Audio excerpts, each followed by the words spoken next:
I have been waiting. What feels like ages. Oh wait, hold on. Oh, they updated how mods work.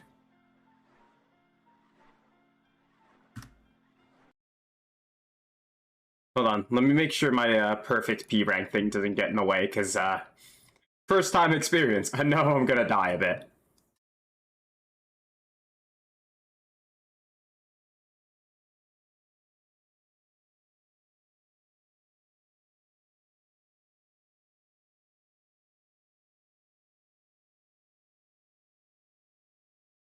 Okay, well.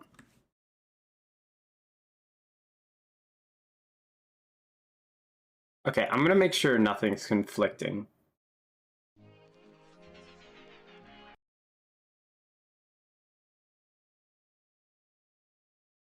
New update probably borked mods and stuff.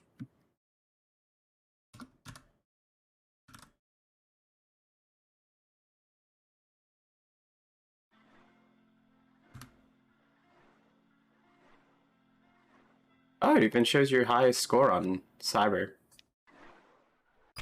Hold on, I can see through the, probably see through color things. Yeah, I think it's just the standard color stuff. I think mods are fucked right now, so. Okay, okay, here we go! I'm so excited, holy shit.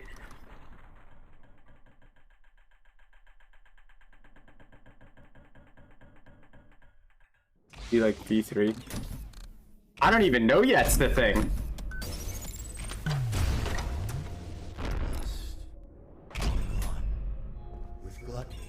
Wait, it was this way, right?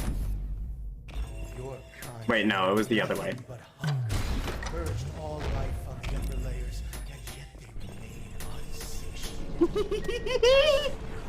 Oh shit, you even alright, you do need P1 finished. Alright, 3 times the virgin. Who's ready? Who's ready?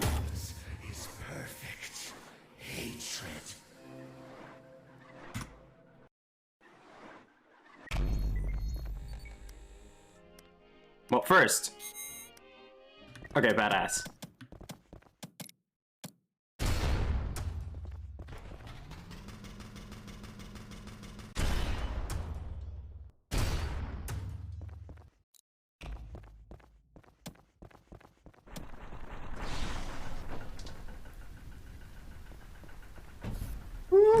Gabriel, bruh, where are you going?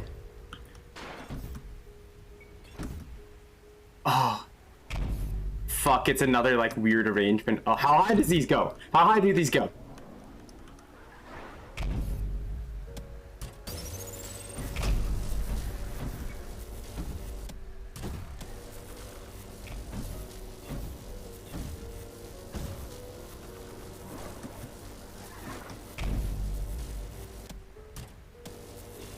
Okay, I think that's the limit. I'm feeling like a literal.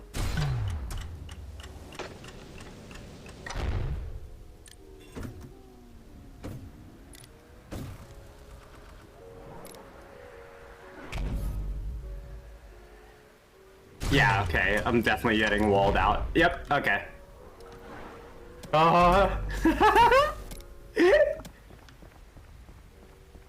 Whoa.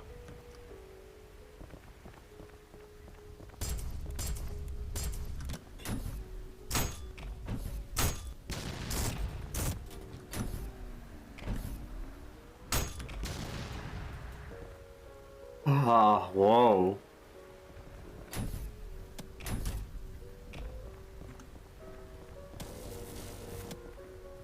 Oh.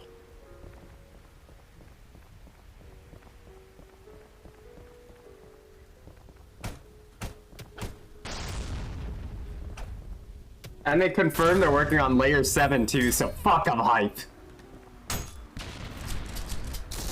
Back to sweeping this game is.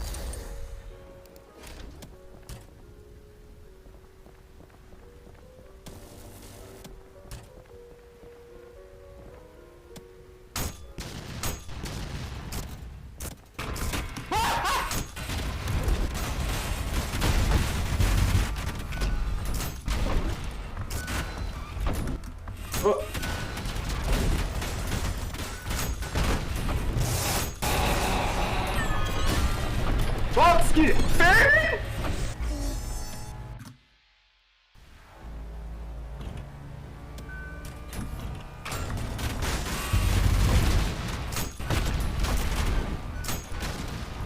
Four big dudes too. I mean, four big guys, and they both have my. Ah!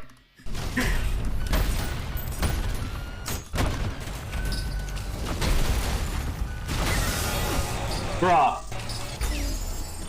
What's going on? Holy shit!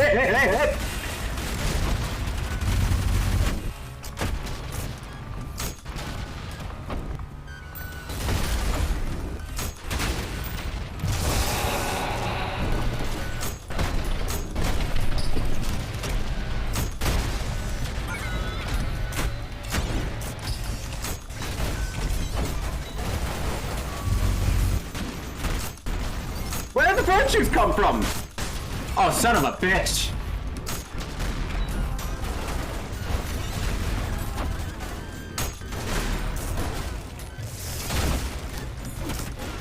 The sand being kept on my toes here today. Fuck is it? What's the fisherman doing here? I know, right?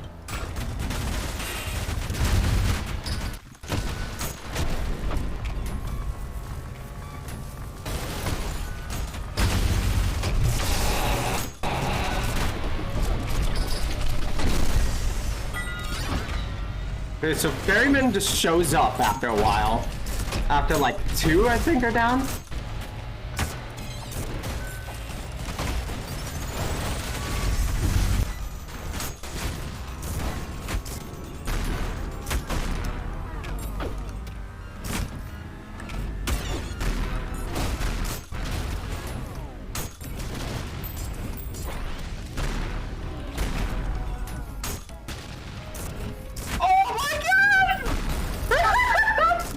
This is so fucking cool!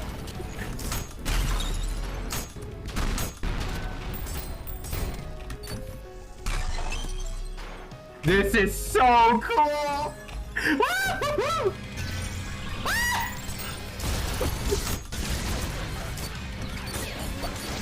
Oh shit, idol! Oh shit, I'm dead!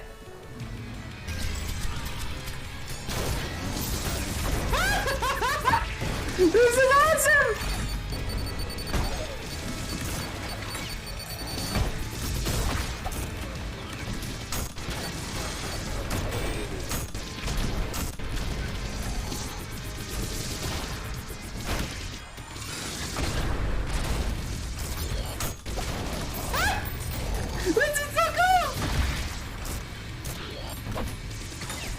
Alright, hold on, I need to kill.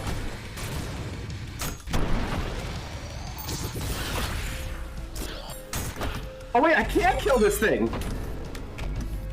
What the fuck? Oh, I need to keep going! Free health. Ah! Ah! Whoa! Oh my god!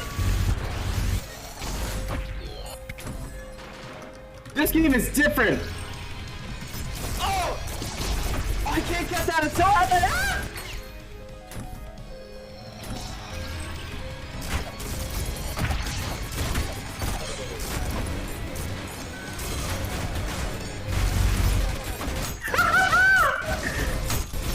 Oh my god!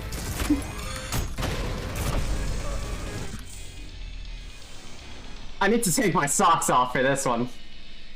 Yeah, Ultrakill, I'll do you proud. Oh my god. This is awesome. This is so cool.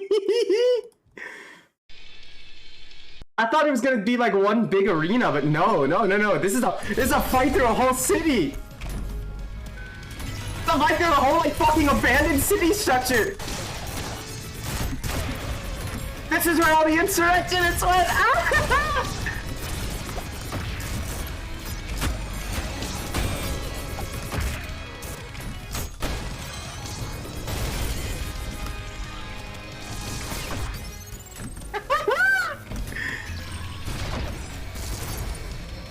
Boom!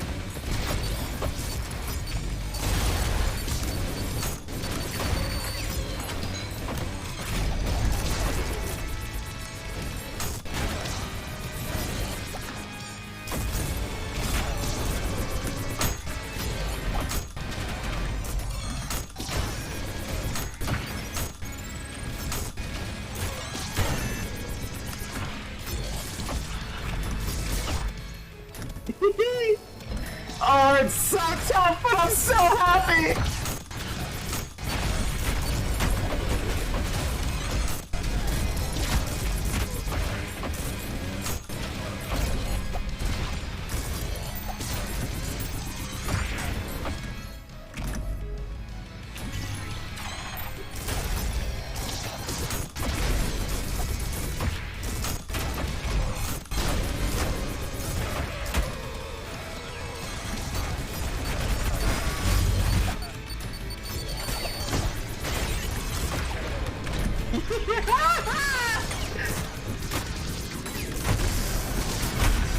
That was fucking take me!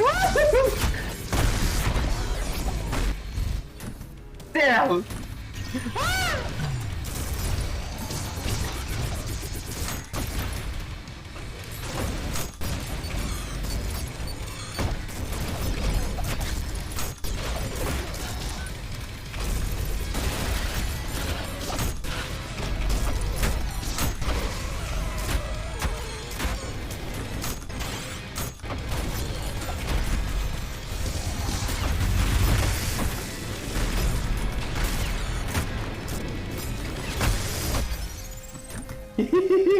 Holy shit!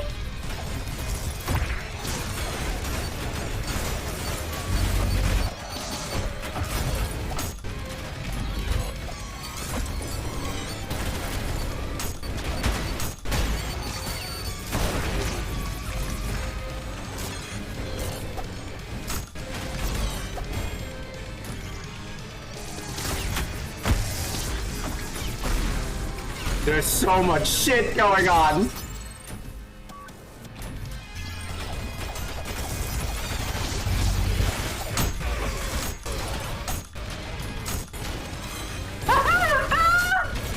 Oh man, that's so good.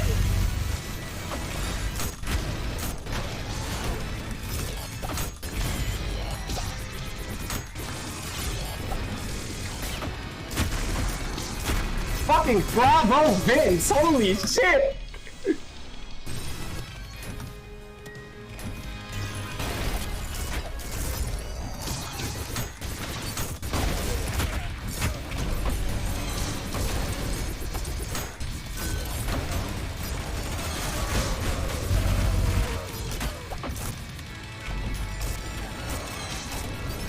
Whoa, I've forgotten how to fucking shotgun parry!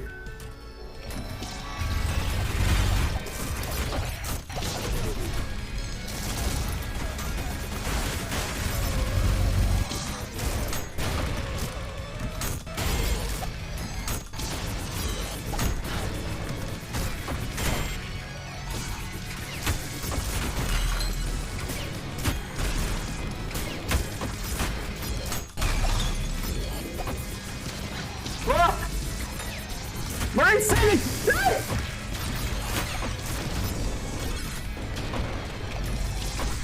No!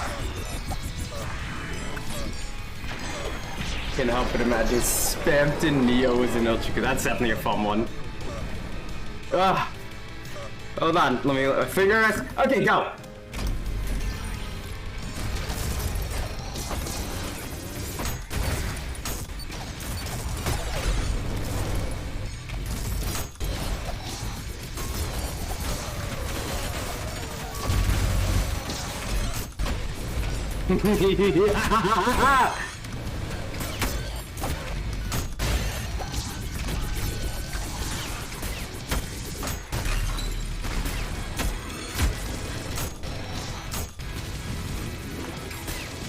Bitch!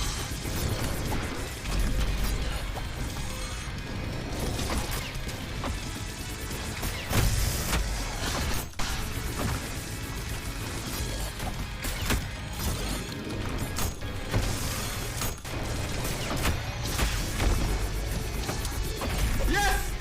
Good!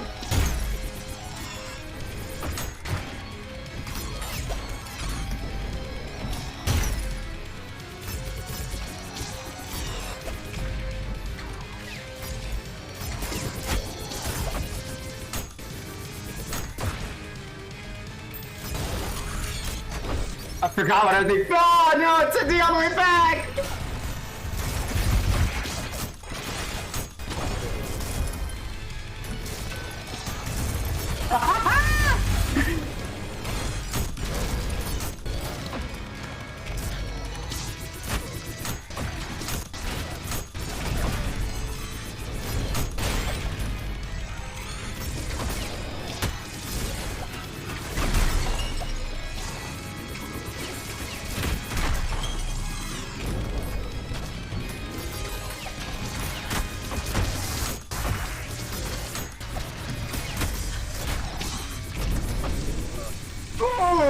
God damn!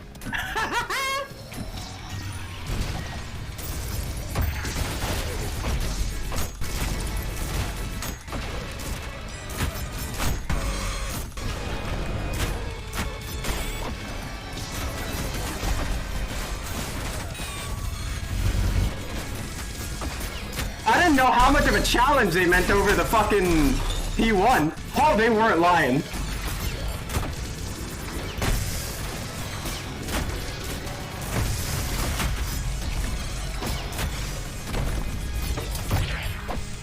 Damn!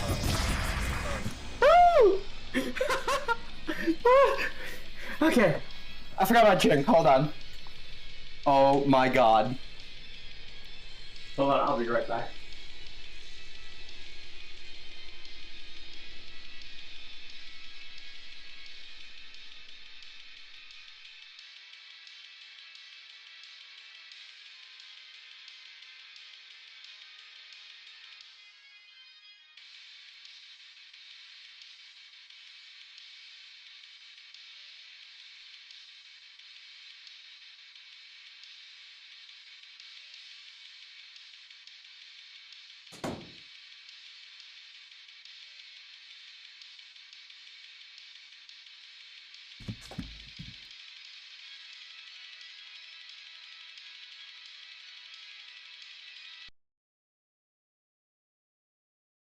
I am having a ridiculously good time.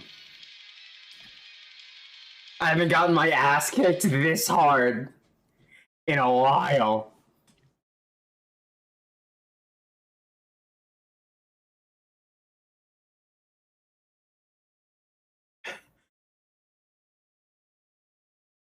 I need the water. Woo! This shit is nuts. Like, they said, like, this would be way harder. It's way harder.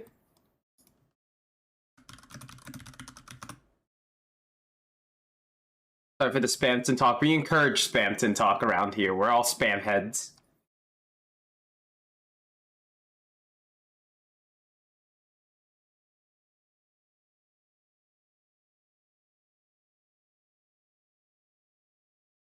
Oh my god. This is so fucking good. Okay, let's get back to it. Water break, let's go.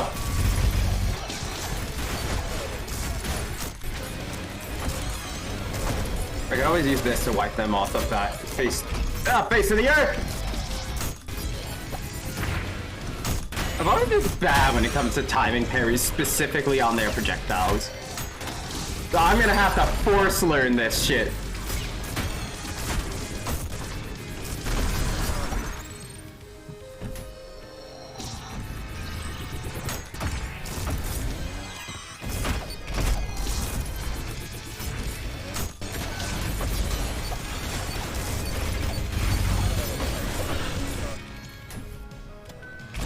Okay. I made so much noise, I blotted out all of the rest of the game for a second. There's so much shit going on, it's great!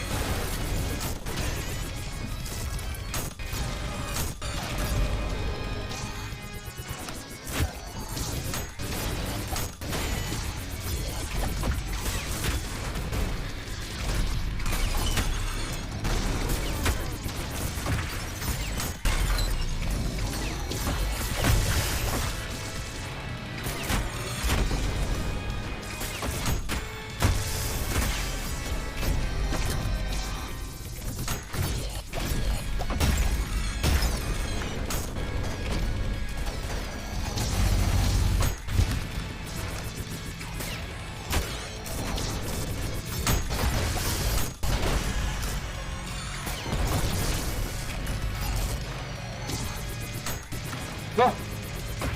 You just gotta take this one easy. Yeah!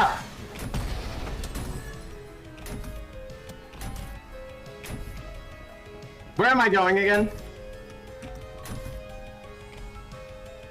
I think I went the wrong way. All right, the skull.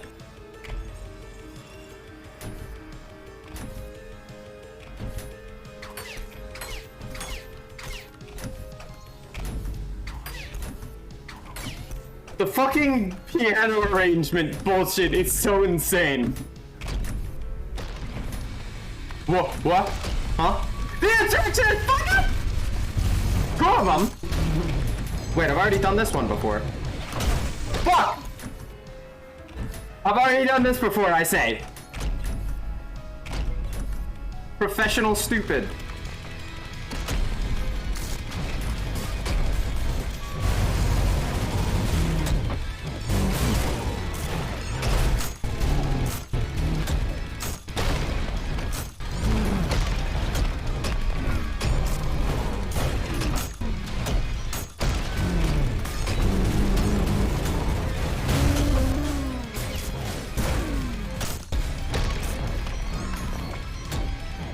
Nice. Nice hustle, tons of fun. Next time, eat a salad.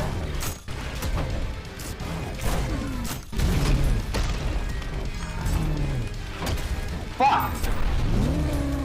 Really gotta stop being confident in that. Wait, are we finally here? Is there more? Oh my god! It's a whole fucking level!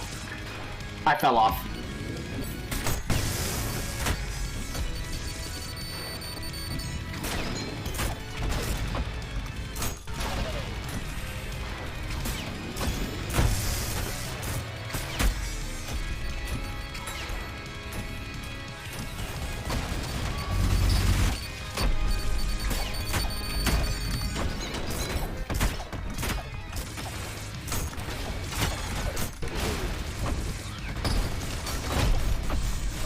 Oh my god.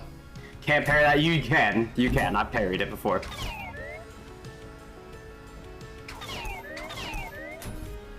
Okay, so no goofy ass strats today.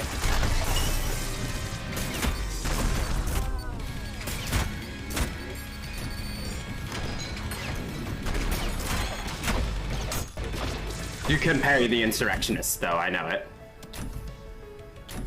It wouldn't have the yellow flash otherwise.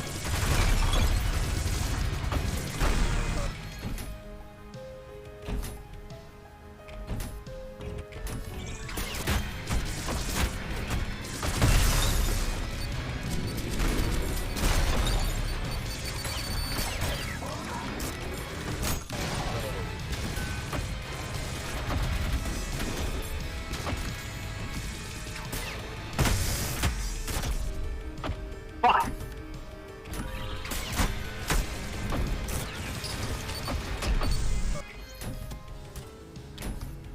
Oh, the fucking adrenaline is on.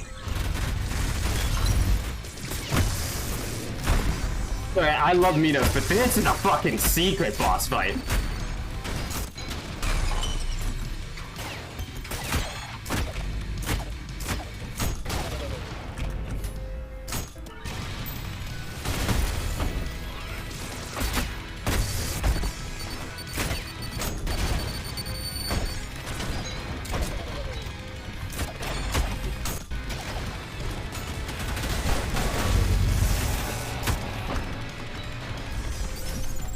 Bitch! Oh. Oh, the whole arena? Oh no, the fucking sand dudes!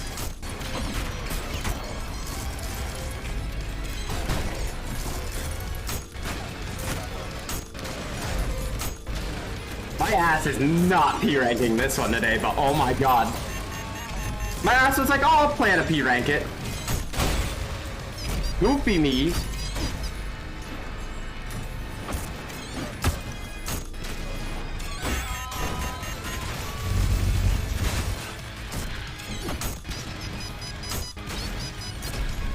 Goofy me didn't consider that when they said harder, they meant harder.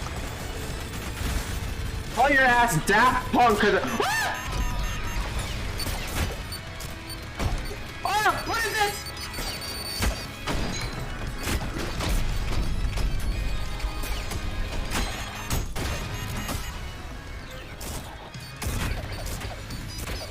Give me blood, bitch.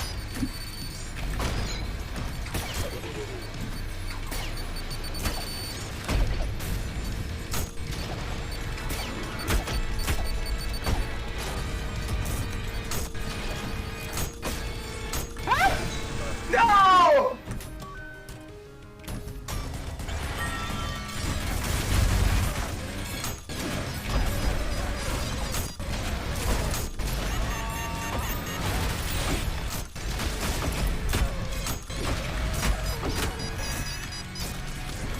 I'm being forced to remember my skills again. Fucking hell.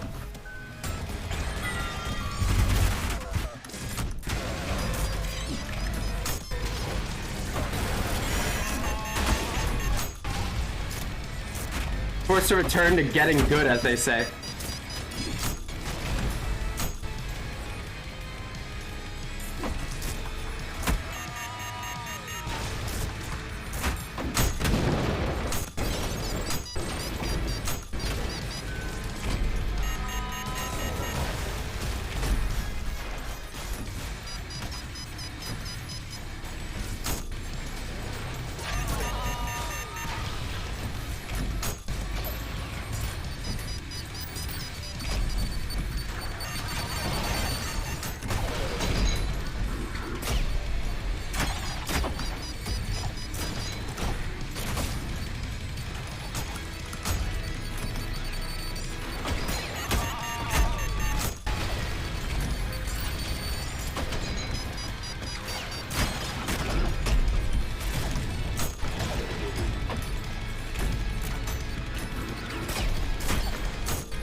Uh-oh.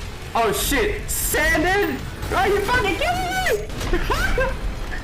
This is fucking insane!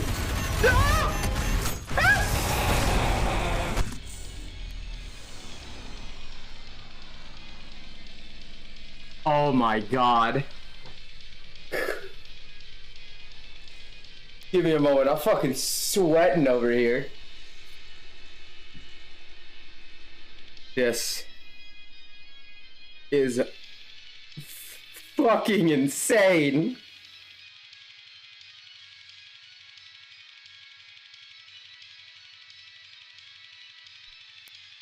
Oh, my friend hit 300 followers. Hold on. Okay, just a sec.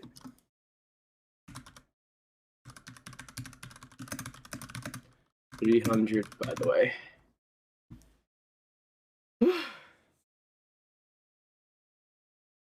Oh my god.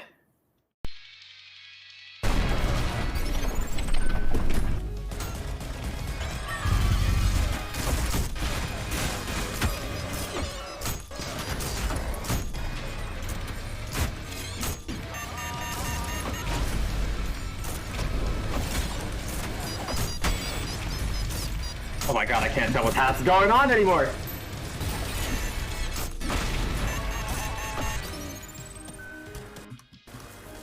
Woo!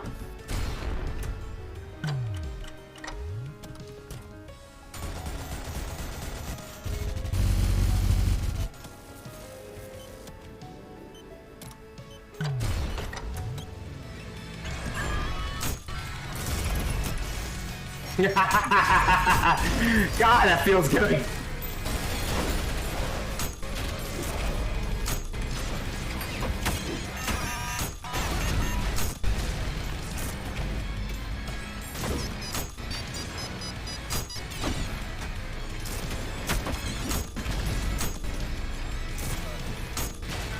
Be sure to get that fucker away.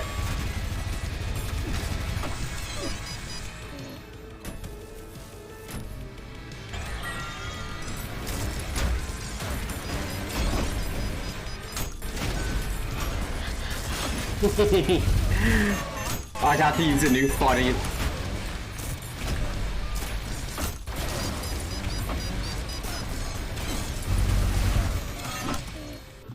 Oh.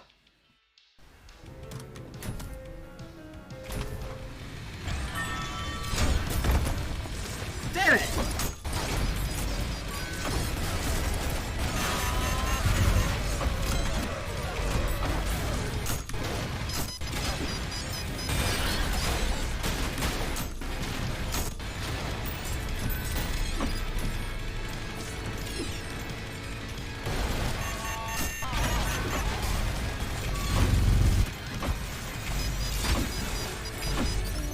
Damn!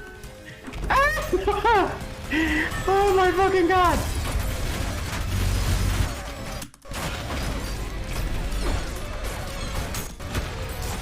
That hasn't been a while since I've had this much trouble. Uh-oh. Damn. Okay, don't let them sand the ferryman. It was like my #1 goal with those guys.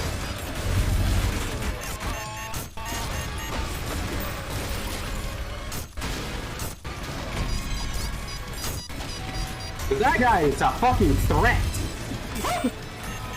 They sanded him. Is there anything unsanded? Nope, we're living. Damn!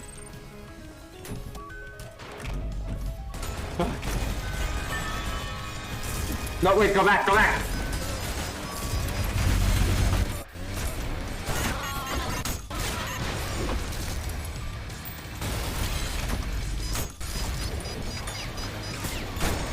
Well, that'll do.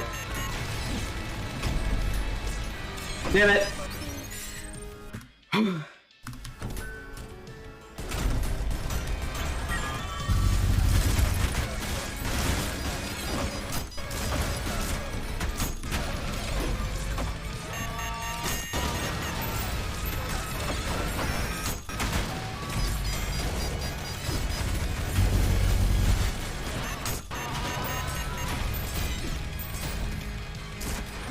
Wait, all those guys can't die if they're protected by the idol.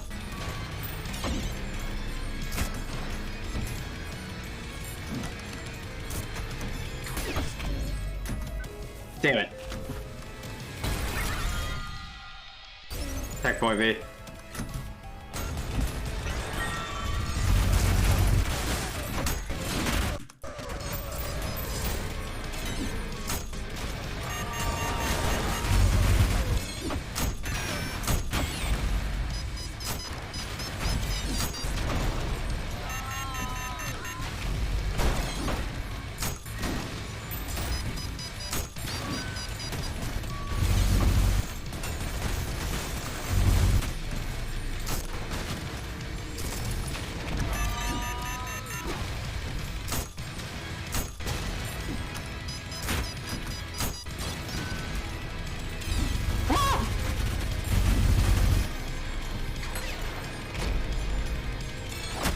That's our move!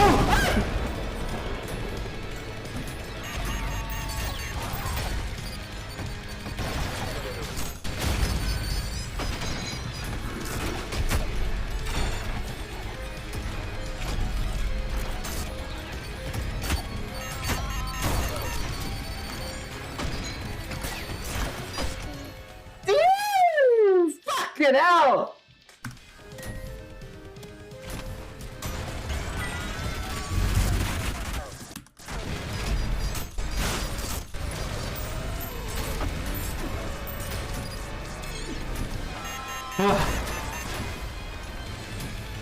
Such a cool level! It's just so hard!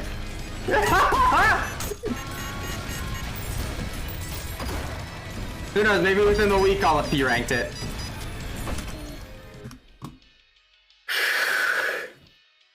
It's already almost been an hour?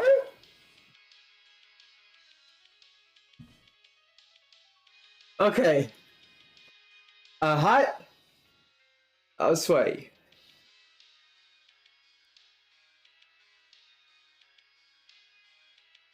Let me have a stretch.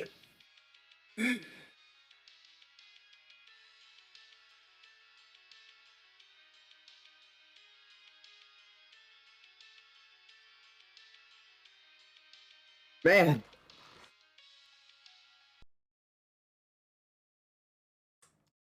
Oh, give me a second. Oh man, it's rough.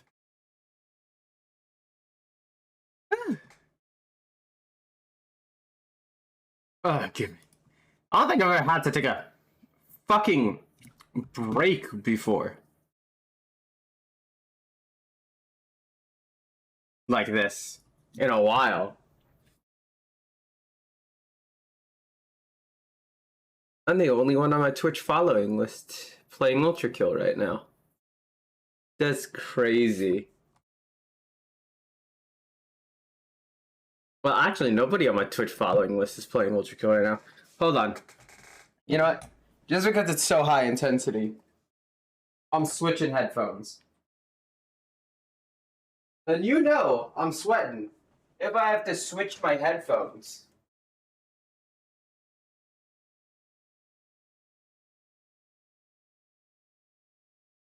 Oh man, I haven't used my open backs in a few days. Oh, I've been loving these new closed backs I got. The fucking, the Meze 99, I think, no wire? 200 bucks, super light though, super comfy. Love them. However, open back they are not, and thus sweaty do I get.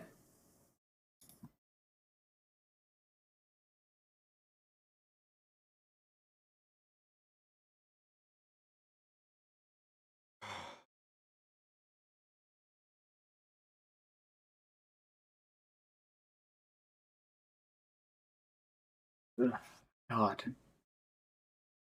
Oh my god. Okay.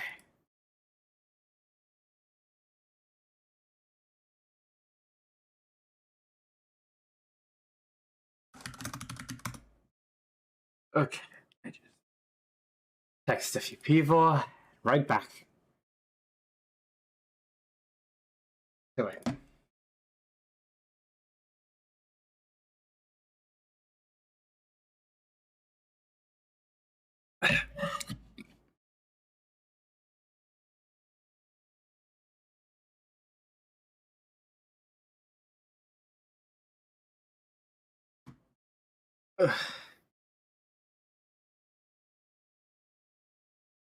Okay.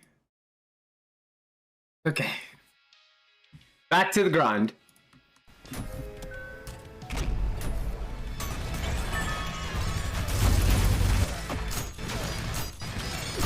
I'm gonna need to turn my amp up after this.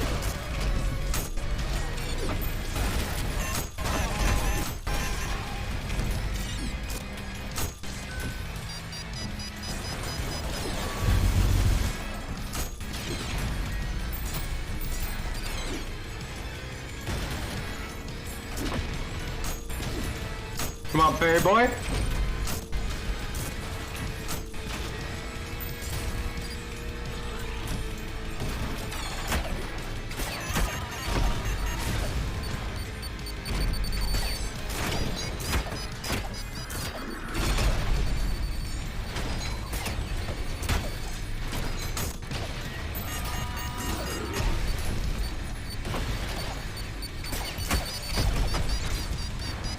So I see. God, that's so fucking cool. Okay, so the main threat is this stupid fucker right there. Because he doesn't die after you sand something. So, strat is kill things so the thing can't sand them.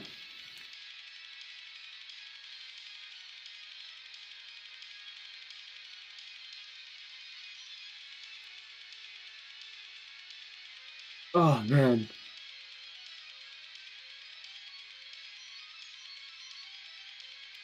Hold on, my neck needs a bit of breathing. Thunder on my hair. Where's my hair ties? There they are. Jeez. Making me put my open backs on and tie my fucking hair back. I haven't had to do that since we had a problem with our fucking AC. That's how hot I'm getting. You know what? Make sure.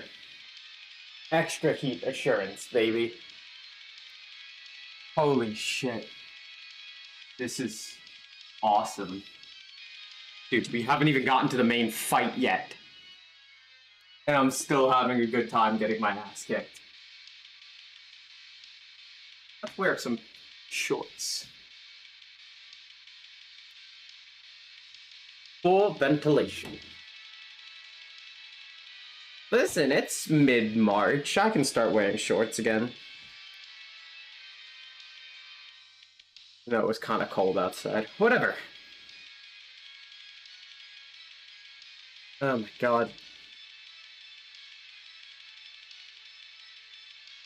And this isn't even the fight.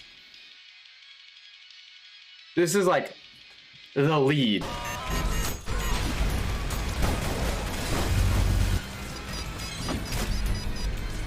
We're fighting the extras.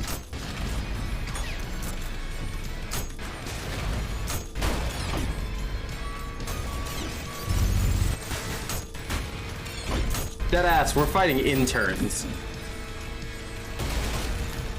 Did the fucking ferryman just slide towards me? Or am I going crazy?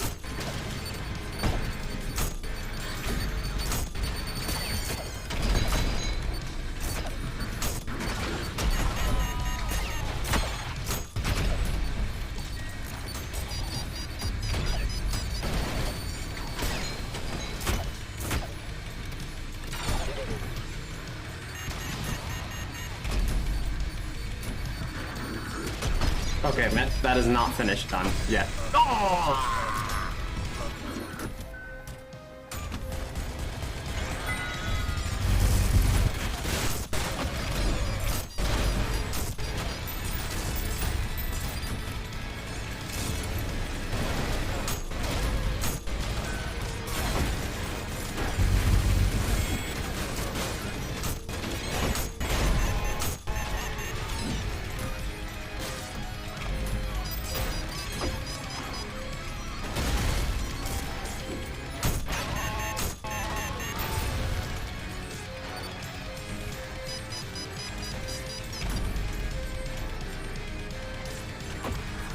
Damn it.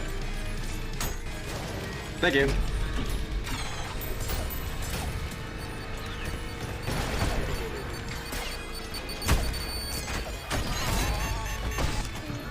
Ooh. Fucking snipers are troublesome.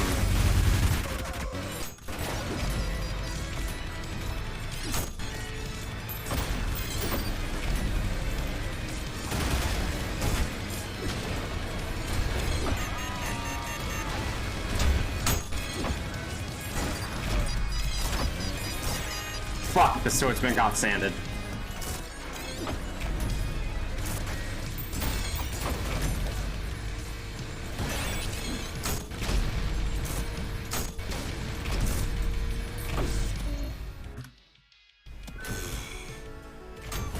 This room in particular is gonna be my, my spot for trouble, isn't it?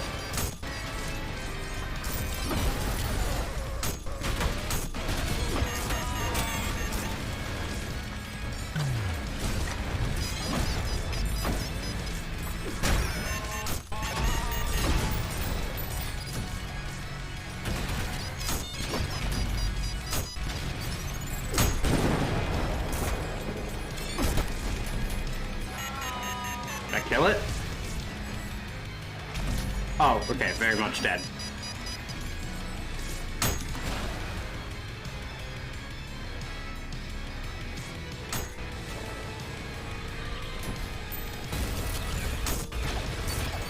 How did I fucking miss that? I think I might just be stupid.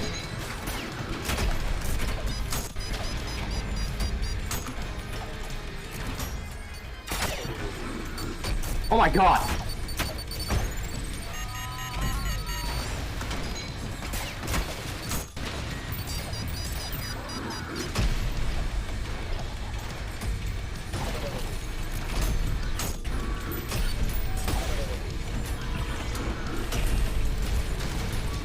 Oh my god, one of those gonna open up. Virtues?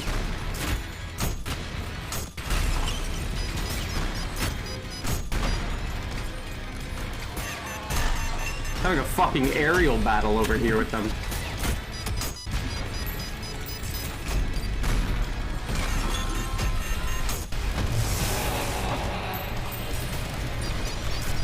I want my blood. No!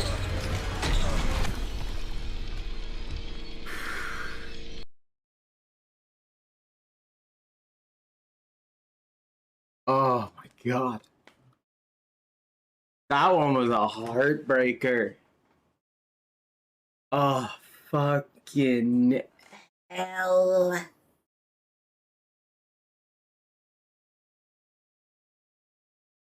Okay.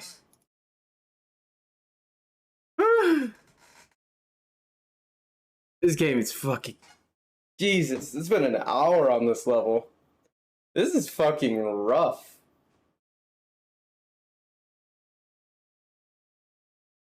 I did not expect to wake up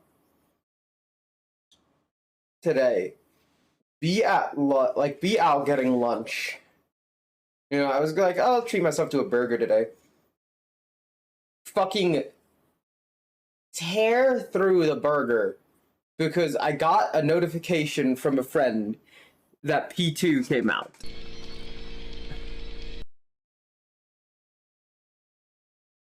I'm tired of that joke. I'm really tired of the joke. I'm not gonna lie with you. It's not funny anymore. I knew someone was gonna say it. I knew someone was gonna say a stupid fucking joke. It's not funny anymore, man. It's been months. Let it go.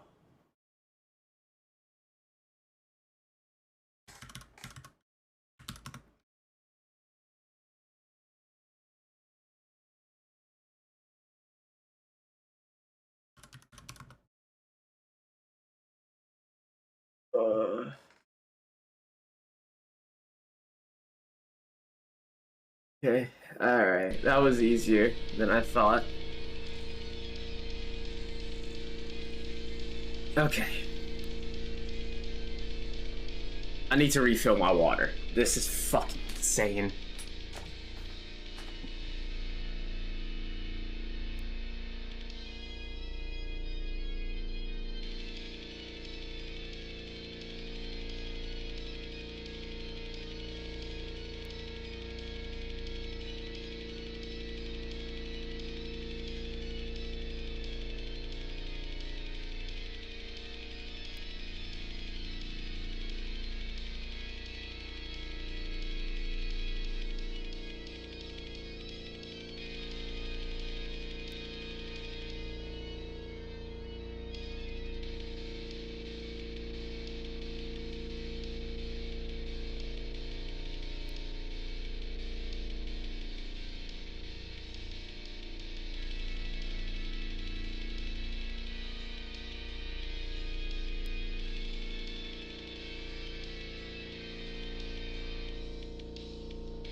Okay, got some water, got to stretch.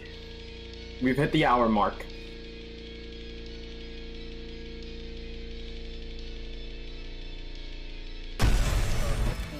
Let's fuck it up.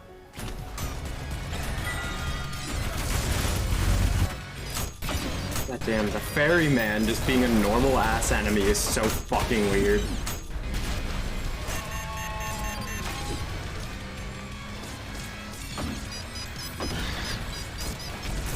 Hope this doesn't set more of a precedent. Goddamn, bro is showing back up for revenge after I whooped him. Leave me alone!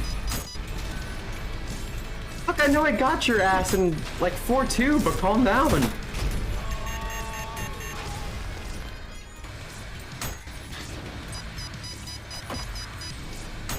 We're gonna test my parries again.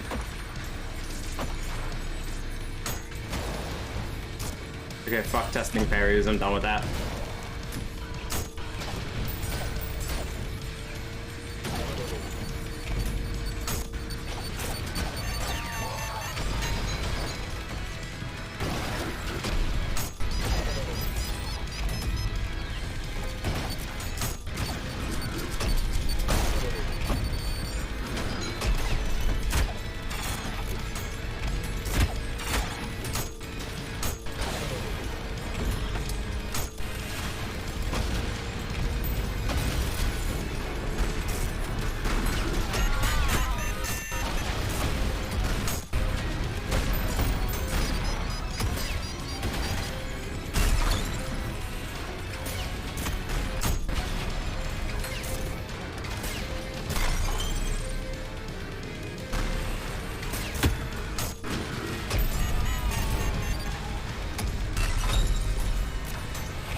Damn it.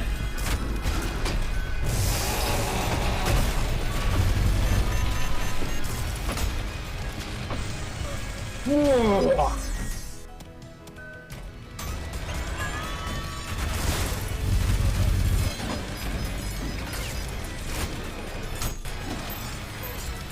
Yeah, no ifs, ands, or buts. The primes are back to being the hardest levels in the fucking game.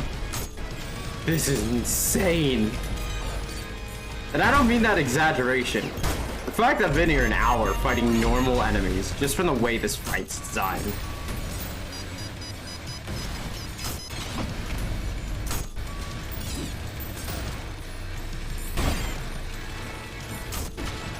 I wait for this to show up as my next cyber grind pattern or something.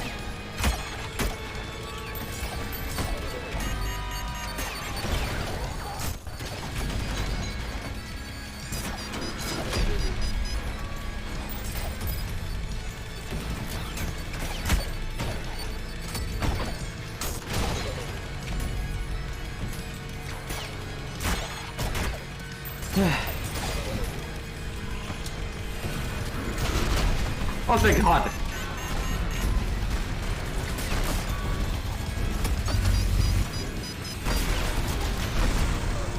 Okay, so that opens up.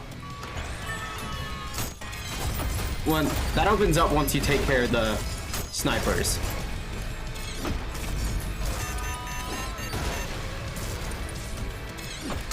Okay, so you can't swap. Definitely can't swap those now. Yeah.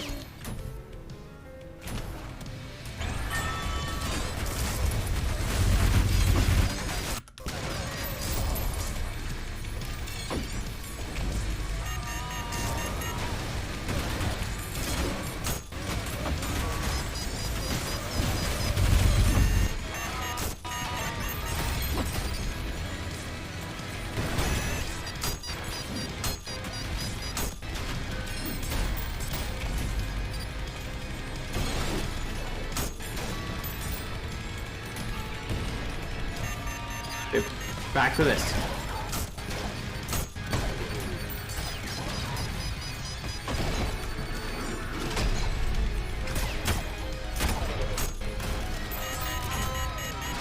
So it's not a bad idea to try and let the attacks from the hideous mass hit some of these things.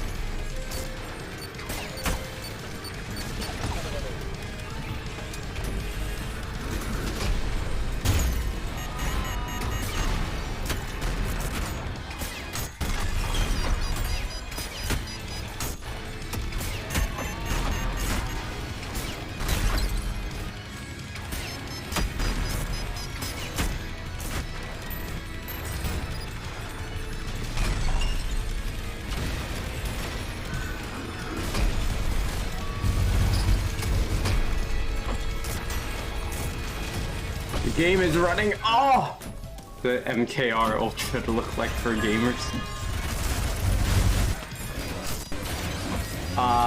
Afraid to tell, I don't think I recognize the acronym. What is MKR Ultra? Is that like MK Ultra?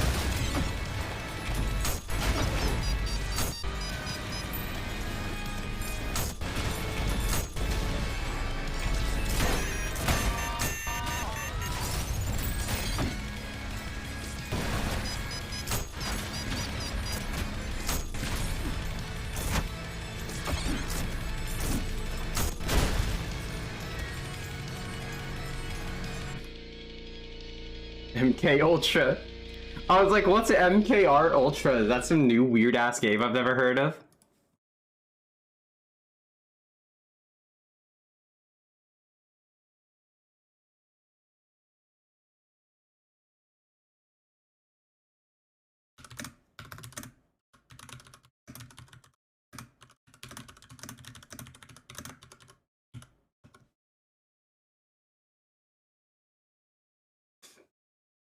MK Ultra for gamers.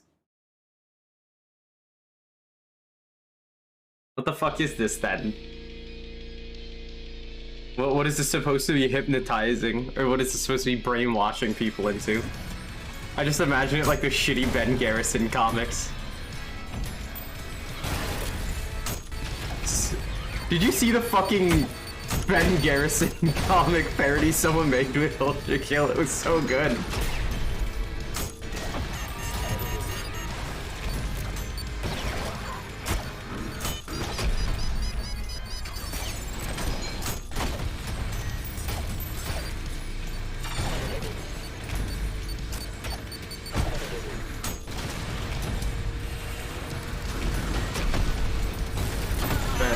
You're not familiar with it.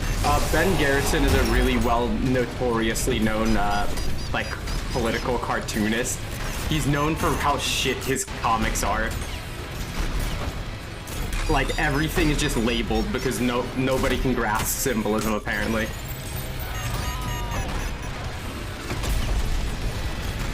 Just also notoriously a clown.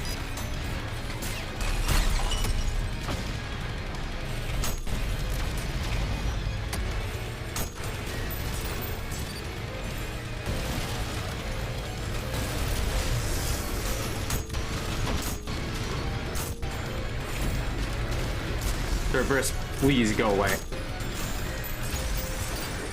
Oh my god! Yeah, baby! Woo!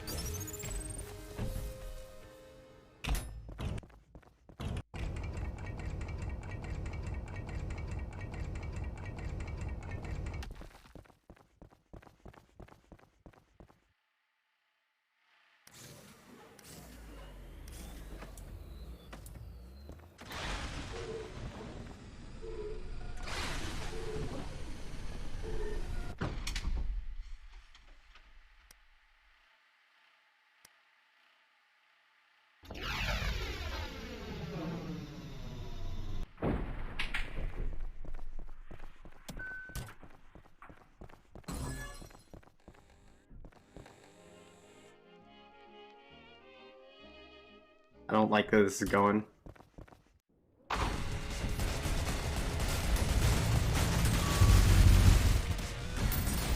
Oh no, we're doing this shit again?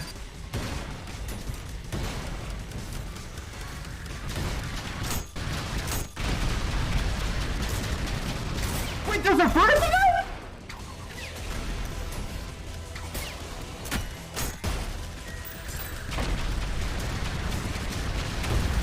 Oh my god, wait, oh my god!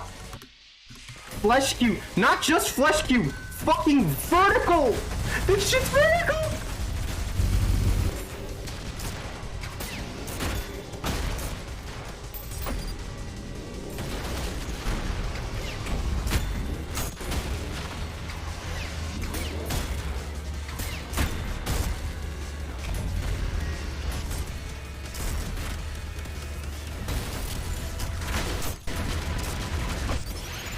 Oh my god.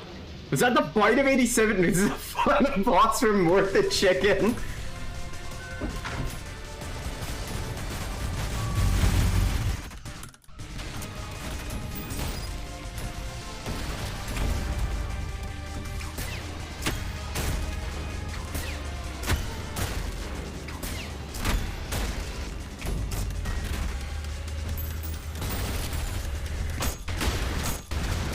Oh my god! These fucking projectiles are fucking wild! Wait, why does it have two of these? I just noticed it has 2 health bars.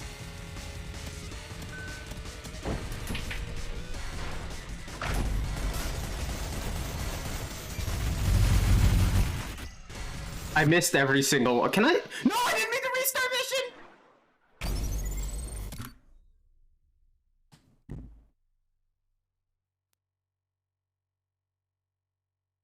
I meant to restart from checkpoint because I missed the saw blades.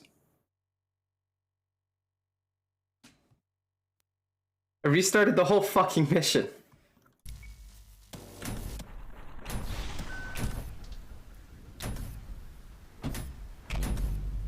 Here we go again, I guess. Please check DM. I know about the rainbow cube, that's a...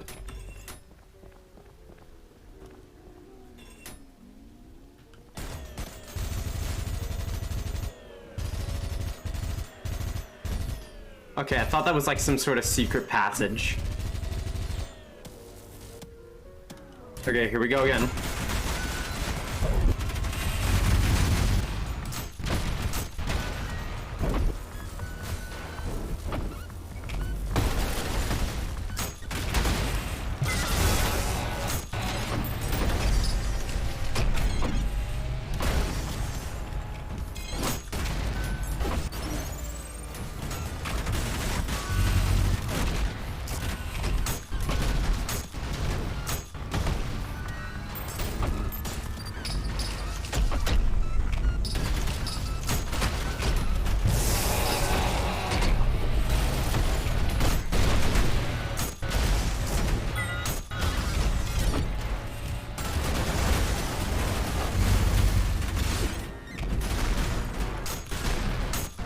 Dude, so this part's just training, basically, to get you to...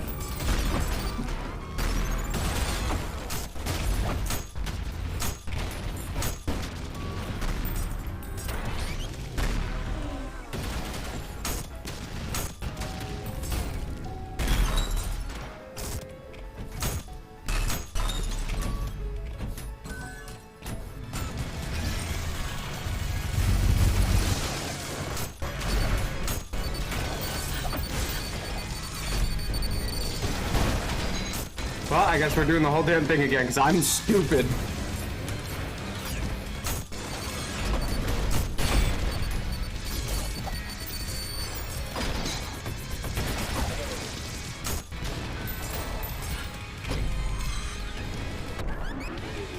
Nope, thanks, buddy. Now leave me the fuck alone.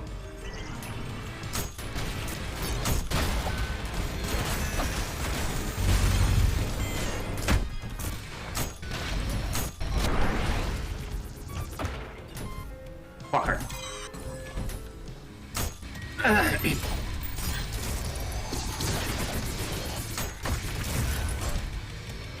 That's not a shotgun, silly. I'll check my DMs once I get back up to the funny cube.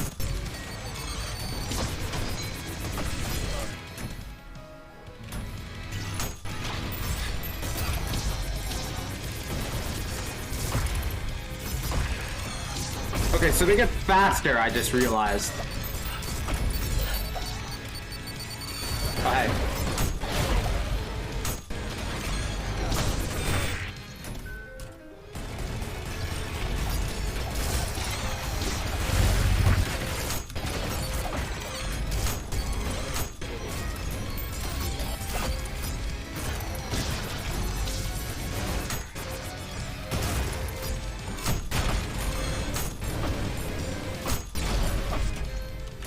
Damn.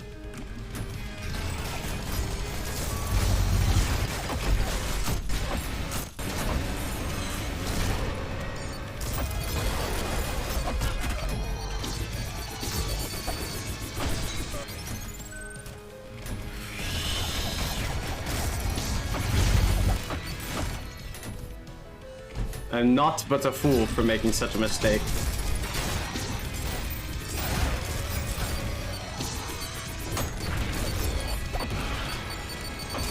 Bitch ate my fucking shot!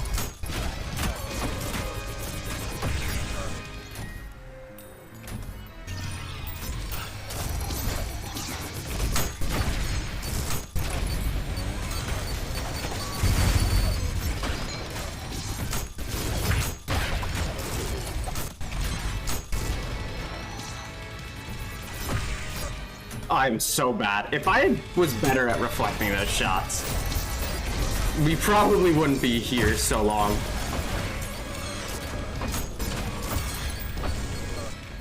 But it's specifically fucking those stupid mind flayer shots.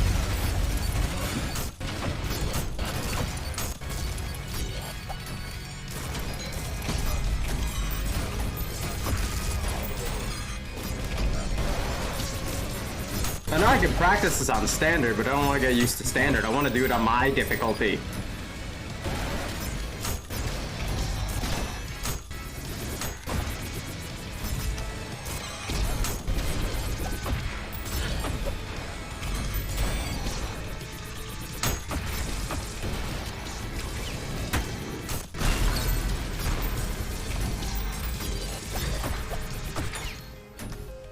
Ugh.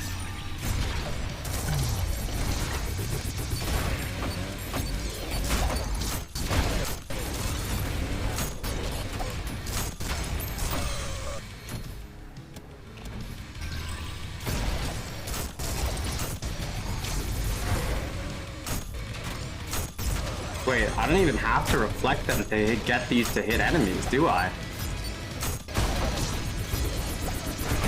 Of course, reflecting them is nice for the health, but I think I can just... So, as much as we're enemies, how about you mind being my friend for a little?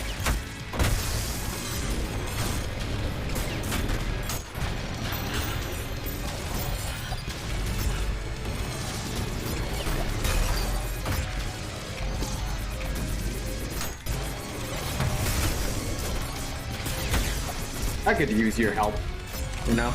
Okay, your help's not needed anymore. Fuck! I think now I know the solution now. Friendly fire all the way.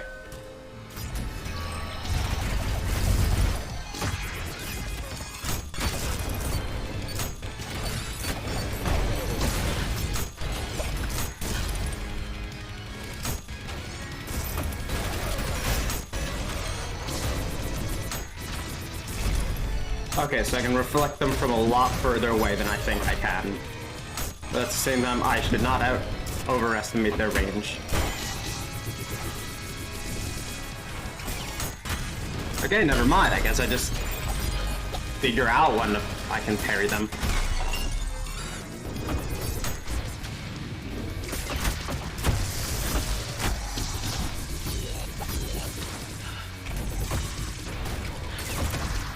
God, the fucking tracking on them is so insane always, though. Ugh.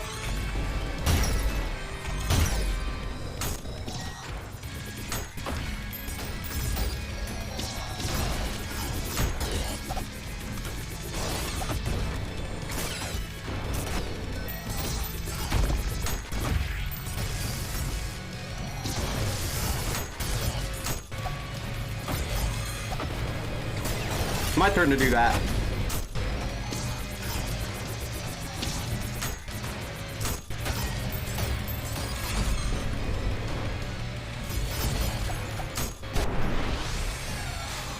Damn!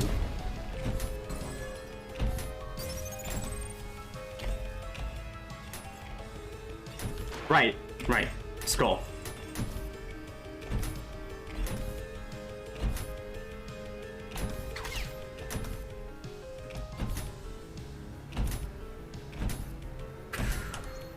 Insurrectionist isn't hard part. Next part is.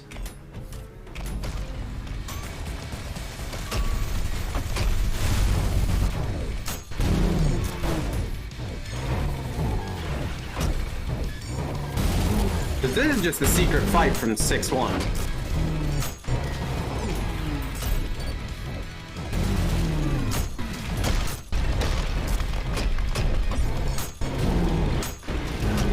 I'll be in a lot tighter of a space, but it's still just the 6-1 secret.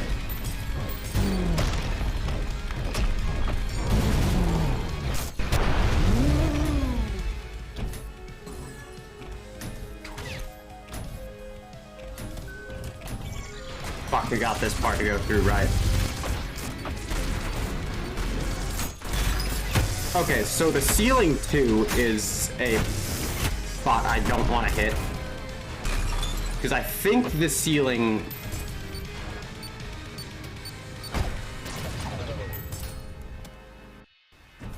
Let's test my... Okay, yep, the ceiling hurts just as much, so I can't stand on top of the malicious faces. I can't stand atop Maurice.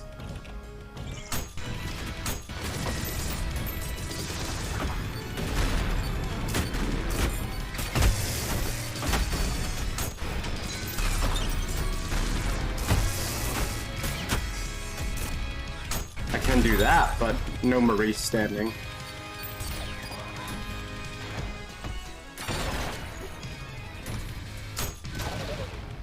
Bitch.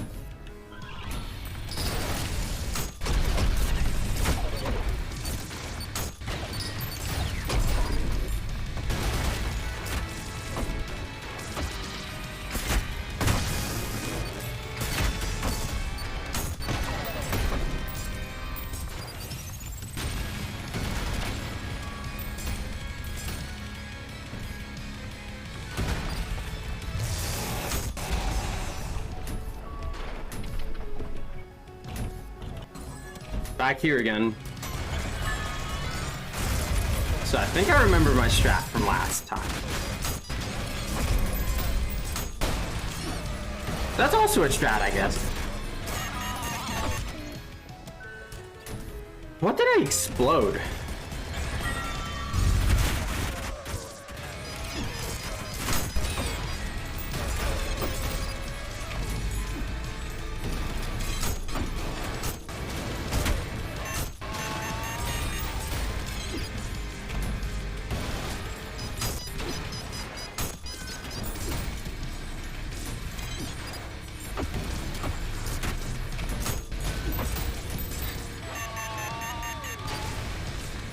Oh, shit!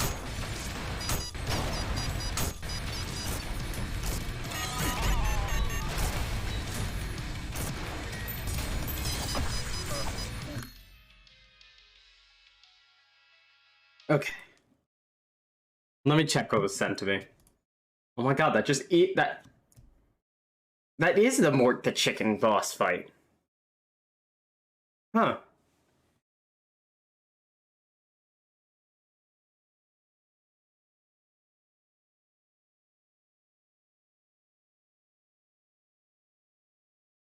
Mortis. Could make this up. I wouldn't believe you made it up. I would honestly just accept anything. Because it's Mort the fucking Chicken. I don't really think they had too many standards going in. I do want to know what the development behind this game was like. I want to know, was it any interesting? Was there anything fun? Did nobody stop to question why they were making Motion Sickness Simulator?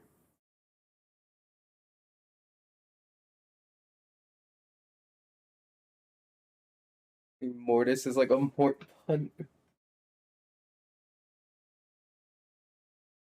Mort the Chicken long flay.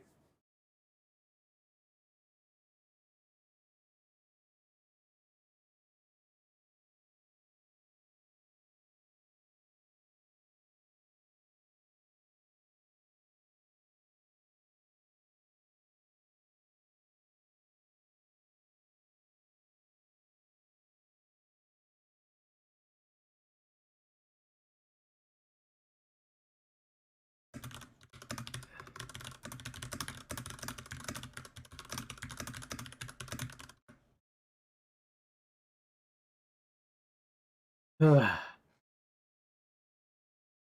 fucking hell.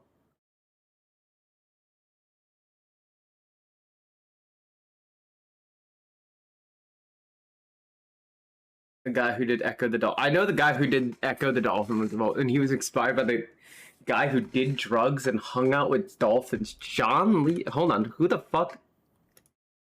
John C. Lilly.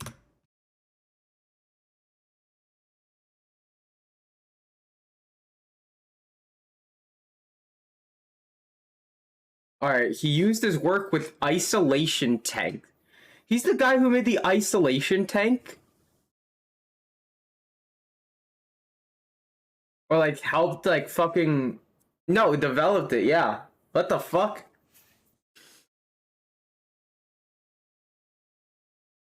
Alright. No work with his efforts to communicate with dolphins. Yeah, his work inspired Dave the Dolphin and Altered States, as well as the video game series Echo the Dolphin. A decade later, he began experimenting with psychedelics, including LSD, while floating in isolation. What the fuck? Yep, kill that is old. Indeed. Oh my god. Oh my god. Why did I say that in the same manner as the fucking Garfield text to speech? Dude just dropped LSD and went in a censored deprivation. Yeah.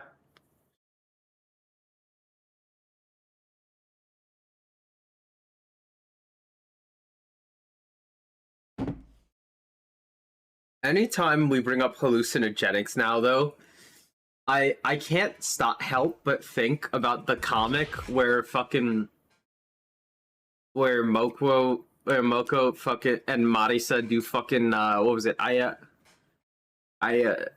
What was that drug?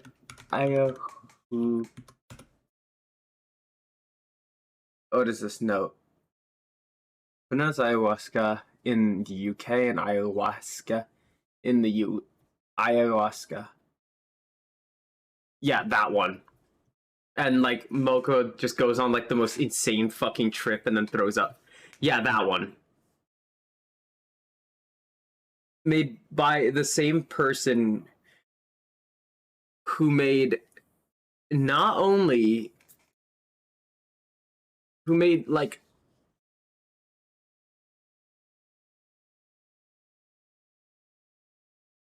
hold on. In 1994, Lilly's research using various psychoactive drugs led believing the existence of a certain hierarchical group of cosmic entities, the lowest of which he often dubbed Earth Coincidence Control Office. Echo. Oh my god, there's no way that's the reason why Echo the Dolphin. Why it named Echo the Dolphin?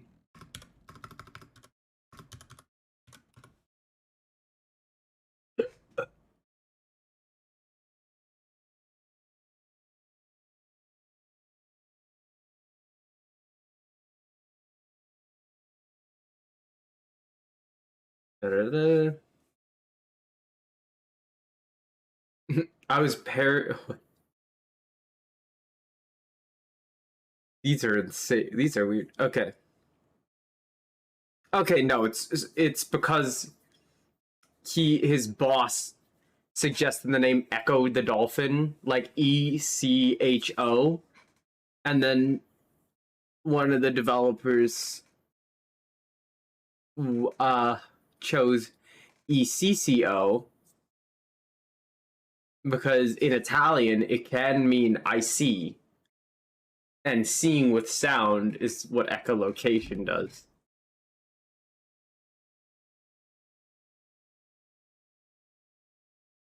Also, a lot of it was apparently inspired by fucking Pink Floyd.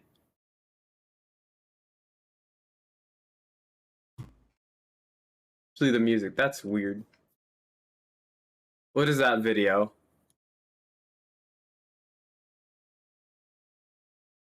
Ugh, hold on.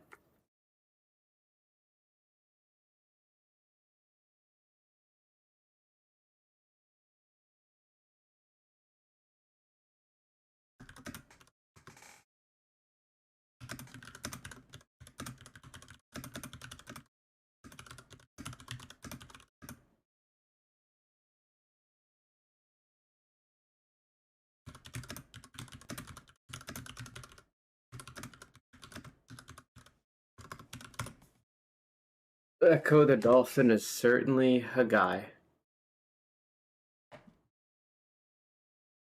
Also, Echo is a giant fucking alien. Yeah, I know about the giant Echo alien.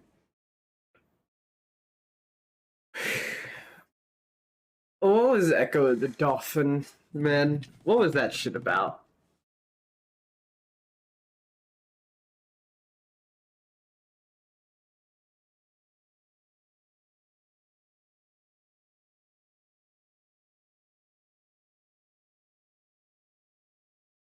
Who you guys voting in the white boy bracket round? Or the white boy bracket? I think the Echo name is probably a reference to both. Ah.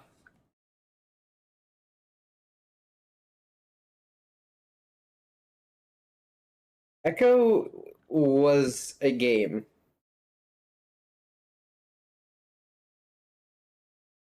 Certainly. Both IC and John C. Lilly. Ah. What is this fucking...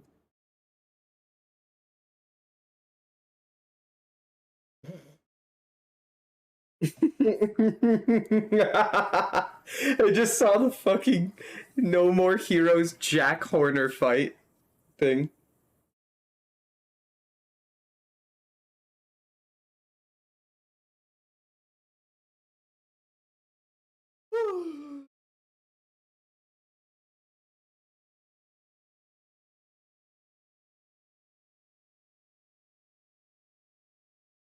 It's true. I just saw.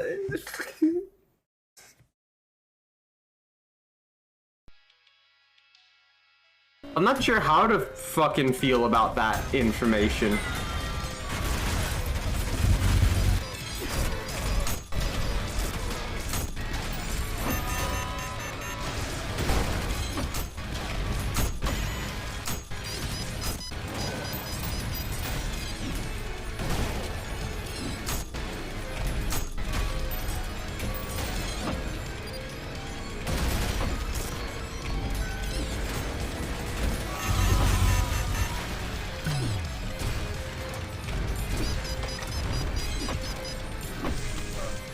His touchdown would cut them down, and Tro's like yelling, "What a pain!"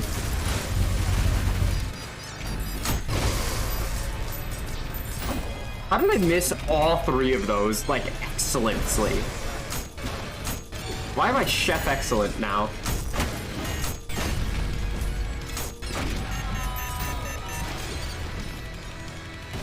Oh shit, I'm about to get Chef Excellently ass kicked.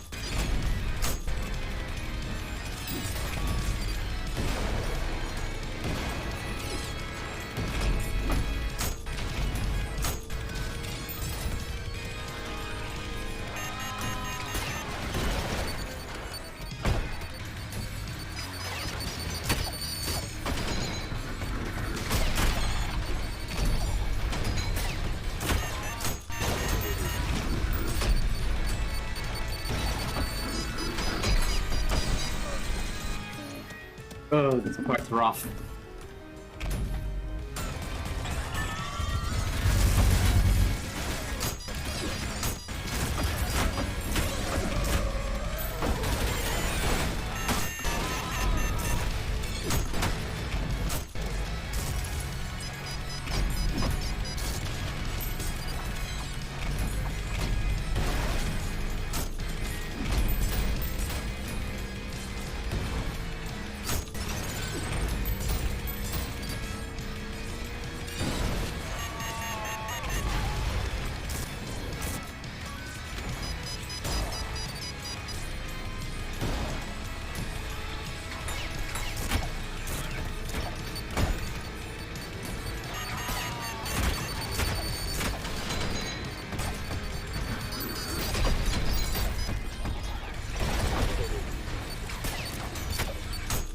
What a pain.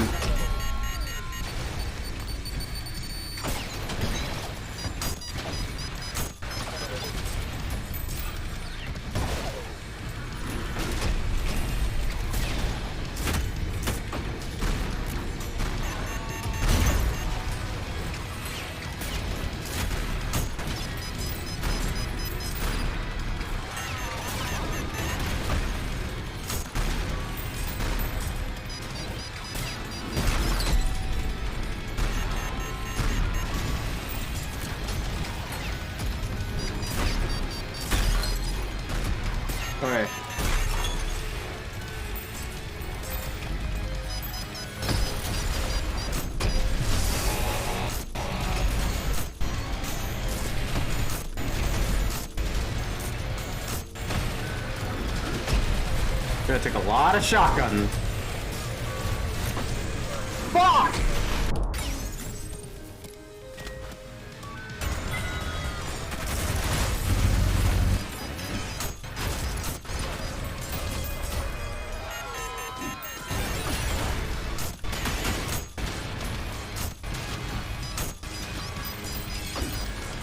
Oh shit.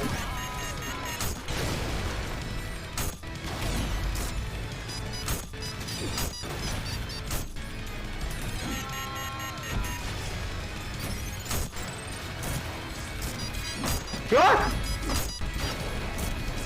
Does this motherfucker keep up so well?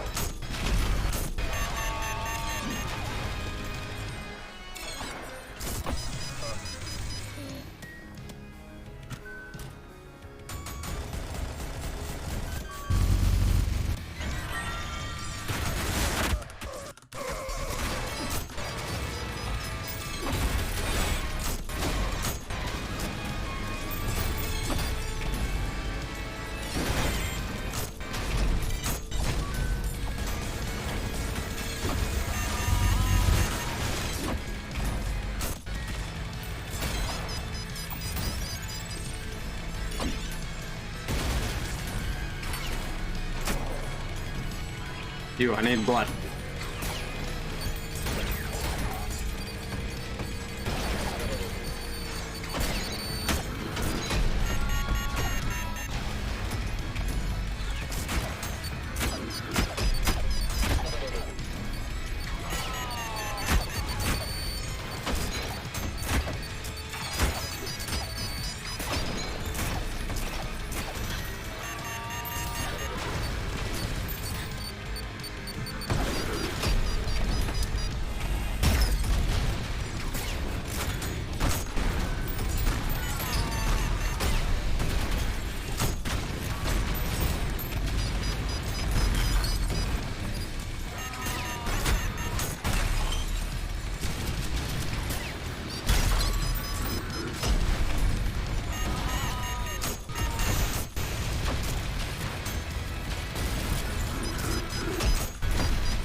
How did I kill that fucker while they were being shielded?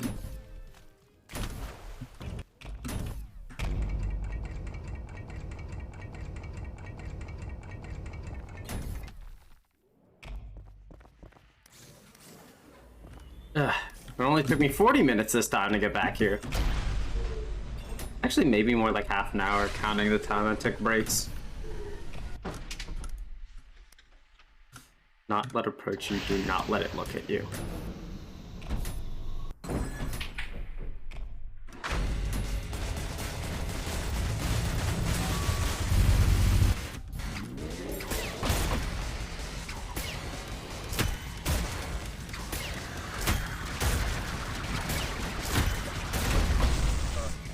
My god, the fucking homing shots are so rough.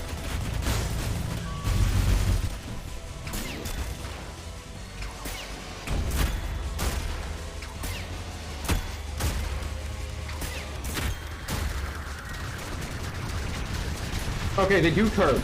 They do curve to find you.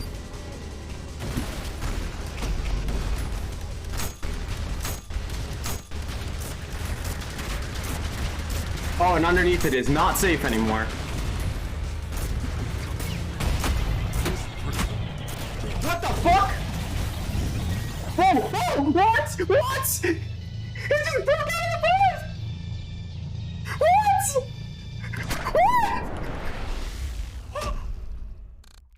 What? Weight of the world. Indeed, I have slept long enough. The kingdom of heaven has long forgotten my name, and I am eager to make them remember. What? However, the blood of Minos stains your hands, and I must admit, It's my death. And so This music is it down the intro. and crush the armies of heaven. You shall do as an appetizer. What? Come forth, child of man, and die. Whoa! Holy shit! Whoa! Whoa!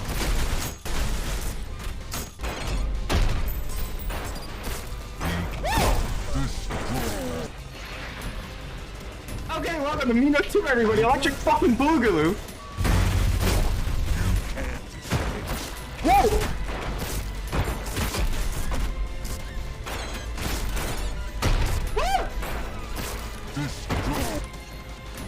What's with all these dudes being fucking martial arts? I don't know, but it's really cool. Whoa! Okay, so that's a 3-hit combo. This dude just did a 10-hit combo. So just whoa, what was that glittering bullshit? Whoa! Ah!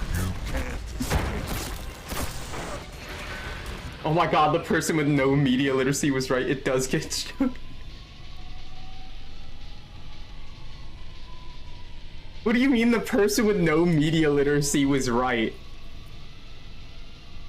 One must imagine secret Sisyphus is a secret boss. Can you miss anything? Is that One Punch Man? God knows. I'm not educated enough in New Blood lore to know who the actor would be at first listen.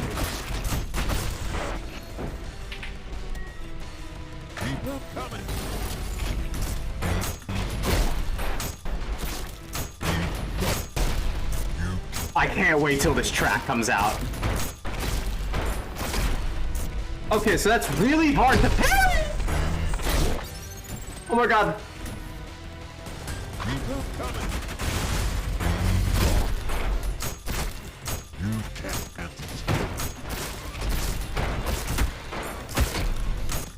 I love how instead of like snakes, its trails are blood because of its insurrectionism. He throws coins! He throws gold at me! What the f-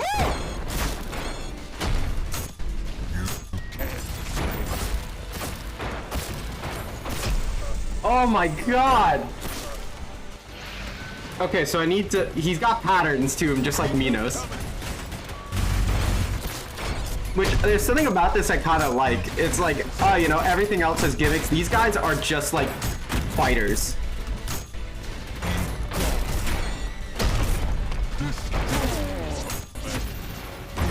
He throws like a fucking like golden bomb at you.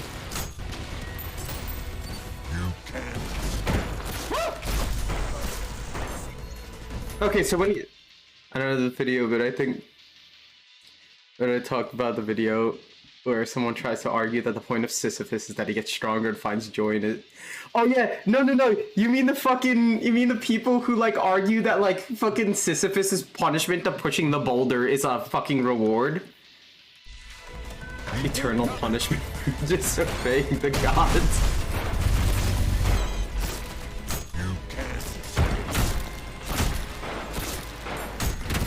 So he's got fucking mix-ups too. Oh! So he's not like Minos, because Minos is a very straightforward and kind fighter. I'd say kind, yeah.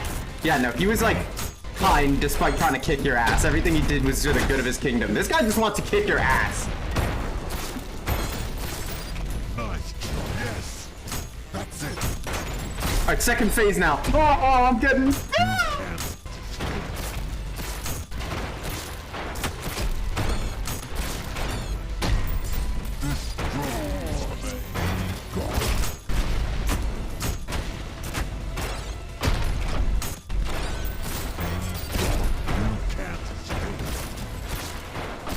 Damn it! Yeah, that's not it was brainful, something with an 18th century Protestant work mindset.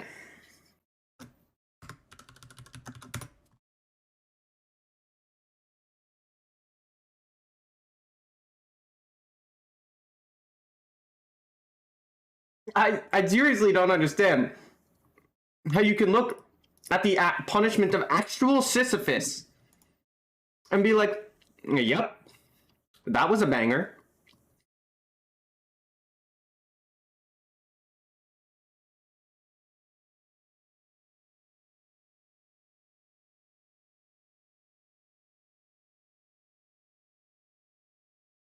Oh, my fingers.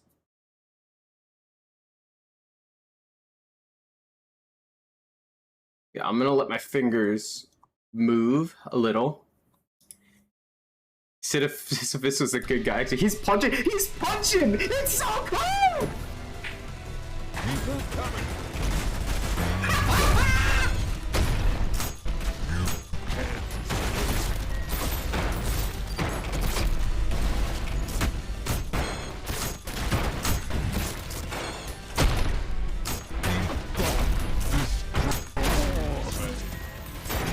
Oh my god, if he hits you, he tries to back you into the place where you threw all the golden coins.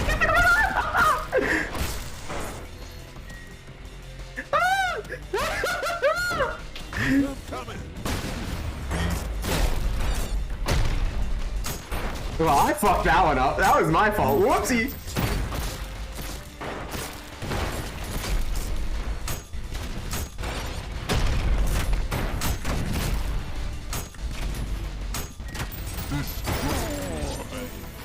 Oh shit! I went right where he wanted me to. Go away. Go away!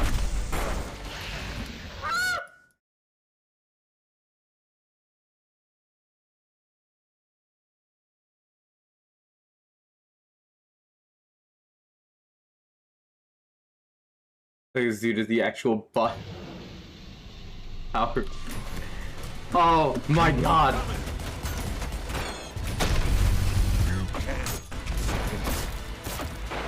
Oh my god, I got comboed! I got air comboed!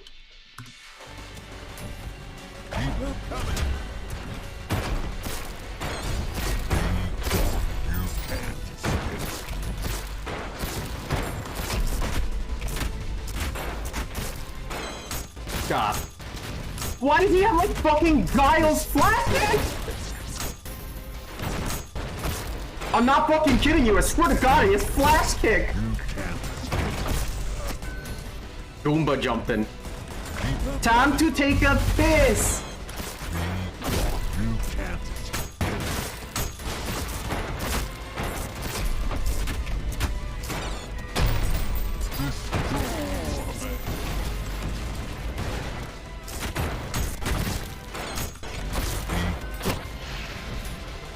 There's a feature to... See, the problem with that is it probably need to be done same as, like Toho replays, where, like, you need to do it in one go. It needs to be, like, a successful full run. Or maybe they could just do it where... Oh! I'm not gonna lie, I definitely... as rough as this guy is, I definitely think he's kind of the easy part of this entire level.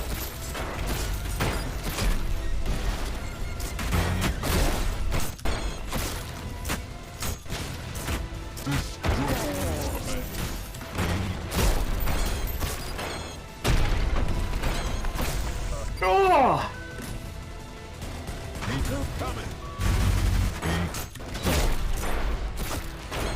Can't wait for Maxa to make a video on this and ruin everything.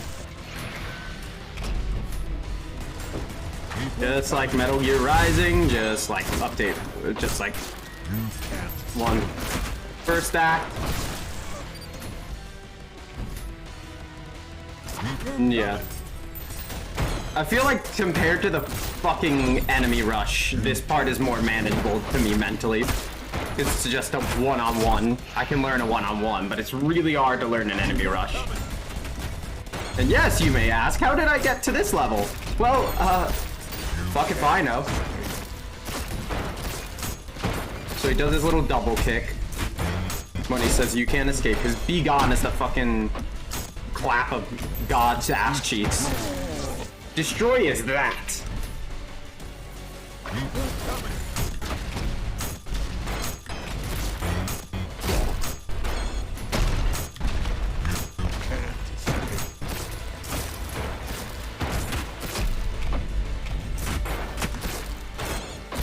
He's got his flash kick.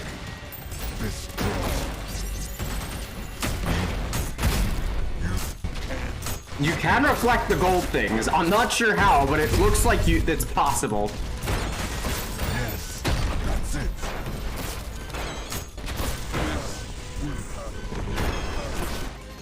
Oh, I just realized when he's in like his like little awakened form, he gets like actual facial features back too.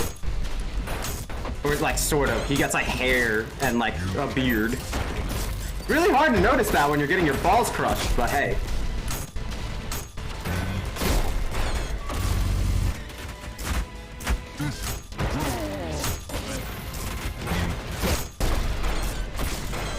Oh!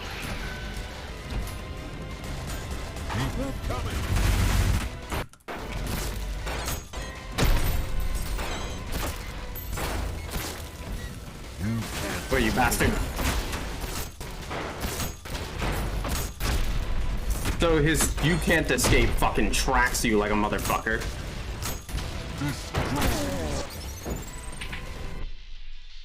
Ugh. Holy shit, I'm getting my balls crushed.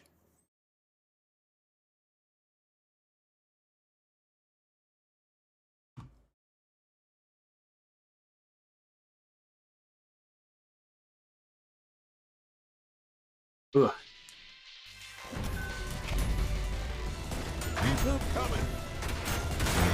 Mentally, I just kind of stalled for a moment what the fuck I was trying to do, and whoopsie.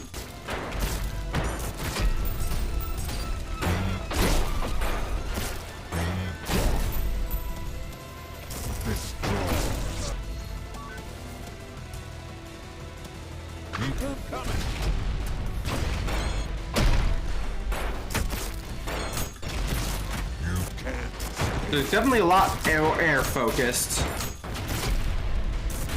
Since he can hit you better, way better. It's like Minos, where you're spending most of your time on the ground.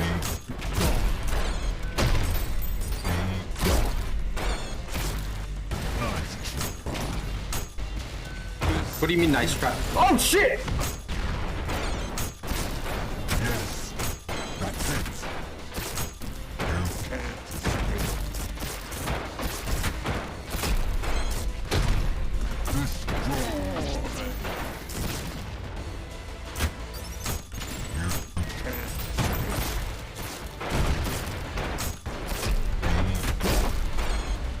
Oh! Keep them coming.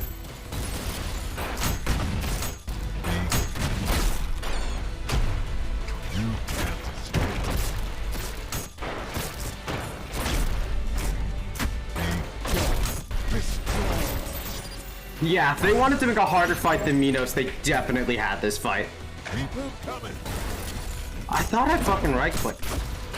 I'm gonna have to see, like, if what my bad tech is just a mental block, or if I'm just doing something wrong. How did I manage that? I'm being very careful not to accidentally restart the mission again.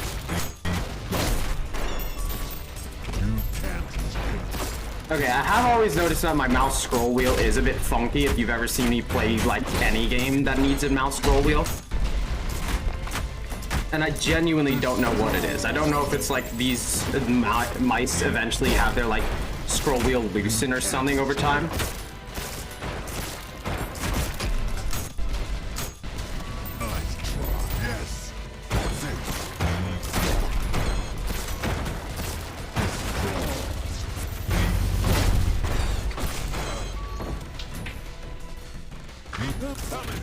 I may buy a new mouse next paycheck, honestly.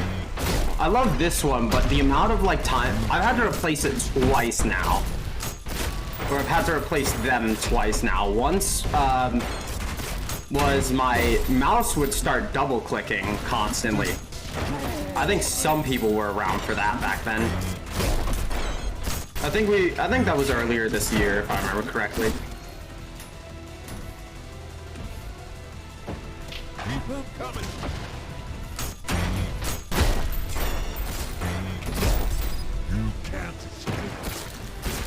So when he goes, "You can't escape," he actually tries to sideline you.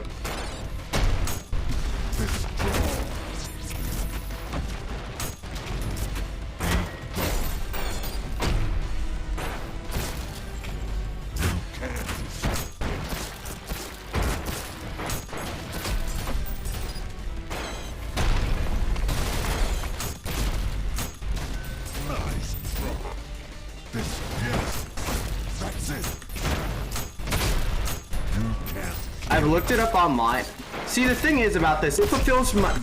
The thing about this mouse is that I really like it because it's not, like, gamery. It's a wireless mouse with, like, you know, good ranges and all, but, you know, it's like, the design isn't, like, super gamer. You know what I mean?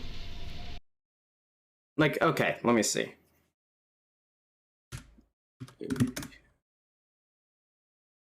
I don't remember what the specific model is. Let me go see if I can find it so I can tell you, like, this one.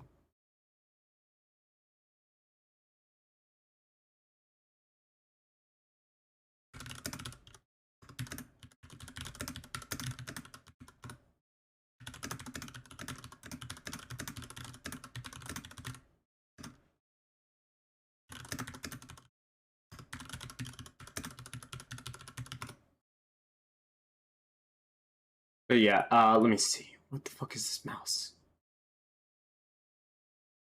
See, the reason I like this mouse is because it's not that expensive. It's not like ultimate gamer looking one. It's just a good mouse. But it's broken on me like... Yeah, the 304. This thing lasts like a year at best. So I need an alternative. Last one lasted me the year. This one lasted me like about over half a year, but I think you guys have seen it before. Whenever I try to scroll down, sometimes it'll just scroll right back up or just not want to scroll. And I gotta find out what the fuck is the problem with it. Because I like this mouse. It's just bad. Doesn't want to work.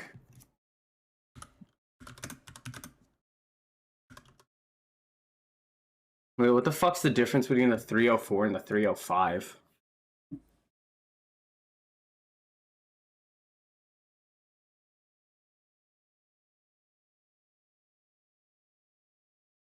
Not a single difference. What the fuck?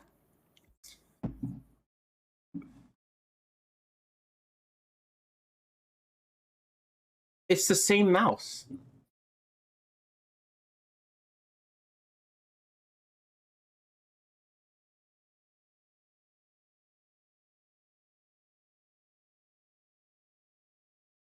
Okay, so it's literally just their region?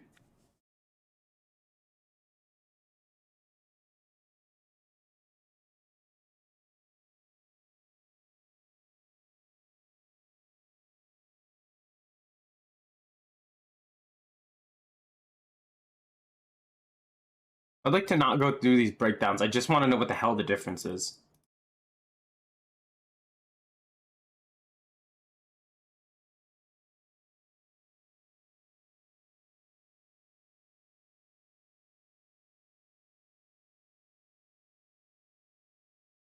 Okay, so they're literally just the same goddamn thing.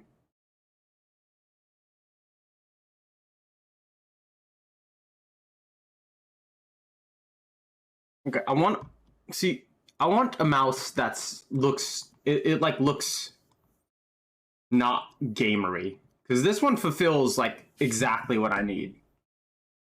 It's not weird gamery looking. It's just, you know, a viably normal looking mouse. At the same time, I've had to replace this thing. I'm going to end up having to replace this thing twice now because of weird problems with them. I love products when they break and explode. Isn't it awesome, guys?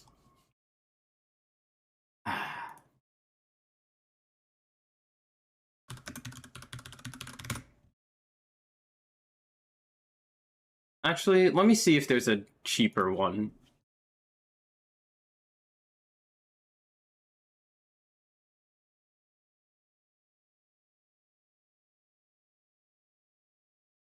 Hold on.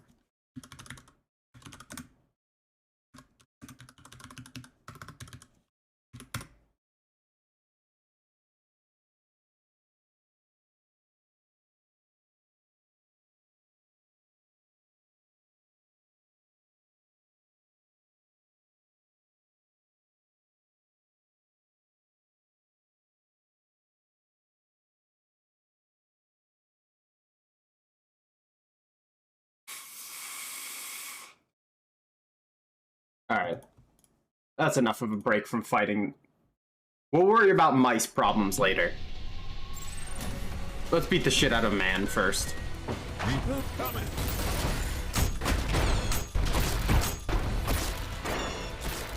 have to turn up my amp because this is just... I want to hear this. I want to be surrounded by ass kicking. Yes! Yes!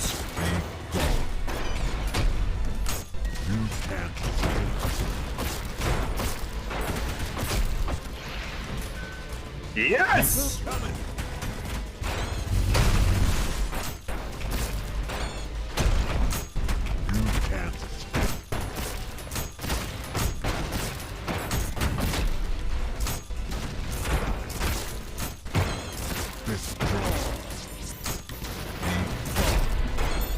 So after his destroy, he'll throw out like the gold.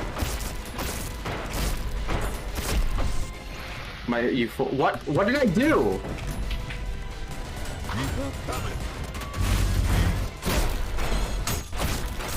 Are you my next boss fight? Why do you call me a fool?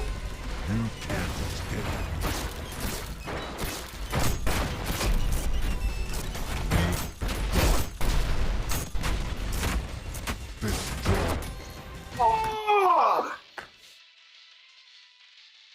Christ, I got uppercut in real time. Freeman, you fool!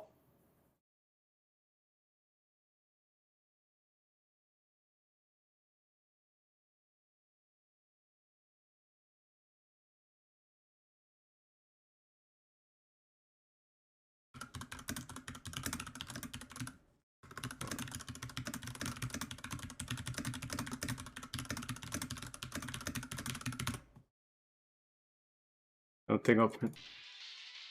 Listen, I'm just trying to be out here. I've already had to beat a lot of allegations.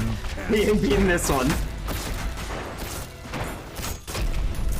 Let me rest, I'm tired. You think I know? No, I know you will. I'm not a fool. I'm not saying you won't.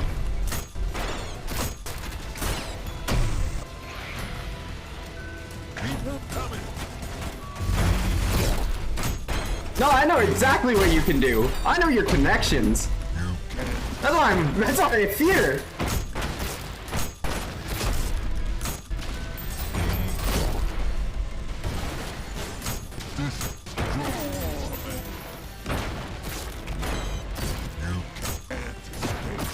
Oh, Jesus.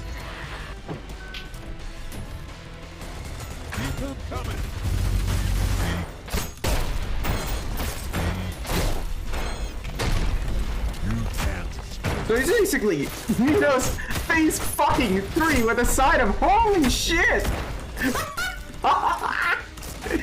This is such a good fucking fight. I've been waiting for a challenge like this again. He's taunting me! He fucking taunted me mid-fighting, bitch! I got taunted mid-fucking fight by the boss! Not just verbally taunted, this man stood there, made motions, fucking told me, come here. No way! No way!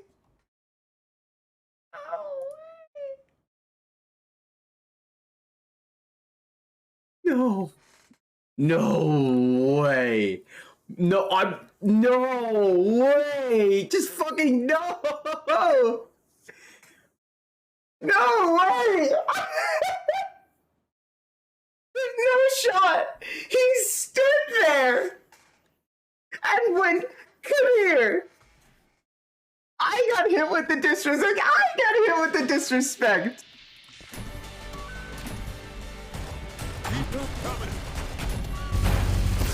No, I feel fucking... I think I should be offended at that. I should be offended at them. Why is he slide? Why is he Akuma slide? Like, Minos just vanished. This man slid over her whole ass foot out. And Akuma slid me. I'm getting cooked like DSP in today's interview. I saw him getting cooked.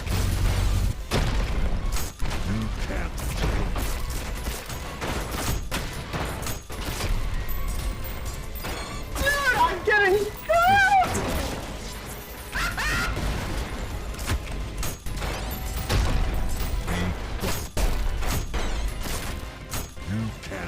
Oh, I almost forgot how much in my element this game made me feel.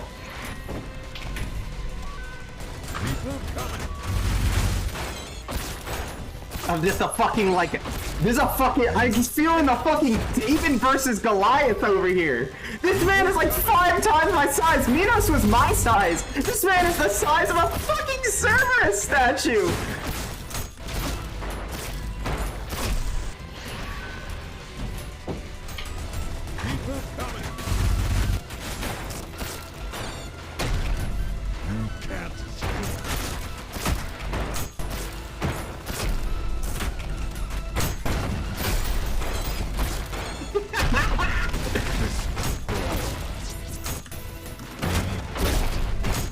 You would never hear me say this shit over a game I don't like.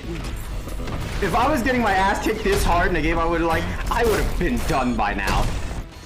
Listen, I'm cave storing this bitch. We're fucking going. Except this time I have played the game prior, but still, you know what I mean?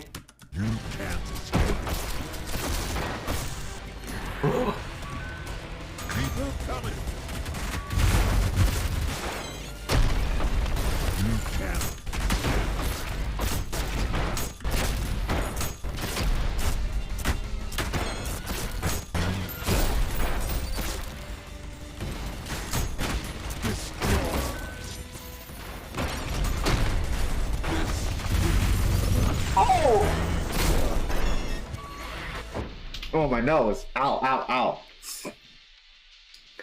I raised my hands up and smacked my fucking nose.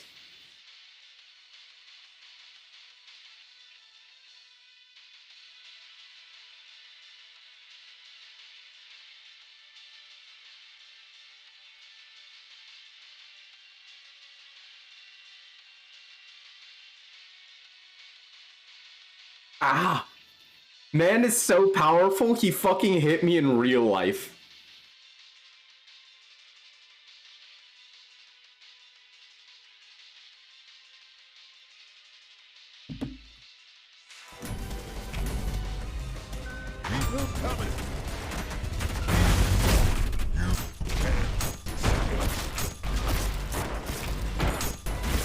He's hitting me in real life. He's hitting me in real life. He's hitting me in real life.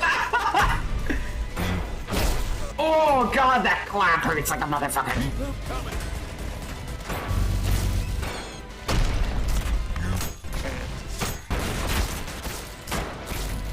So the requirements for each new fucking Prime Sanctum are that you fucking P-ranked the last one, which, holy shit, we're gonna have to P-rank this soon. Because this fight is so good.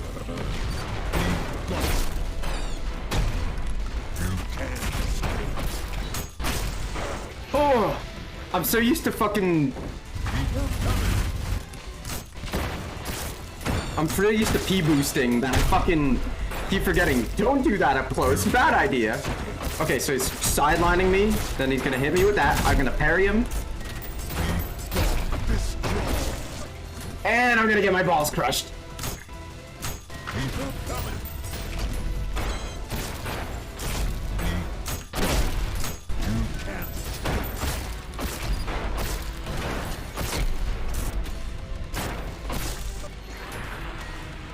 I gotta practice my tech more at this, but I'm... Okay, here's the thing. I've never been good, particularly at tech in games. Much as I love, like, tech-heavy games, I've never been that good at them. Yes, ironic coming from a person who plays fighting games and loves to break her fingers into, but...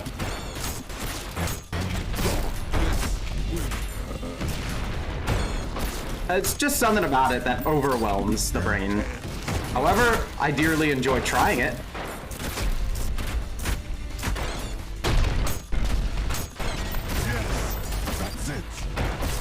God, every time he goes, yes, that's it, he fucking, like, takes his golden dick out and smacks it across the face with it.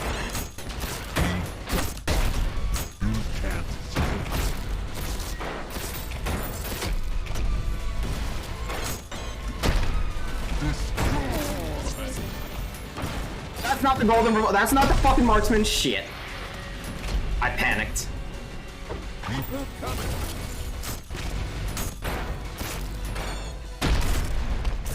So in this one I can jump around at least a lot more. So I think I'll be trying the jumping. Since it doesn't explicitly have like the crazy ass Minos uppercut.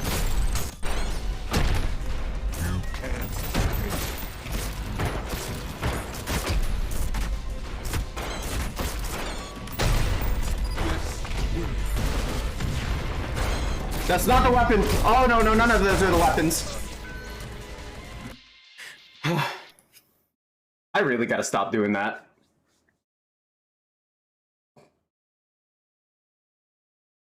Okay. That's me hitting my hands together. Oof.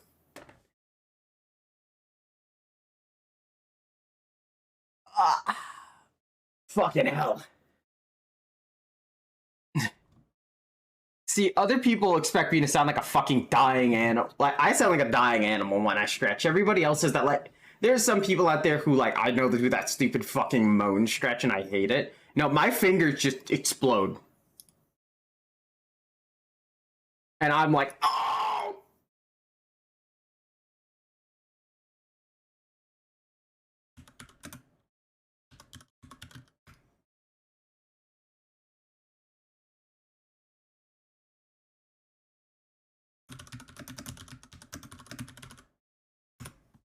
I have the fucking sound of a dying fucking animal.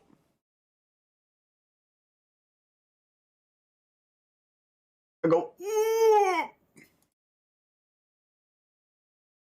oh, man.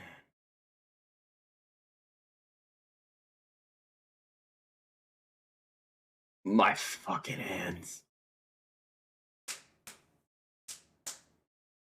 Okay. Hands done. Feeling refreshed. Let's go. After all, how can I beat the prime motherfuckers without a sound body and mind? Okay, maybe not a sound mind. I think mind. Okay, now we're getting a bit antsy, but you know, a sound body is pretty good. The way this man fucking walks up to you with like the dick out. The full dick out and like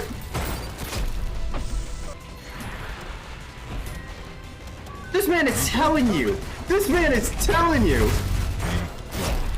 This man casually strolls up to you. All of them have a similar fighting style, which is the weird thing. Minos and Sisyphus have had this, so is being a martial artist native to being a prime soul? Like, do you just get really weird face? I was about to say fist skills, but I'm not sure. I should have continued, but or is it like in P3? Are we gonna fight like the dude who, like the original? Oh my god! Oh man, I had such a fucking cool idea. Okay, it's probably gonna be simple, but like, what if like P3 is the original fucking sinner? Okay, like.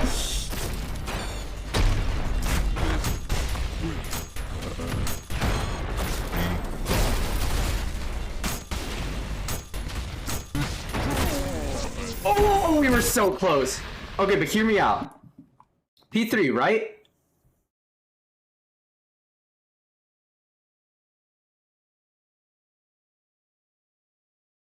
So, like, here's what I'm thinking. I already said this before, but the joke's kind of dead. I'm not gonna lie with you. It's just not funny anymore. I feel like it's gone on long enough.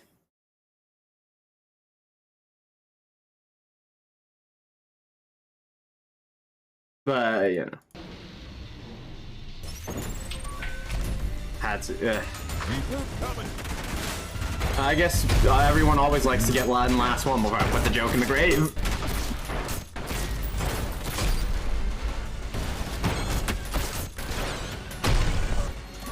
Oh, fucking hell. Listen, the only thing I want to play this game with is a haptic suit so I can fucking be killed instantly.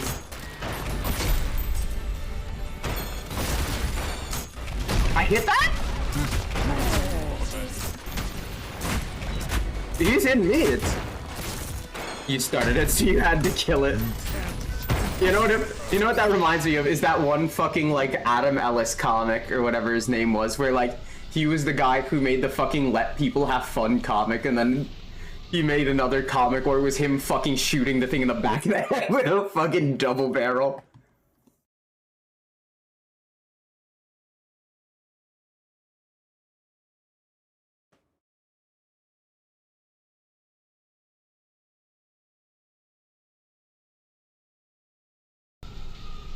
I love that comic.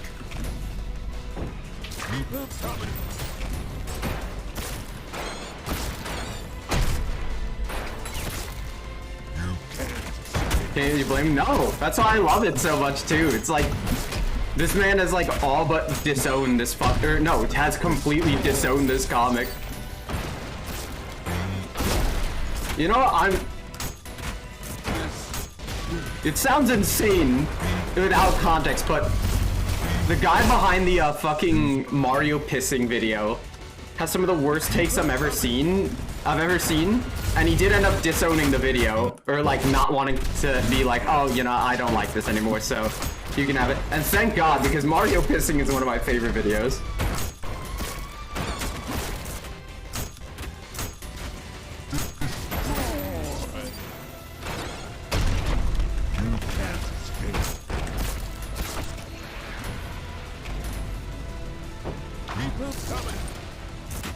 Is slowly reverting it, which is interesting. Yeah, that's interesting.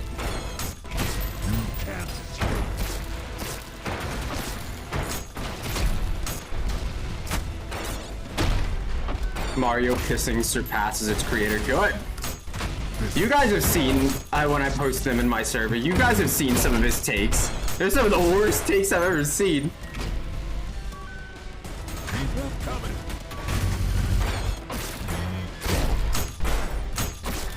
Like Mario kissing Sonic. Really? The creator of that one disowned it too?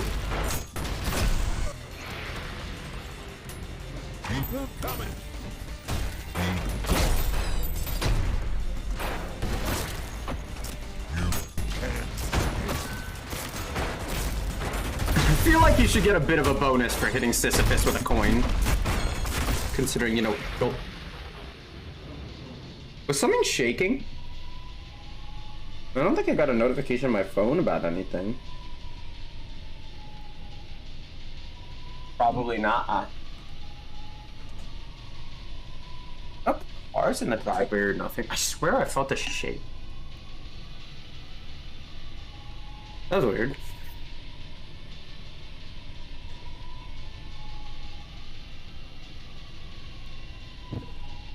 The weak rat. Listen. You look like you go and be one of these guys, then you can call me weak. You go be this motherfucker right here. You deserve to call me weak until I fucking beat the shit out of this man live in front of a studio audience. But if you're not Batman, get the fuck out of here.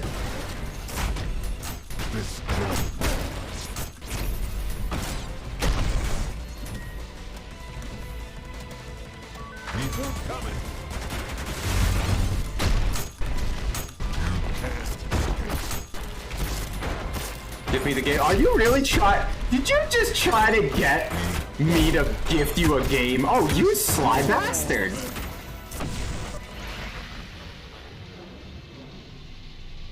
You bitch.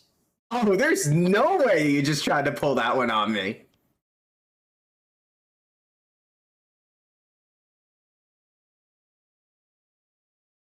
I don't expect you to... Yeah, because I gotta save my fucking money. What do you think? I'm a university student. gotta prep for eventual horrid debt. I mean, I'm already in debt, but that's a statement I'm not going into right now.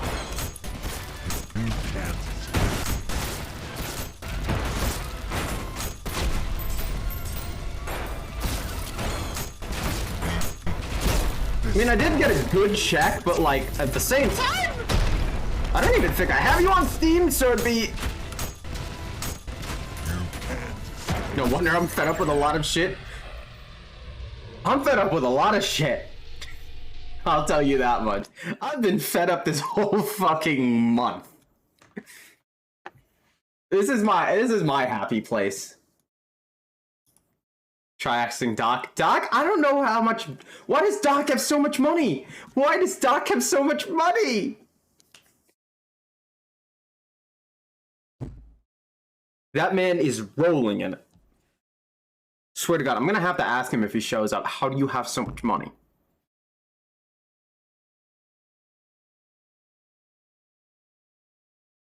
Dude's legit.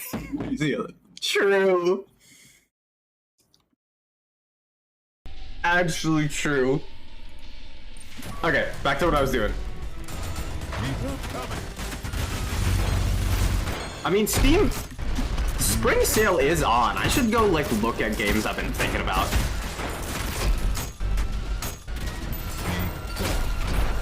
I don't like to spend too much on games in general though, because I know like, here's my problem with games. I never finish games. I swear. Like, if a game's not like very short, I have a bad tendency. Okay, back to what I was saying. Oh! I have a bad tendency of not finishing games. If you'd like to know how bad it is, right down here is my Nintendo Switch.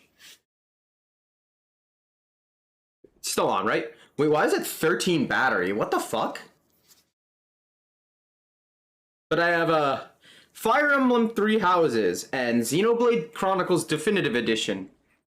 And hold on, let me get this thing plugged in.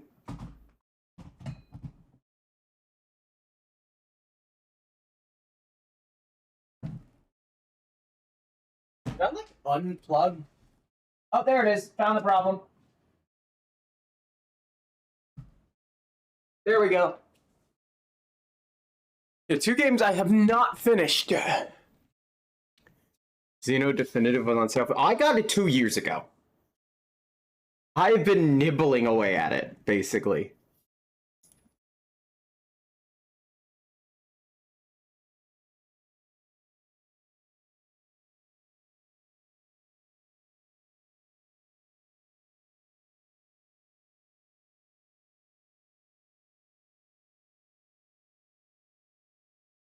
Ugh.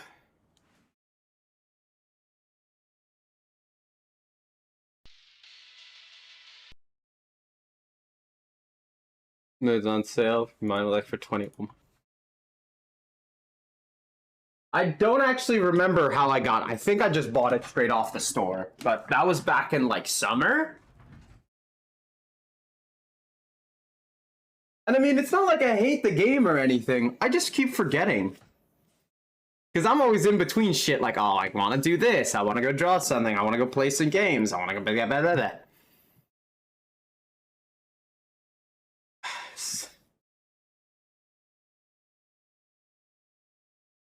It's a great game, though.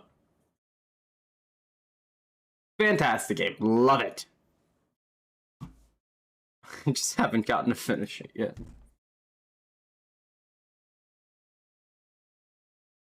So much shit to do, and it's so cool though. It's such a big fucking world. I love it.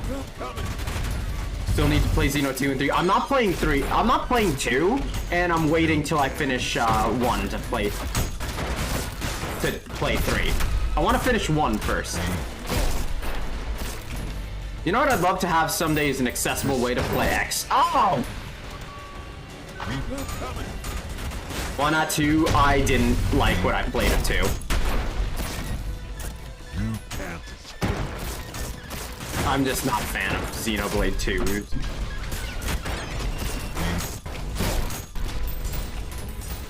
From what I've heard from my friends, though, who are both, like, massive Xenoblade fans, all the concepts are... Everything's I didn't like from 2 is not... A lot of things I didn't like from 2 are not in there. And 3 is very enjoyable. Somehow better than 1. And I hope you'll at least... Of course, I'm gonna at least look for that. I just do not enjoy playing through... I just did not enjoy playing through 2 enough to do it So, probably... Okay, mixing my words. I'm fucking sentence mixing over here. What I was trying to say... was...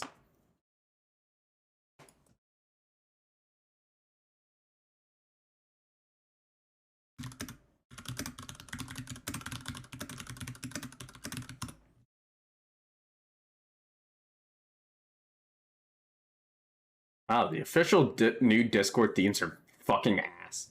I didn't like the gacha system, yeah.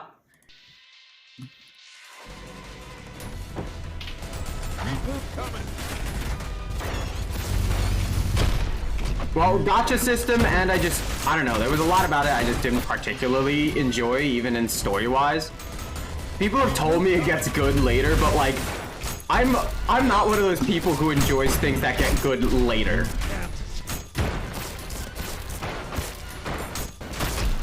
You should probably interest me before you take my money. In like the fan service either. You know me! Of course I didn't! If there's any way to help, like, kill my interest in something, it's copious amounts of fan service. If there's any, like, if you want to speed run killing my interest in your product, in your story, put in a shit ton of fan service.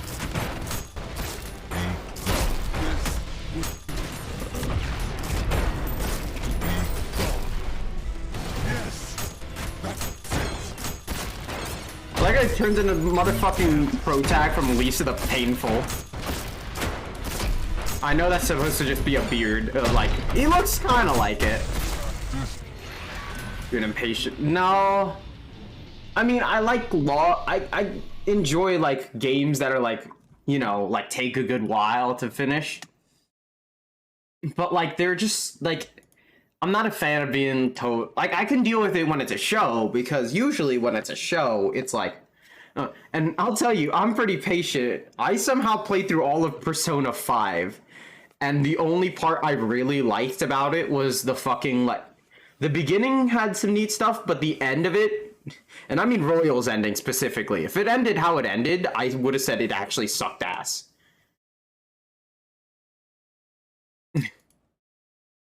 When it's a show, I've been meaning to get into it, but if I get into One Piece, I'm probably gonna read it.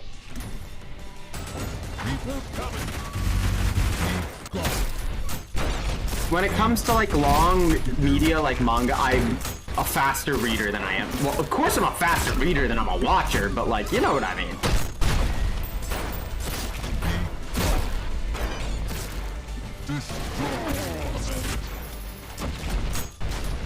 Fuck One Piece. Man, what One Piece do to you? Ow! Shit is good, but holy shit, learn to end I say. I don't know, I just want to, like, give it a fair shot, because what I remember watching, it's funny, I remember watching partway through when Toonami had it on. And, they did I think it was Water 7 and NS Lobby.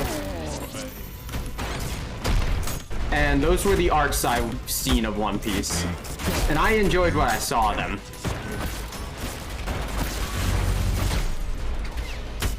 Also, like, I'm not telling you which character, but there's a character in there that shares my nickname.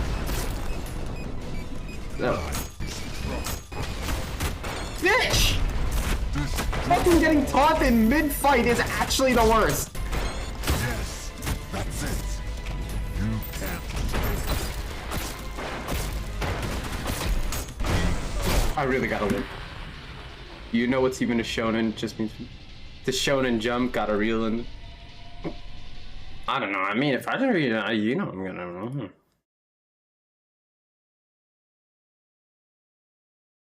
I mean, yeah, it's a shonen. I don't know.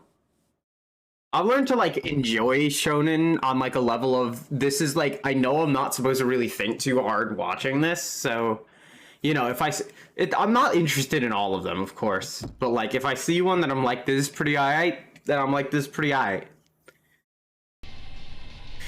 I'm no talking, I'm not no talking because I'm only like shonen in my face, goddamn. I don't know. I wouldn't want to be explicitly labeled an otaku. I think I'd rather eat cement. I wouldn't even say much because I don't watch much anime. I'm very like selective. I'm very selective when it comes to shows. Like I will refuse to watch some anime, but I will refuse to watch short anime sometimes because I'm like this is dog ass. But like, I watched through all 5 seasons of Breaking Bad, and I was like, this shit is awesome. I guess I'm selective because like, at least with games, like there are like short ones, and you can like choose how much time they take up. With a show, if you're watching an episode, it's 15 minutes for some things, or like it's like half an hour, 15 minutes maybe.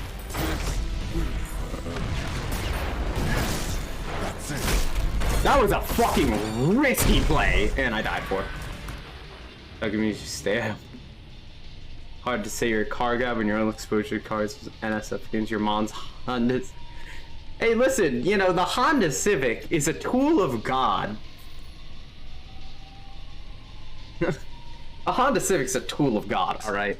When you get that little whisper in your ear, you know, when you see like a group of civilians while you're on the road on the Honda Civic, you just get that, you just like, the Lord is talking to me, and I know I must carry out his message.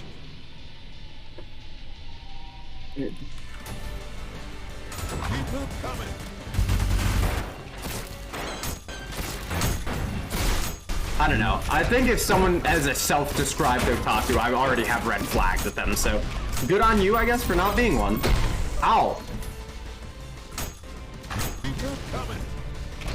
I don't know, I do get fight or flight personally, but I have a lot of things that give me fight or flight.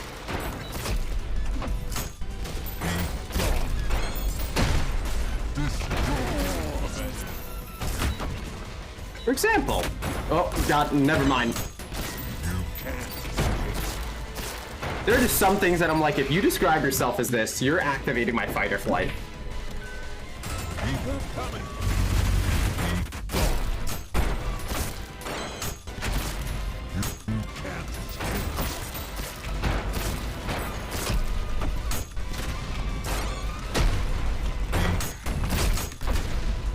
I accidentally shotgun parried. I didn't even mean to do that, but you know what? Oh, I'll take it.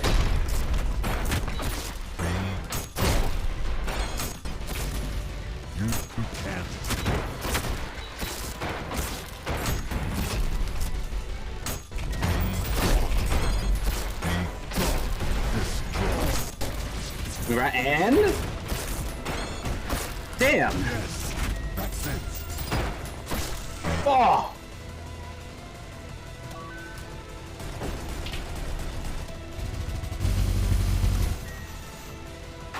Coming.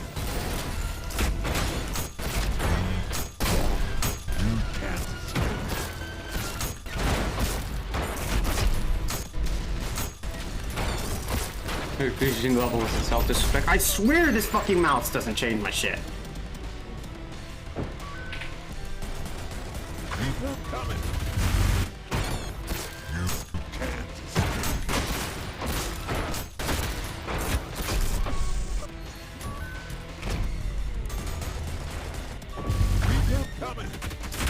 Personally, I'd never take the disrespect of being called a gamer.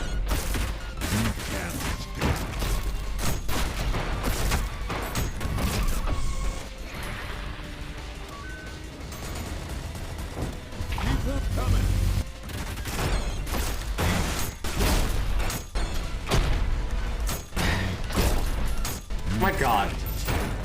It's so much. These fights get fucking rough when you don't know the patterns. It's like it's a new boss and all. I don't expect there to be the guide on this guy soon. Because even with guides, like, you can get fucked up, but ow.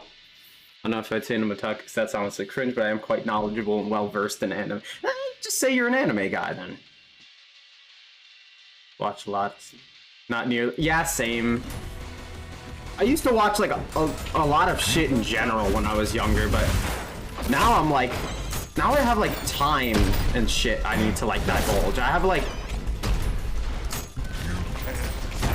I mean, I like that shooting stuff, too, but I'm talking, like, you know...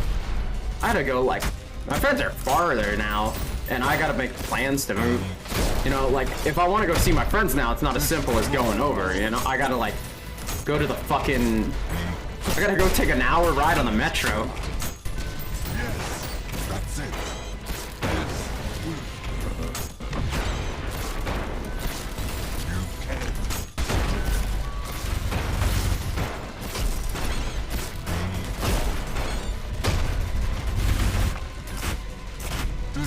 I accidentally put it on him! I accidentally put the fucking thing on him!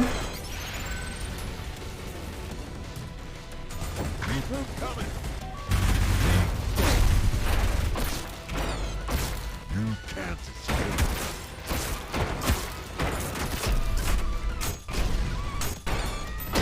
escape. I mean, I wouldn't describe myself like either way as generally just enjoying one thing.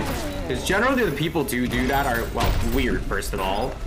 And I don't even mean weird in like the, oh, you know, I mean, you're just like strange and I don't like you.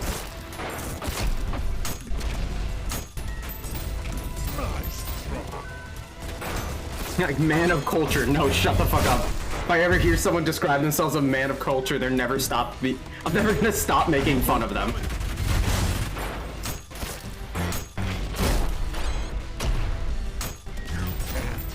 Okay, so where he teleports to is where he thinks you'll end up. I think I see him. When he hits you with something like that and he teleports upwards.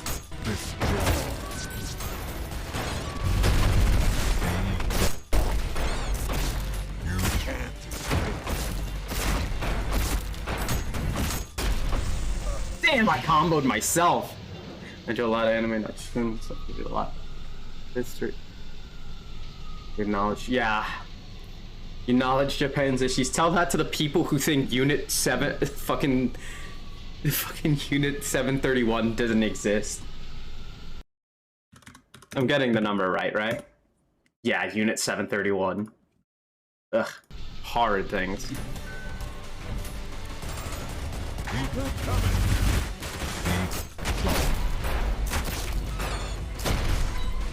can't escape.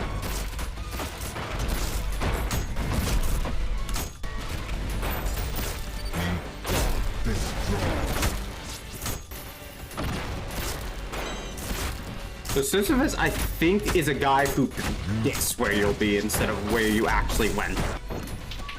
I think everything he does is based on, like, your current, or, like, a lot of things he does is based on, like, your current angle. So you have to, like, yeah, you have to move. That's why I get hit sometimes and I don't others. Not even the tip of their issues. Oh, I know, but it's like one example in a sea.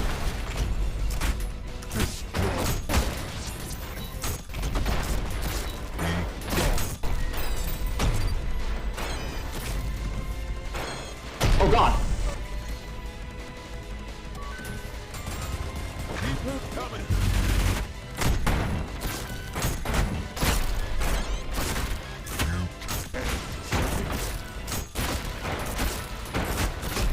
So I hear him use "you can't escape," then I have to get the fuck out of there ASAP.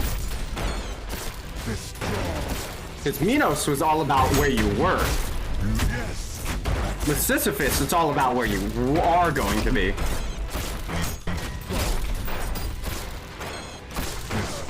Oh.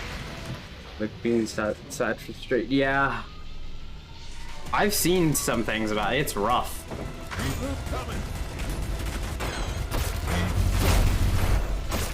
You can't.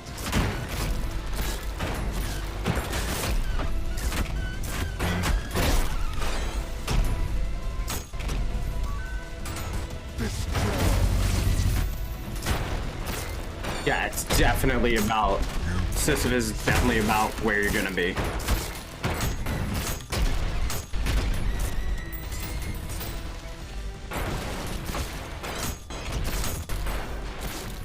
why it all feels like he's always on top of you.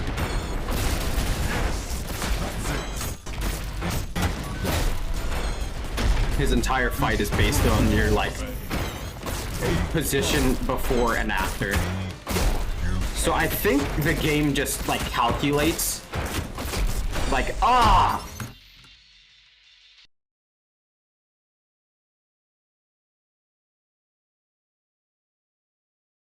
So I think how it's, like, the only thing I was a mega nerf. Yeah. Like, I wouldn't, as much as I like things, like, I wouldn't go up to something and be like, I wouldn't, like, as much as I like, really like a lot of things, like, you know, you guys know I like a lot of things, like, those just compose my personality. Like, I don't explicitly start something off unless we're talking about, like, games and stuff, but, like,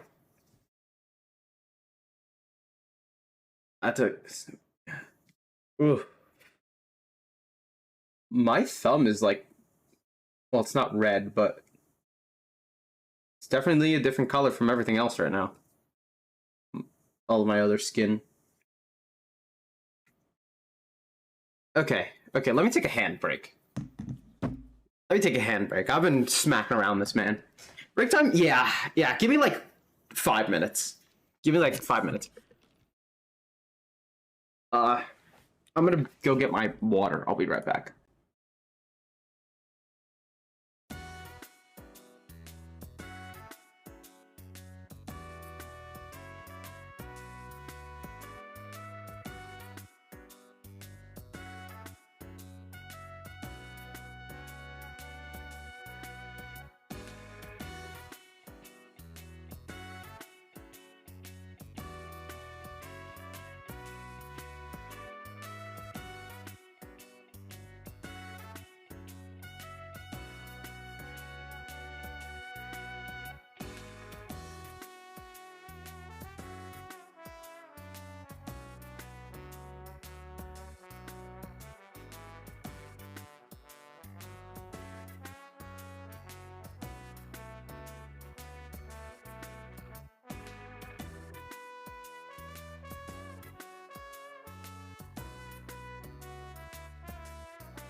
Welcome to back to Gmod Dark RP.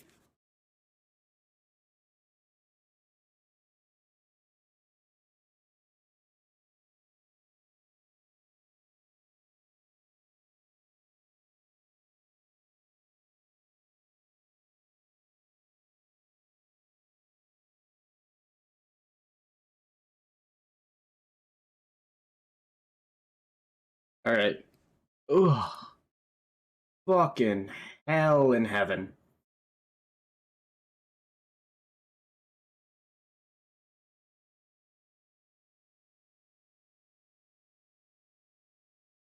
I'm biting my, not biting my finger, but like, oh.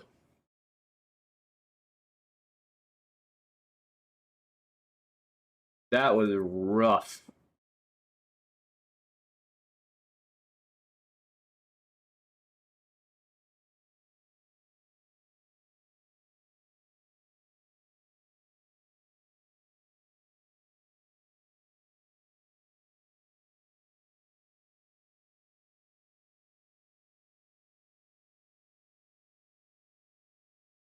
And I play. Fucking hell. Okay. Some water.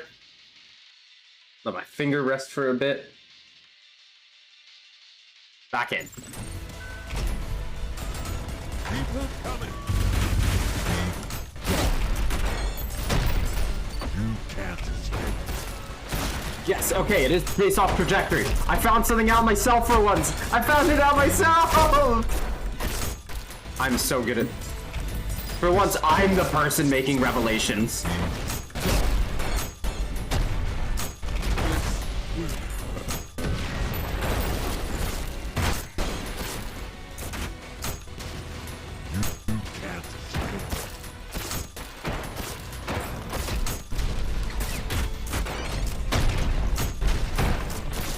Fortunately, I'm still bad enough that this information doesn't help that much, but... Yes, that's it. You can't escape.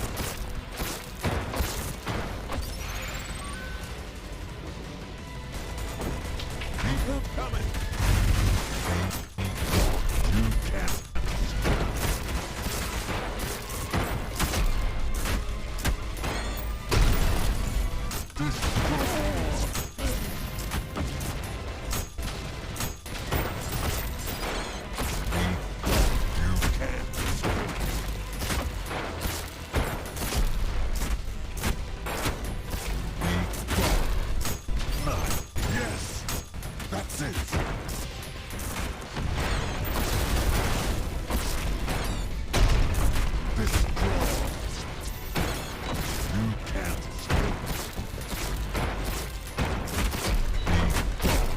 Oh damn, he can move after that. He's not like Minos. He ain't Minos. He ain't Minos. Oh shit.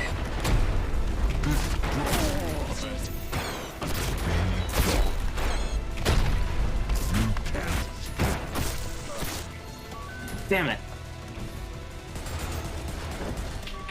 So knowing that he's based off of trajectory rather than position does not make it any easier when I have to remember what his patterns are.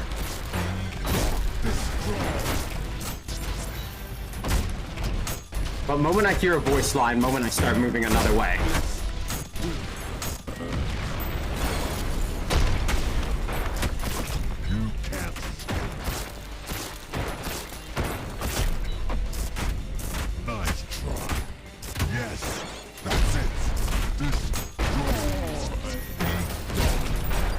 I think what threw me off most that he's based on like trajectory and stuff was the fact that his punches would go where I was going to be, so it basically felt like he was tracking me.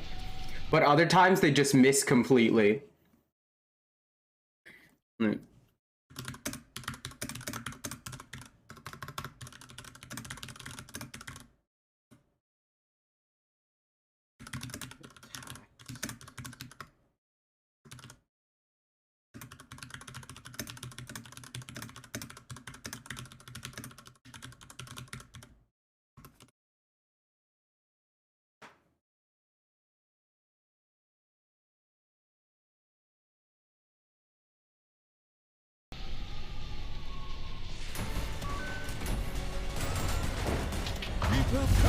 Okay, this might seem like a small revelation, but you know.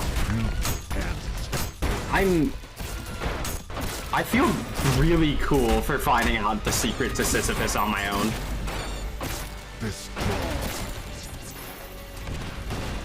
Or not the secret, but like the way his fight works. Because that's why the Minos strat won't work on him. Because I knew it had to be something different. He doesn't move like Minos did. Because Minos would move based on your current, like, position. Yes, that's it.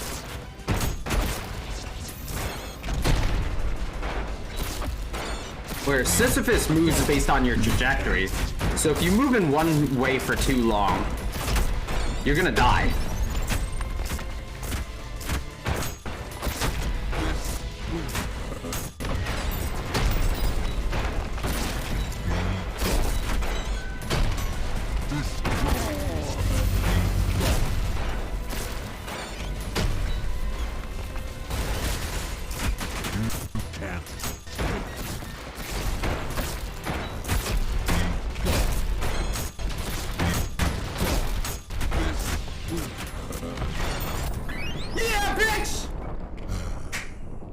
So concludes the life and times of Sisyphus.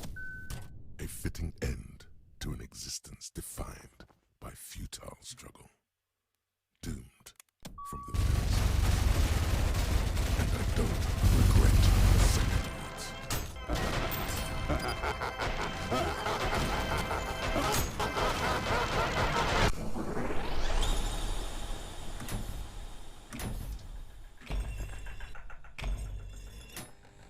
Terminal data number 2, encrypted. An update on terminals. Note, this is all still under investigation. Do not share until we have verified all claims and finished the draft. If this leaks like the last draft, there won't be enough money on the entire damn planet to pay your legal fees. Since the previous report, more powerful communication... Okay, scroll wheel works still. Since the previous report, more powerful communication equipment has been successfully designed and built, made possible thanks to the generous donations of Insert Company being presented to, whom we hold in high regard. With this newest equipment, we have managed to re-establish a connection with some higher end machines that were left behind after the Hell Exploration Excavation project was abruptly cancelled due to error Sam's just to. What we have discovered is truly remarkable, and if proven true beyond reasonable doubt, revolutionary to the entire robotics community. Boredom. The terminals, while unable to move, have grown bored. Whilst they are connected to each other and able to communicate amongst themselves, once the connection to the surface was cut, they were getting no new input, therefore stalling all communication to repetitions of already known information. It is unknown how similar this boredom is to actual emotion or what has caused it, but it has led to a symbiotic relationship with other machines. Essentially, the terminals scavenge whatever they can via their teleportation systems and trade those supplies and resources with the machines that were left behind in Hell in exchange for entertainment. That is, the machines record their battles for survival in Hell, and the footage is graded based on its entertainment value and used as quote-unquote points in exchange for goods and services such as new weaponry. It seems that this relationship has become so deeply ingrained into the existence of the terminals that they have developed a social hierarchy, wherein those who collect the most entertaining battle data are considered in higher reward than those whose findings are of poorer quality. More recently, the terminals have also collected enough data to create a simulation space which they let machines plug into called the cybergrind, which allows the machines to simulate the battles in a safe environment without the threat of being destroyed, which the terminals watch in real time as a kind of live entertainment. These findings are truly extraordinary, and though we too find it hard to believe, all the information we can gather validates these claims. If we can prove it and with certainty, and if this draft doesn't fucking leak again, this will cause a paradigm shift that will require reevaluation of everything we thought we knew about blood-fueled machinery. End of Data 2. For more information on the cancelled Hell Exploration and Excavation project, see Data 00, link removed.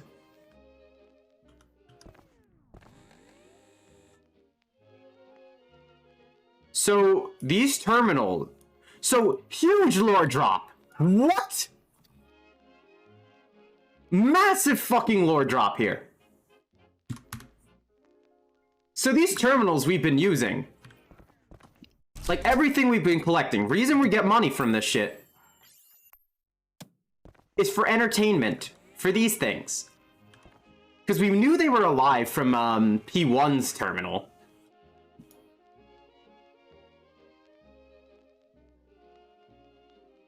And the reason we get points. So the points have an in-game reason for existing. And the ranking system too.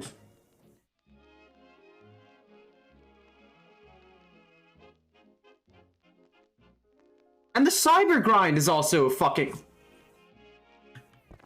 This game is fucking awesome.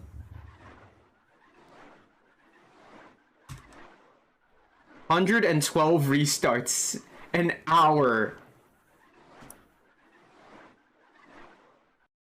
Wait, where do we get dropped now? Oh, back in 6-2.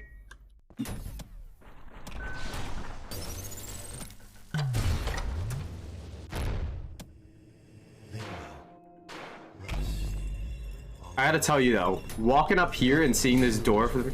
So is it only I have to beat P1 or I have to perfect P1? You know, you could just do this and get like easy points.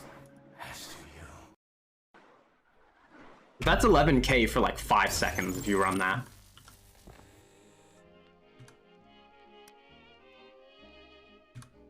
So these things have been judging us the whole fucking time. Oh yeah, I got this guy too. I'm scared that something wicked will ever show up again. I hope not. But if something wicked ever shows up again, I'm killing someone. Oh, I never read the Leviathan, actually. You know what? Yeah, actually, I think I have, whatever. So let's read the Flesh Panopticon's description. Flesh Panopticon is a superior version of the Flesh Prison, built not only to house the soul of King Sisyphus, but also with the capability of keeping a watchful eye over any of his followers that may be imprisoned alongside him. This feature, however, was never utilized, as Sisyphus' prime soul had already started forming before being imprisoned, leading angels to fear that he may be able to break out of his prison if he awakened. And he did. Though Flesh Prison Panopticon creates fewer spawns than its predecessor, they're more resilient and their gaze is able to stop all wounds from healing. This may seem just a curse, but it nullifies the Whiplash's primary flaw, allowing it to be used freely and to approach and destroy the spawn at a close range.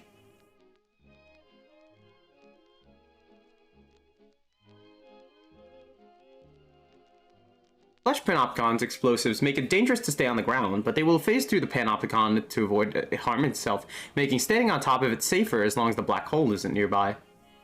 Imagine like a buffed up V1 that's banged the fuck up just walking up to Gabriel after they beat Sisyphus and Gabriel wondering what the fuck happened. Machine, what happened? Sisyphus. Though Minos was intelligent and persuasive, he was also such a gentle and noble man. Such values mattered little to Sisyphus, who would gladly lie, cheat, or kill if that's what he needed to protect his comrades. In a hubristic show of power, Heaven decided that the only correct punishment for his sins would be by breaking his will and subjecting him to an unending and impossible task, unaware of just how tenacious the spite of man can be. For thousands of years, Sisyphus bided his time, suffering his punishment day after day without any sign of regret or remorse, waiting for the perfect chance to strike and subvert Heaven's tyrannical rule. With the disappearance of God and chaos in heaven... Oh, fuck off. I hate this mouse so much. Alright.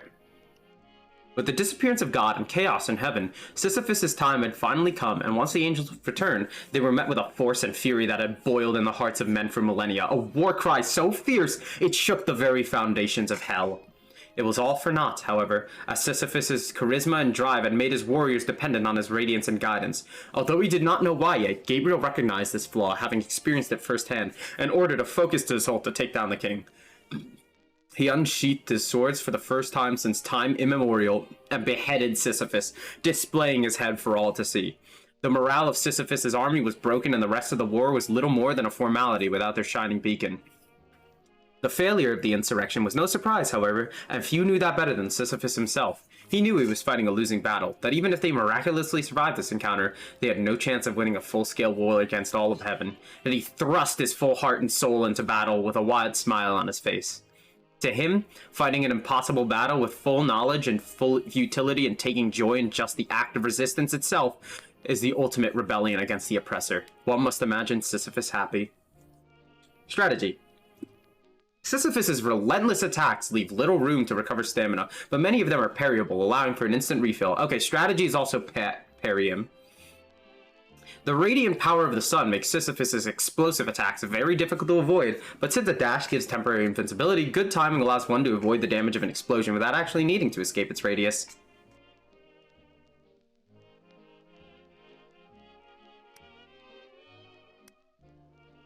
What a fucking, like, difficulty step up alone from Minos. I feel bad for the poor bastard.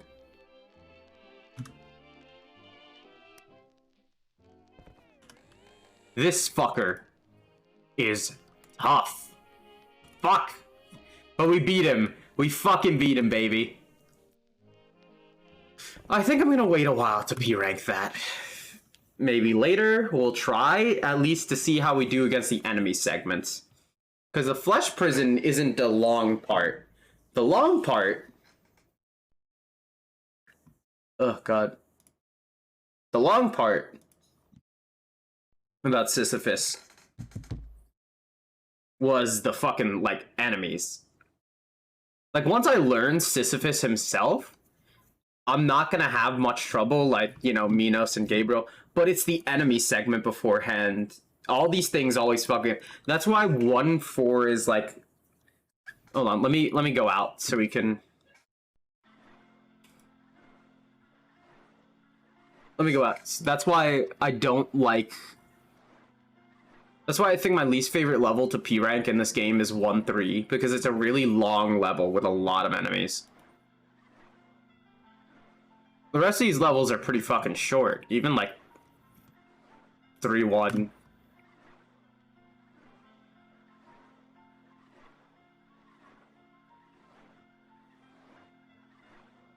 That's got me wondering though, what the fuck is P3 gonna be like?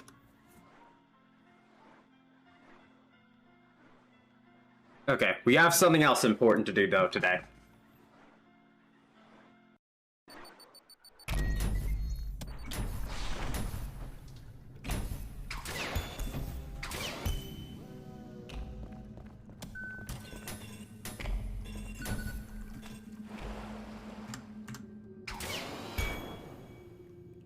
I don't care about the challenge right now. I need to do this.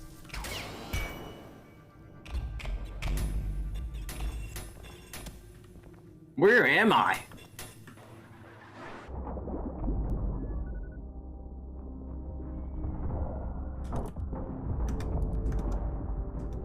I know a couple of things have gotten, like... Whiplash does not build up damage. Oh, right! They gave you the Whiplash in 4-4, and then... After 4 what? We're like, hey... I really like how this is like your playground. These this water level is your playground for the Whiplash because you don't build up damage.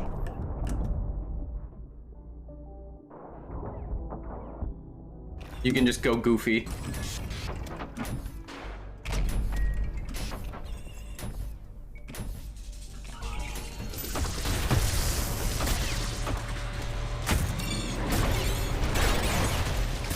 Mentally, I think I'm out right now. I just want to get to the 5-1 and then I want to explore a bit of the developer museum. Where am I? Queen, we're an Undertale.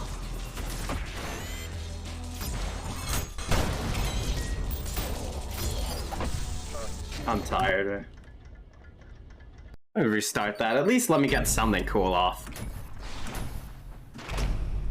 How I P-rank these all right now is a mystery. It seems like a mystery, but really, honestly, it's been a while since I really went in and practiced this game. Which I would love to more again, but fucking hell. I've got a lot of other games to do things for too, and the tech keeps getting more, like, crazy. We're in Undertale. We're in Cuphead. Homer.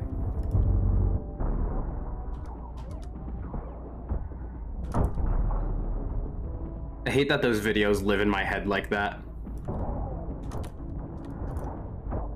But they're so fucking funny. Not for any intentional reason, they're just fucking stupid. Good morning.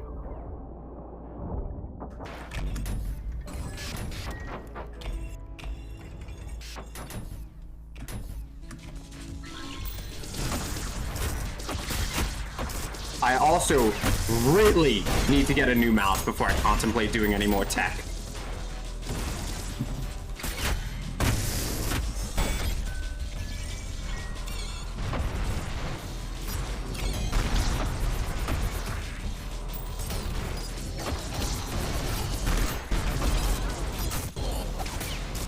All my skill and knowledge of this game going out the window the moment I see a mind flare.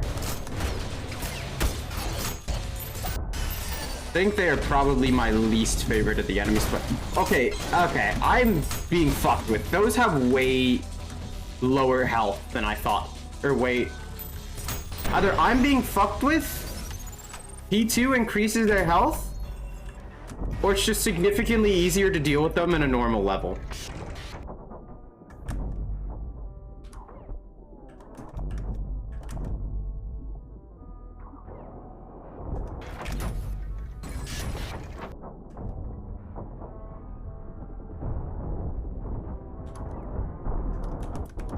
Mind flayers aren't fun to deal with, but wow, they were rough in P2. Everything was rough in P2, honestly. I think one of the rougher parts about P2 is definitely the way that... Okay, so there is precedence for the whole trajectory thing.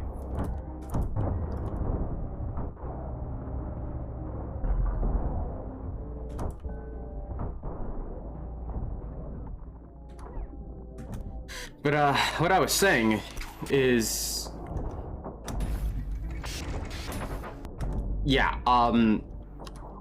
I feel like it's probably just me being bad, but P2,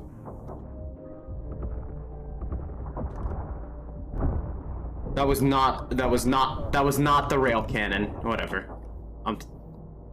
Just want to go fishing. Get up. Every time.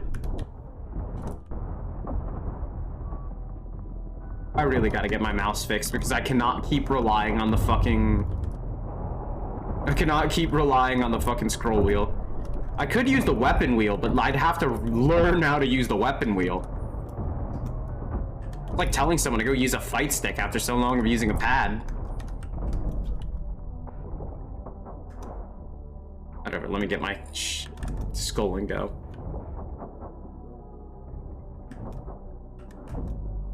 I really feel the rust on this game, though, goddamn.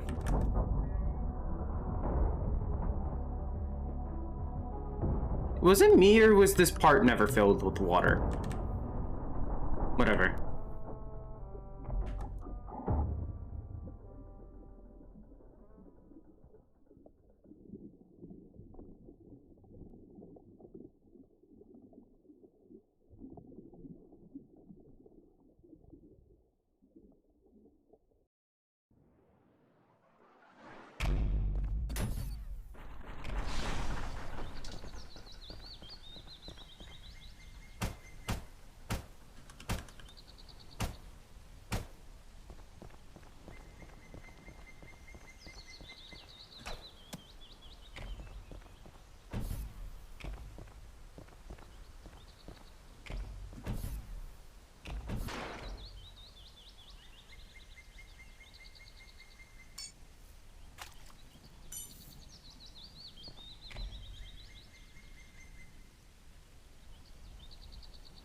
Oh, I see.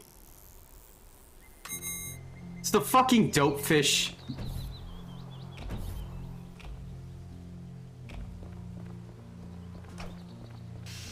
Whoa!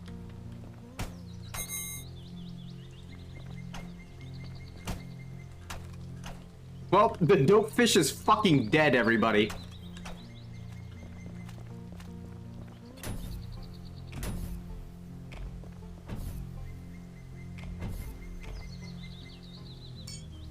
I feel like we could all use a little fishing after today.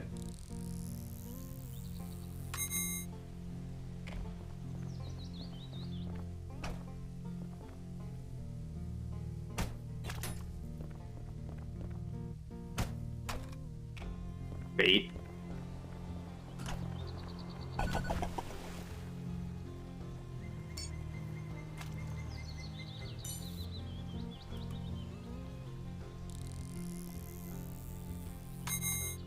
I got a Peter fish. Oh, it's one of the devs, right? The Peter. I've never known how to pronounce the dev's name, but, you know, Peter. That's pretty fun. How about we catch one over in some raving rapids?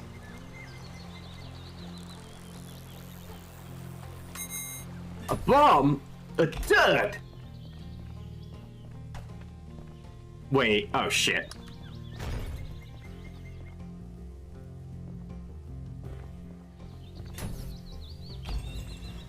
I assume if there's a Peter fish, we'll have a Hakita fish somewhere.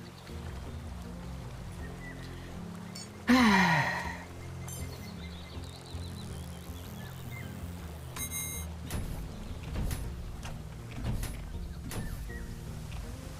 we catch the waterfall?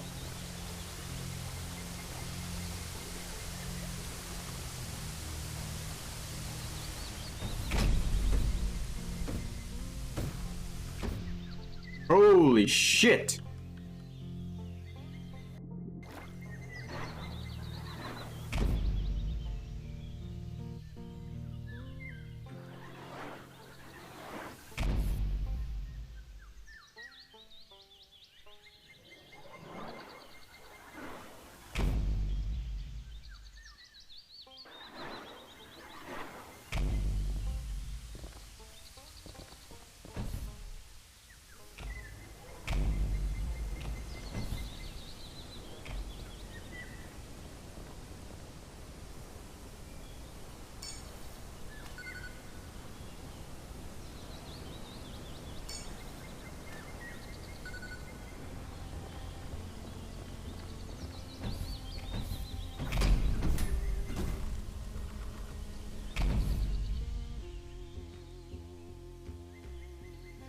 Do I just get teleported back out if I go into the ocean? Ow.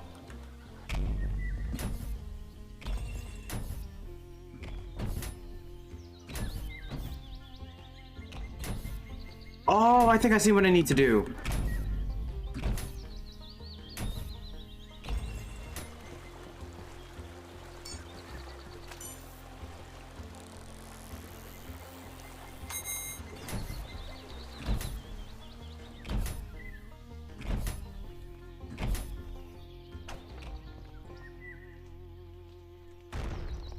Yeah.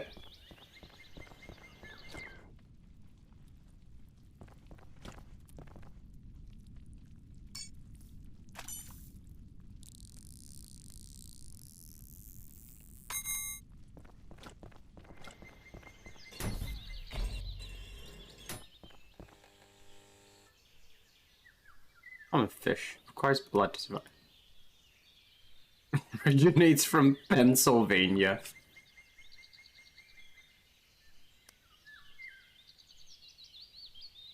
Very smart fish, loves cats, swims near land, and will often get caught by fishers just to be nice on purpose. Always ends up at the bottom of fish hierarchies. Huh, I know someone like that.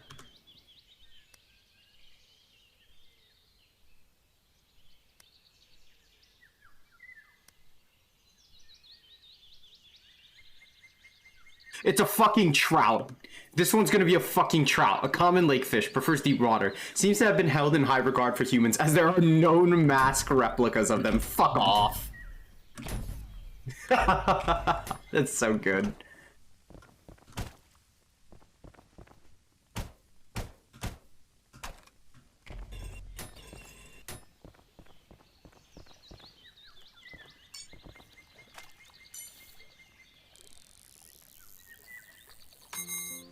Funny, stupid fish. Friend.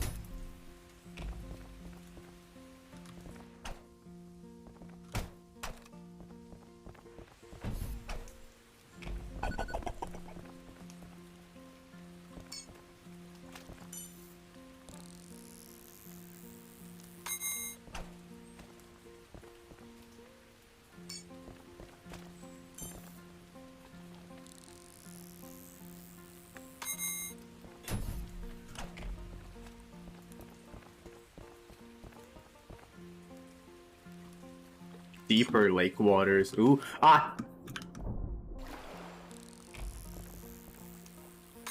Are you fucking serious? Leave me be.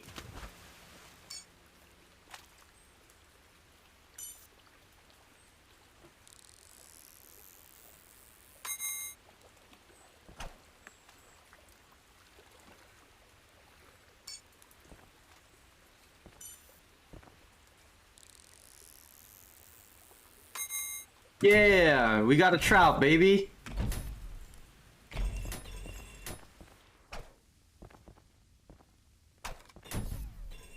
It's got me thinking.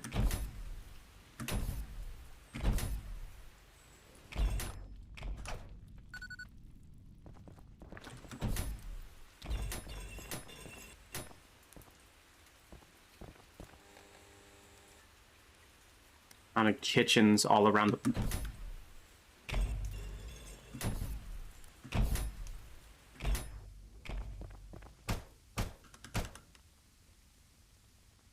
And oil. With a fish stick. Stick fish. Fuck off. Too small for this fish. Oh.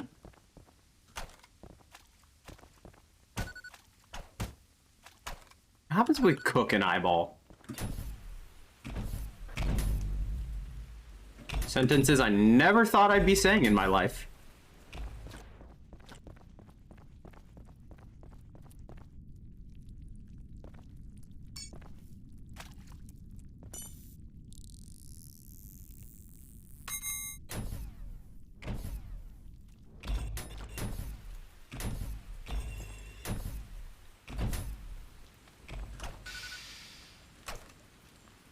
Oh. Game refuses to categorize this one.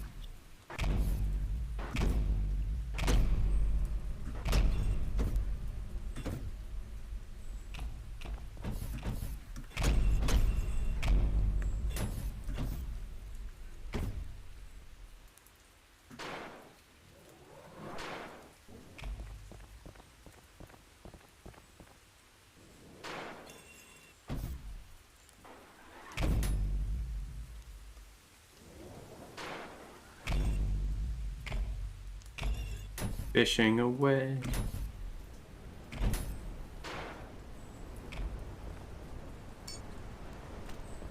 I feel like you'd expect something that would be biting in the ocean of all things.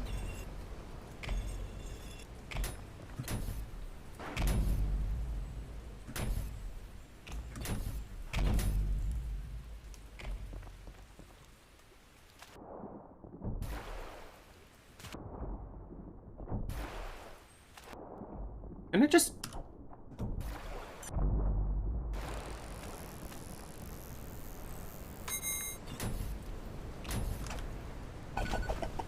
What?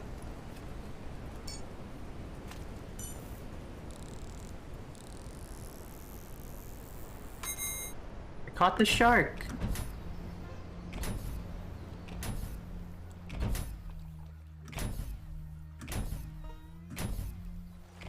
Why is it more ominous the more I play?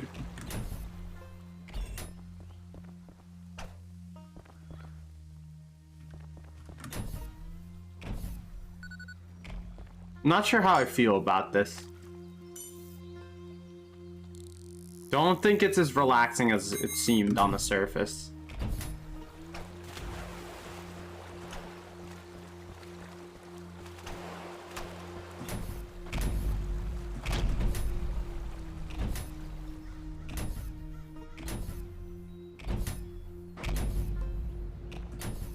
Hey, you guys think...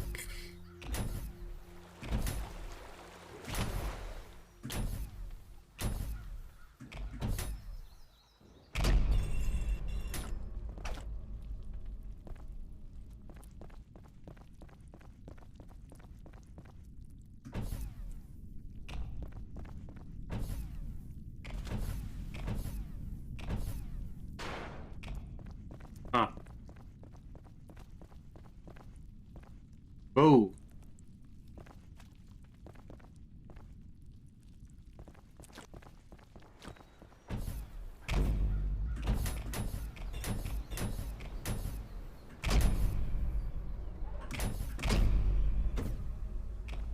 What's a professional fisher?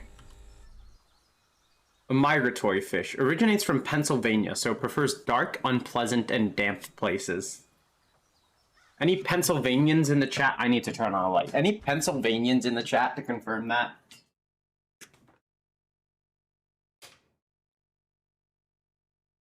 Anyone?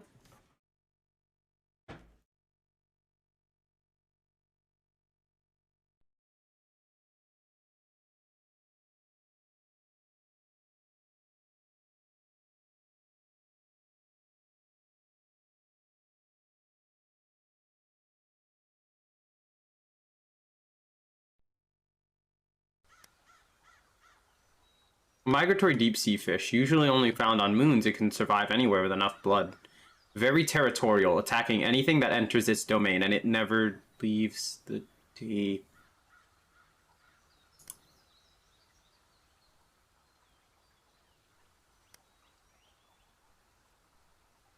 Only survives in rocky areas as its diet consists entirely of rocks.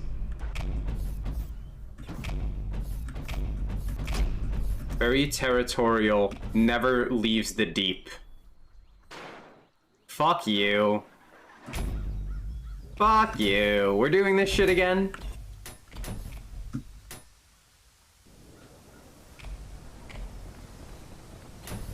Alright. Well, here's the only rocky area I can think of.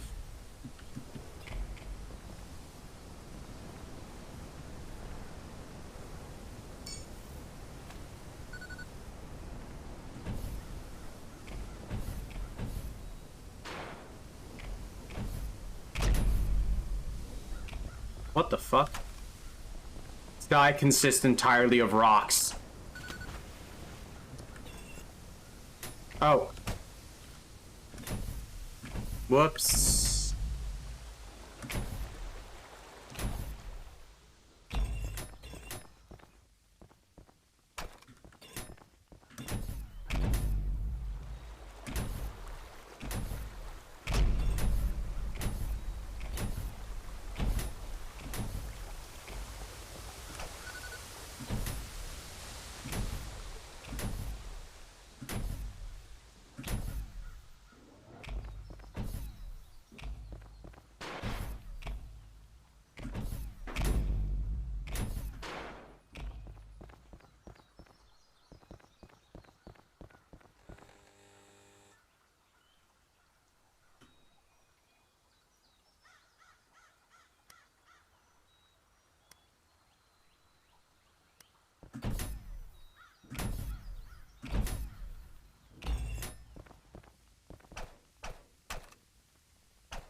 Fuck you guys.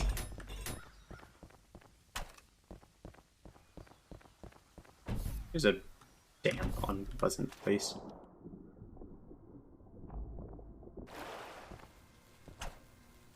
What the fuck?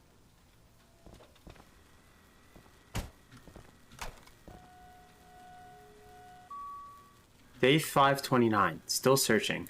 No contact from the agency in 216 days. I should return to HQ, but I can't. Not yet. It's there. Somewhere. I have to see. I have to know. I have to see. I have to know. I have to see. I have to know. I have to see. I have to know. I have to see. I have to know. I have to see. I have to know. I have to see. I have to know. I have to see. I have to know. I have to see. I have to know. I have to see. I have to know. I have to see. I have to know. I have to see. I have to know. I have to. Okay, I'm gonna throw up if I say it. Size 2.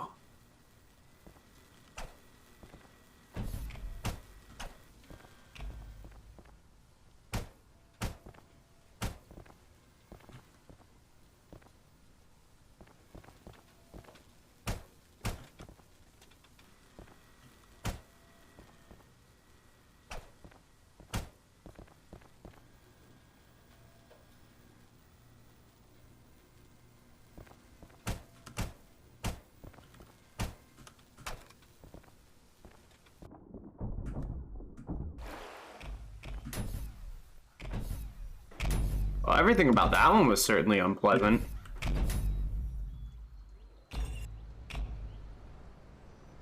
I need to find a rocky area. I mean, that place is rocky, but apparently not damp and unpleasant enough.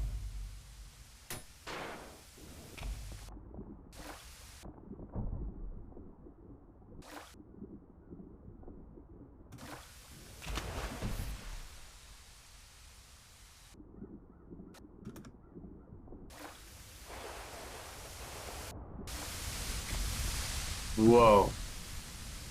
Well, this one's unpleasant.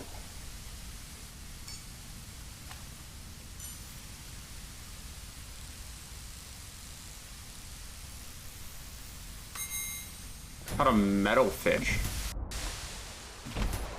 Metal fish?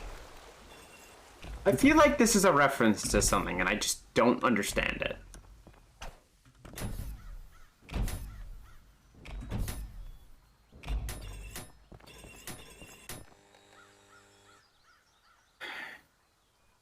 Dark, unpleasant, and damp. Meadow fish. Migratory fish. What is a dope fish or stickfish? Edible and usually farmed by humans. Can be found in kitchens across the world. Cookfish. A common fish. Lives in fire, eats other fish, and only comes out when fed. Considered a delicacy, so fishers will often catch other kinds of fish purely for the sake of feeding them to an open fire to coax it out. Shark, a carnivorous fish, originates from Sweden and has been considered a status symbol in human society, possibly as a sign of femininity or those who receive. Though the details have been lost to time.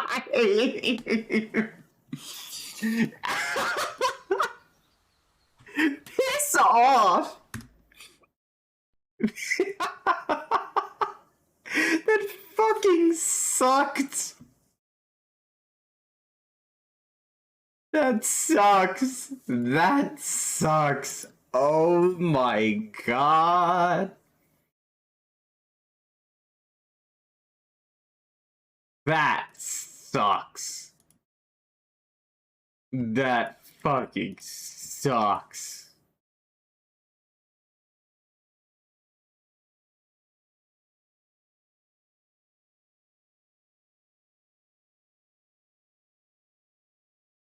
Oh, fucking hell. Piss off.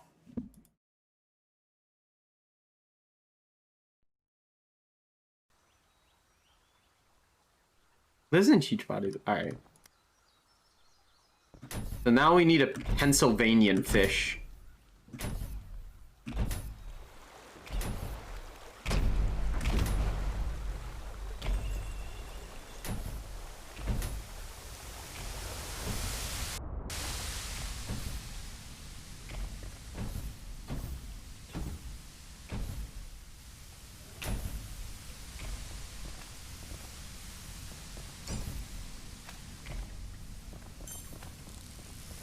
Here comes the Pennsylvanian fish.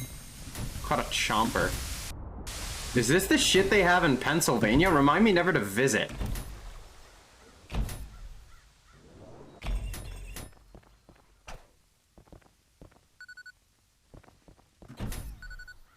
I never checked the entry on the dope fish. A migratory fish. Found everywhere, though usually hidden well. Piss off! Often found accidentally by heroes and travelers across their journey as a sign, and is considered a sign of good luck. Yeah, fuck off. Last time it was. Bombfish, an extreme kind of fish, most often found in flowing water, as stillness would be boring and inadequate for stimulation.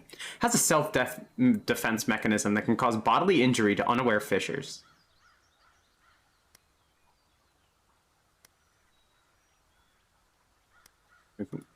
Funny stupid fish. Friend. A stupid fish. A really stupid fish. A dumb cretin. A fool. An absolute buffoon. A bumbling idiot. Has a sense of humor. Easy to catch and very friendly. Is usually used to teach novices and children how to fish.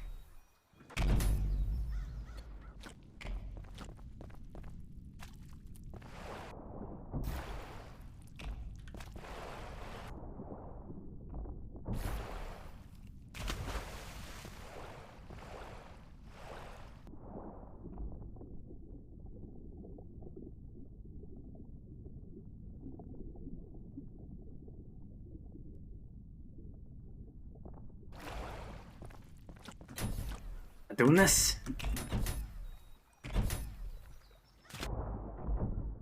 Is there anything that terrifies me? It's the fucking deep sea. Putting it beneath an ocean of blood. You're one-way ticketing me right now to a fucking nightmare.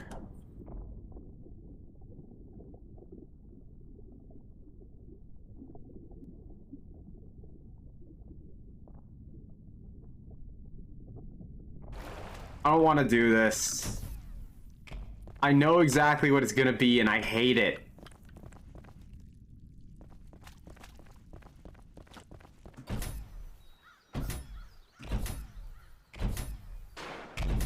Let me read this out again. Migratory deep-sea fish, usually only found on moons, though can survive anywhere with enough blood. Very territorial, attacking anything that enters its domain and never leaves the deep.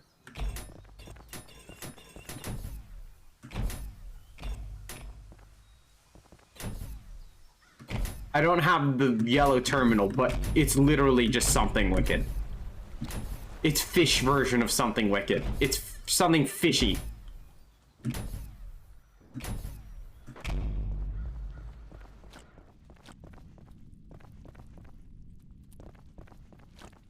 It's a deep sea fish that never leaves its domain. It doesn't even let you preview it.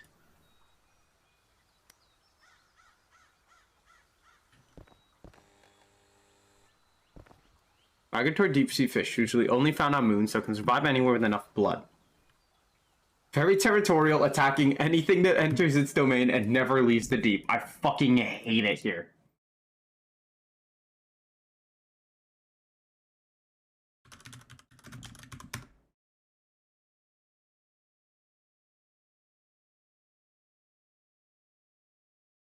I knew it wasn't gonna be. I knew. I knew there was gonna be something to this fucking level. I knew it wouldn't be a normal fishing level. Piss off.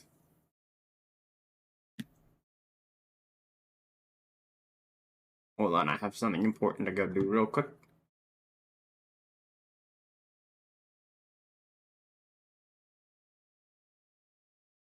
Yes, unfollow. Okay, cool.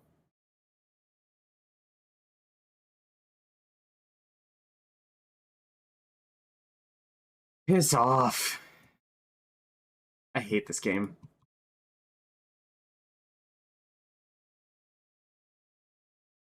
I hate this game.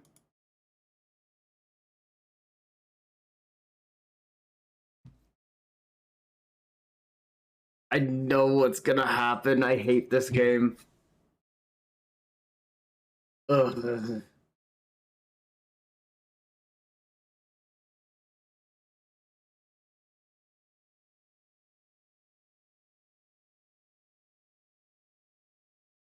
I'm gonna go pee.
Can't believe this.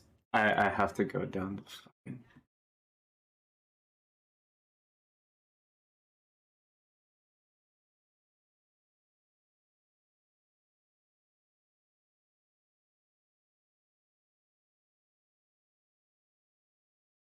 Oh, I realize now I fucking said I'd go in my voice call, and I never went into my fucking voice call thing.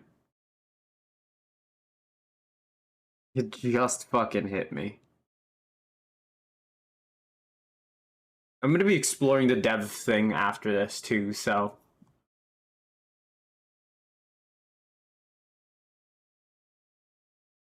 We got our work cut out for us, I guess.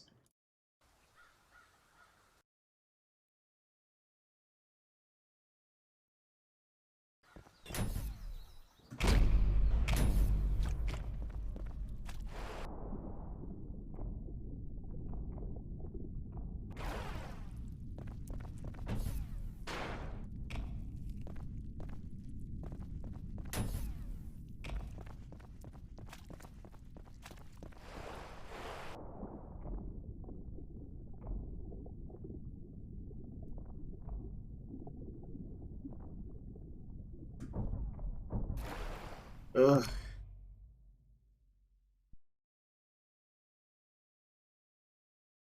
It sucks. Why? I just want to finish it. But...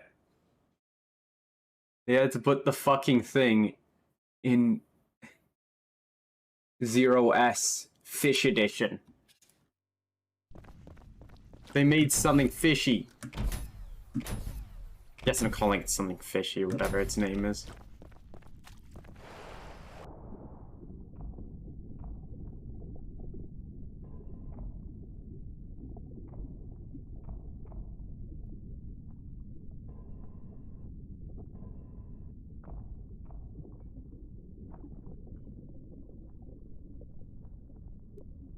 Got it, bitch!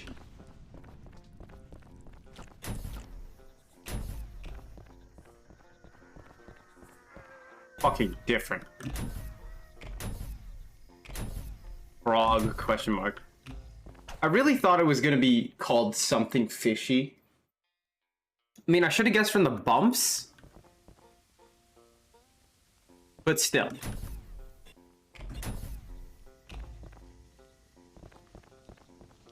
What a beautiful starscape, huh?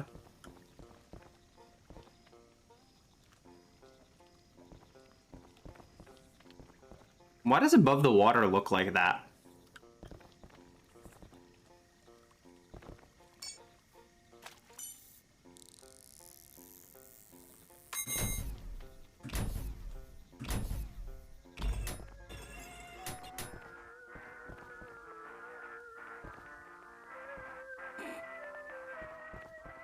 Fish size leaderboards.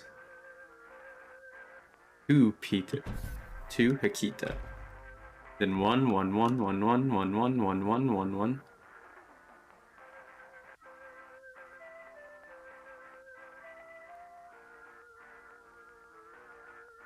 Damn.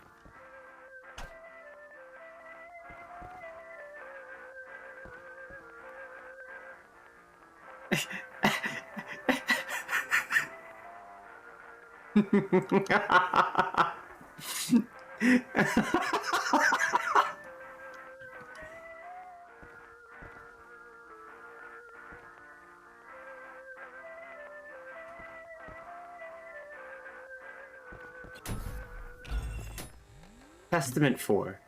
Father, why eternal torment? Is it not cruel? Is torture unending truly a fate fit for a fool? An angel so bright and beautiful asked me this, and I could find no answer. For I could never face the guilt of what I'd done, or regret a gnawing cancer. In my hour of weakness, terror possessed me then, and I cast Lucifer too into the infernal den. Once I realized what I had just done, I could only weep, as I sank slowly into the depths of despair. Deep. Oh, so deep.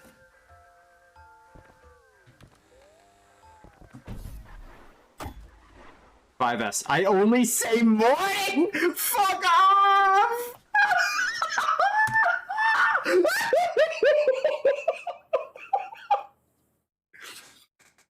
The level is called I only say morning. Piss off.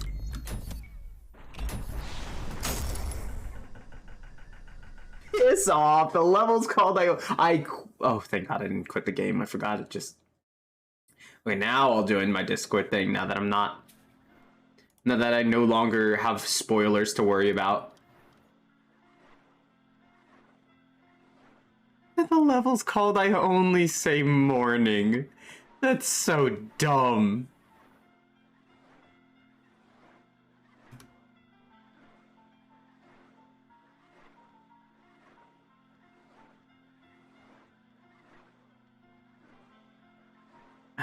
I'll have to P-rank a weight of the world at some point. Here we go. Let's do some exploring. Let's do exploring. Hold on, I'm gonna alt-tab. I'm gonna change the stream name since we're done with Weight of the World.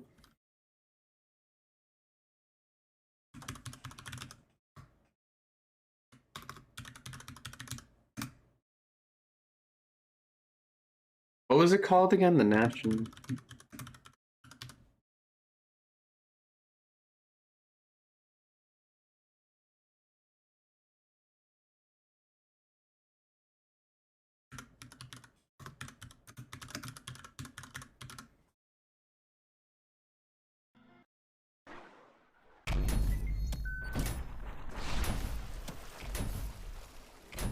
Wow.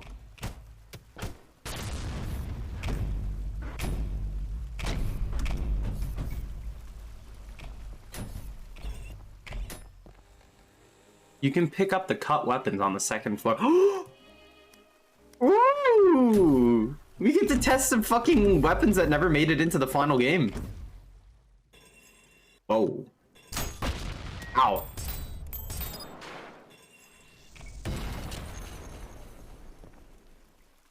Huh. What's with the textures outside? Hall of shame to the Ultrakill developers.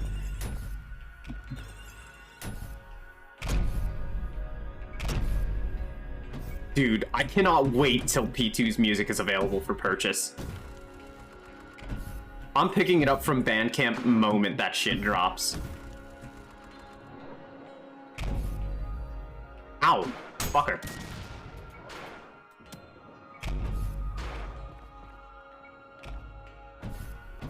Okay, they've gotta have hidden like one thing in here at least. Because I know there were hidden things.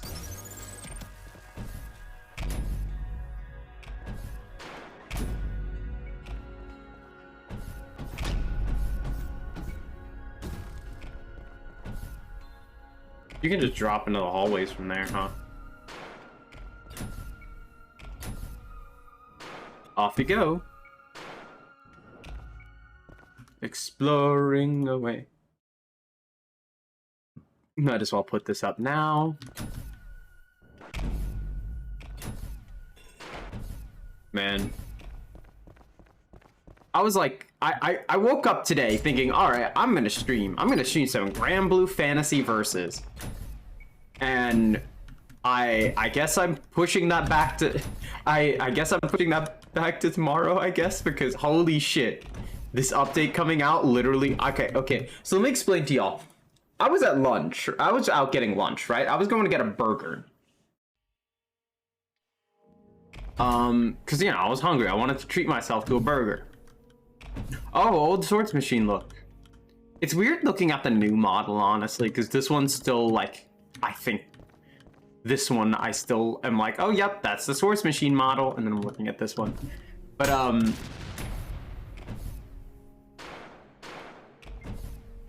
oh. Dave Austry. Oh my god. The Dave statue. Rocket race. Whoa.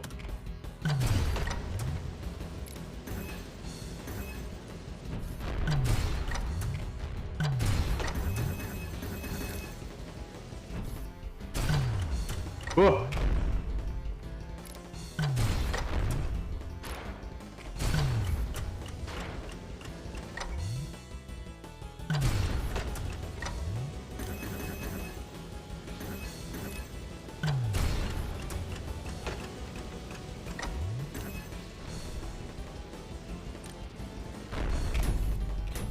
Okay, can I get a redo on that? I think I fucked that up a little.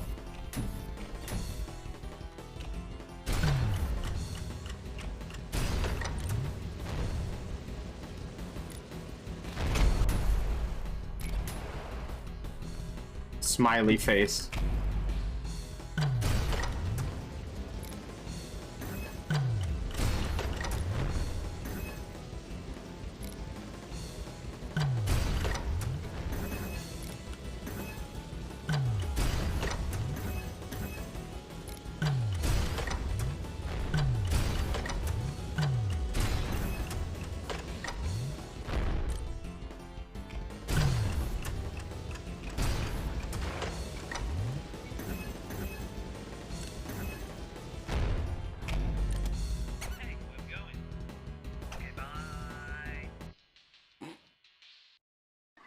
Hold on. So when I'm not rocket racing for a second, I'll do the rocket race in a bit.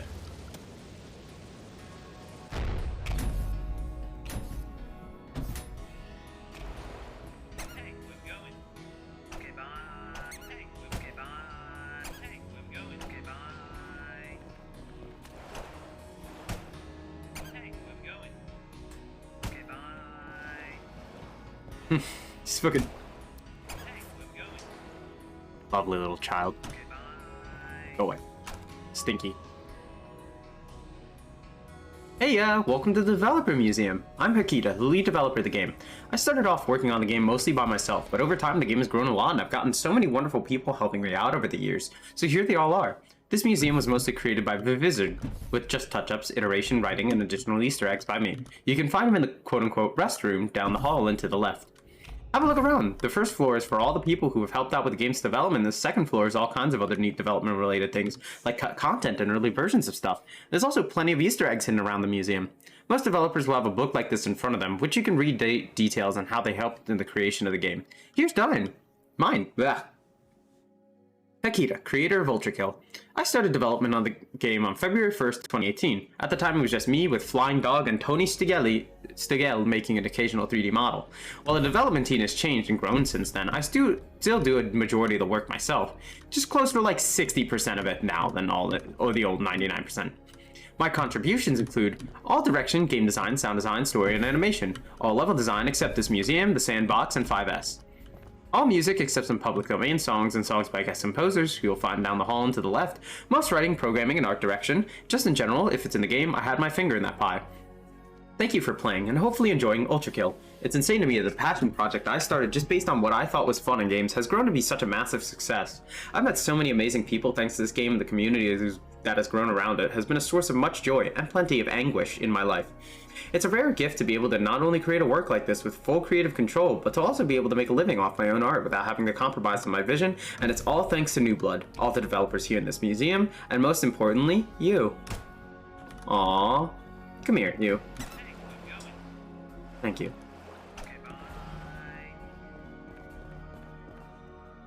The art room, the nerd room, the restroom, the talk room, and Big Dave.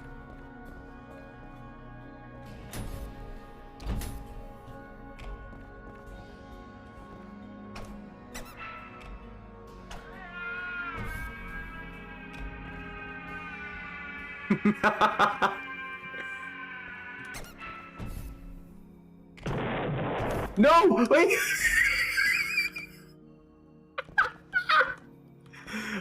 Hey, Samuel James Bryant. Hold on. Nothing funny out of you? Fuck you.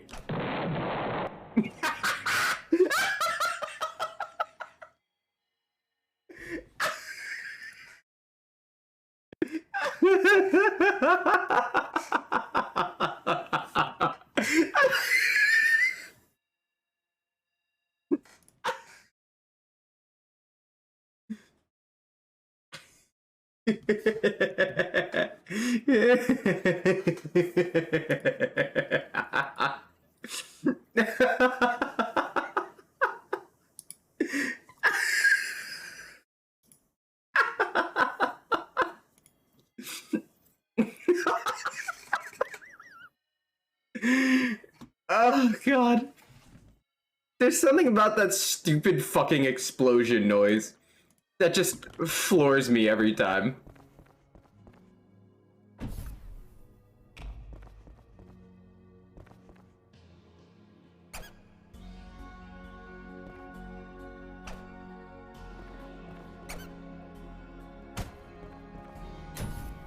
Alright, let's start reading off in order. So Samuel James Bryan, 2D artist. Sam joined in mid-2019, early into the Limbo layer's development, and is responsible for modeling most of the enemies in Act 1, including V1, V2, and Gabriel. His last modeling work for the game was a Sisyphean Insurrectionist in early 2021, and he's mostly moved on to different projects since then. Though he still occasionally helps out with feedback and modeling advice. No idea, ask Akita. Thanks, 3D artist Samuel James Bryan. Shoot the plushie? That plush will be outside of me. I'm so... Oh my god. Wait, this? Oh my god. I need this. I need this. I need this. Shooting it doesn't do anything.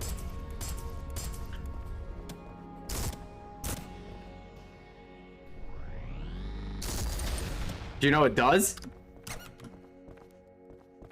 No, not with you. Jericho, I'm so sorry.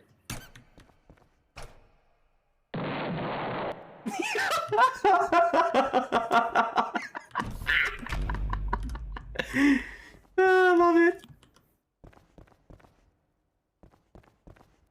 Two 2D artists here. Francis Z. Francis Z, concept and texture artist. Francis joined the team in 2020 around the start of the Wrath Layer's development, when he was picked up as a general artist for New Blood thanks to his incredible Ultrakill fan art. Some of his biggest contributions include the designs for the Leviathan, Ferryman, and the pre-corpse version of Minos and King Sisyphus, as well as their portraits. King Minos and Sisyphus, bleh. The design for the church organ in 6.2 Aesthetics of Hate, the design for a cut weapon called the Beam Cutter, the unique level textures for 5.3 Ship of Fools, as well as almost all the textures in the Heresy layer, the plushie designs of all the developers.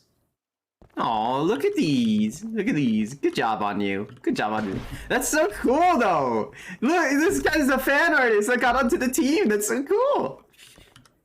I simply wouldn't be here without this game, and I'm so happy it's Ultrakill. Thank you, Akita, the rest of the dev team, and everyone in New Blood for being such great people who always support what I do.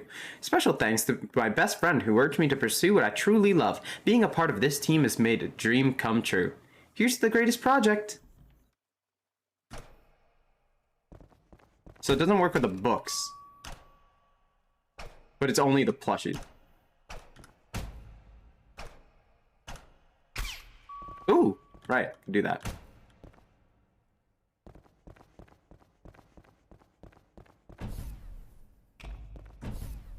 Yeah, I remember Francis used to be one of the biggest fan artists of Ultrakill. They stopped, though, to being harassed. Oh, come on.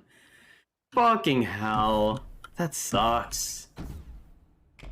Why can't people just do things, man? Make this into a VR chat. No, no VR chat. Get it away from me. The cursed beast of VR chat. Neosphere. Okay.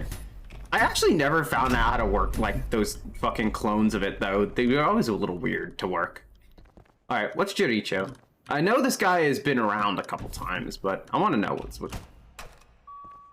Illustrator, concept art, and texture artist. Jericho joined the team in 2019, shortly before the original Prelude demo's release. He is responsible for many of the game's character designs and most of its weapon designs, as well as all the level textures for layers 2 through 4, yeah, probably 2 through 4, and some textures for the Wrath layer. Some of his biggest contributions include the designs for V1 and Gabriel, the designs for many enemies, such as the drone, street cleaner, and soldier, the design for all weapons and alternative weapons, with the exception of the original revolver and shotgun, the main promo art, which is used as the game's cover art. I adore that art! Fucking hell! Mwah! Mwah! I adore that cover art. Most of the level textures, including all level textures for layers 2 through 4, all the art for missions in 2S. Hi, thank you for the rest of the dev team, and you guys for enjoying what we create. I've met many wonderful people through Ultrakill's development and hope to continue doing so. Shout out to SX Biggs and Lovoid. Lovoid? Whatever. Have you seen the Ultrakill mousepad? Yes, it's so cool. Best pad? Yeah, I've seen it.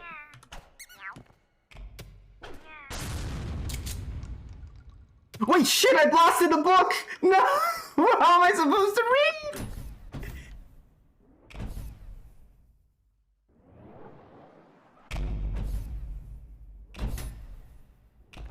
I had to sneeze, what? I don't know. Neosphere was made by some of the community, but... Ah, I see. It's been like a good couple months. Maybe I'll check out the product again. I need a reason to use my headset besides Half-Life and Risk of Rain and some of the other games I own, but fuck, I accidentally blasted the book away. I was gonna read. Because I fucking... Where'd it go? I'm just gonna refresh the map.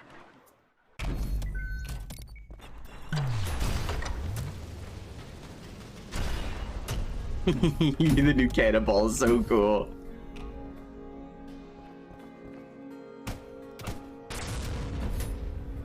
Huh. Are these for, anyways?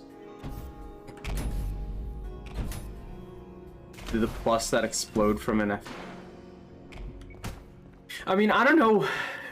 See?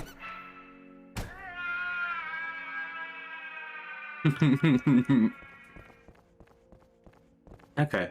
Big Rock BMP, concept artist. Big Rock joined the team in early 2019 during the Prelude's development. He was the first concept artist for the game and responsible for the designs of many of the game's bosses, such as the game's first ever character design, the Swords Machine. Some of his biggest contributions include the designs for many of the game's bosses, such as the Swords Machine, the Corpse of King Minos, and the Hideous Mass. The designs for many of the game's enemies, such as the Mind Flayer, the Idol, and the Sentry. The designs for all of the bosses in the Prime Sanctums. Beautiful work. I feel bad. You get some too. These are beautiful designs. The painting of the rocket launcher wielding ferryman of 5-3 Ship of Fools. When Hikita asked me to design a boss for his game, I had no idea that Ultrakill will become this big. To see so many people draw fan art of the characters I've designed is both intimidating as it is inspiring for me to continue, try, and grow as an artist. And I hope my work inspires someone to pick a pencil as well. Beautiful work, you. Maximilian Opison, UI artist. Maximilian joined the team in 2018, early in the game's development. He's responsible for the weapon icons using the UI, the game over skull animations, as well as the game's logo. I'm proud to have played a small role in creating Ultrakill and grateful for the opportunity to be a part of this game. Thank you for having me, and thank you to all the players for your support. You get one too. Oh, Victoria gets a big pedestal. I guess I'll read you last. Another 3D artist. 3D artist. Flying Dog joined the team right at the start of development in early 2018, designing and creating many of the first 3D models and their textures. Although most of these models have since been remade and replaced, they're still based on his original designs, and many of his original models can still be seen here and there as Easter eggs. His final contribution to the game was the texture for the feedbacker arm in mid-2019. Some of his biggest contributions include the designs and original models for the revolver, shotgun, and malicious face, the original model and texture for the nail gun, the texture for the original version of the husk and sword machine. Thank you for your contribution. Mwah. Grab and toss the plush behind you. Yeah, this one? It meows. Oh, I never grabbed this one.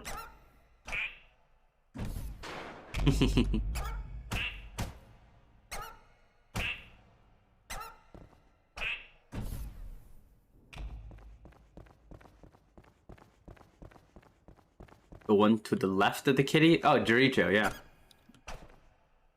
No, all of these explode if you throw them in the trash bin.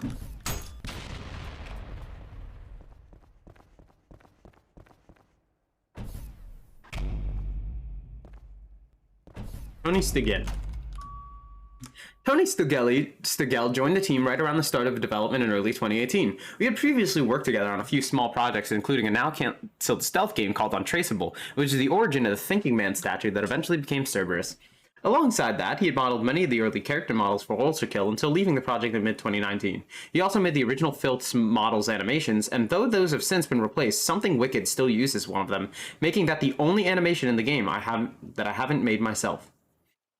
Some of his biggest contributions include the original model for the Husk, Swords Machine, and Feedbacker arm, the design for the original version of the Filth, getting me into Devil May Cry in the first place. Come here. Mwah. Beautiful. Thank you. You've done a god-fucking-sent service. This game would never be the same if not for you. Victoria Holland, lead 3D artist. What the fuck?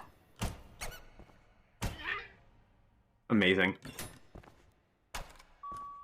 Victoria Holland, lead 3D artist and graphics programmer. Victoria joined the team in early 2020, late into the Limbo Layers development. She started off working alongside Sam, but from Act 2 onward, she's been responsible for all 3D models in the game, with the only exception of the Sisyphean Insurrectionist. She also handles the programming of all shaders and almost all graphical systems and optimization. Some of her biggest contributions include many of the Act 1 models, including the Filth, the Corpse of King Minos, and the Rail Cannon, all of the Act 2 models except the Sisyphean Insurrectionist, programming for all the shaders, and programming for most graphical systems and optimizations. Waste no fear, take the leap and embrace the person you want to be. You're not alone, so live your authentic self and always enjoy the journey. Thank you. On to the nerd room.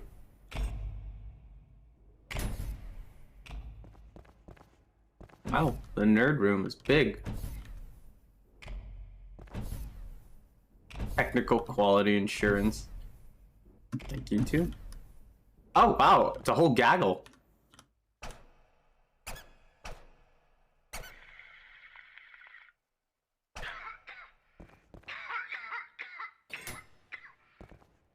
Okay then.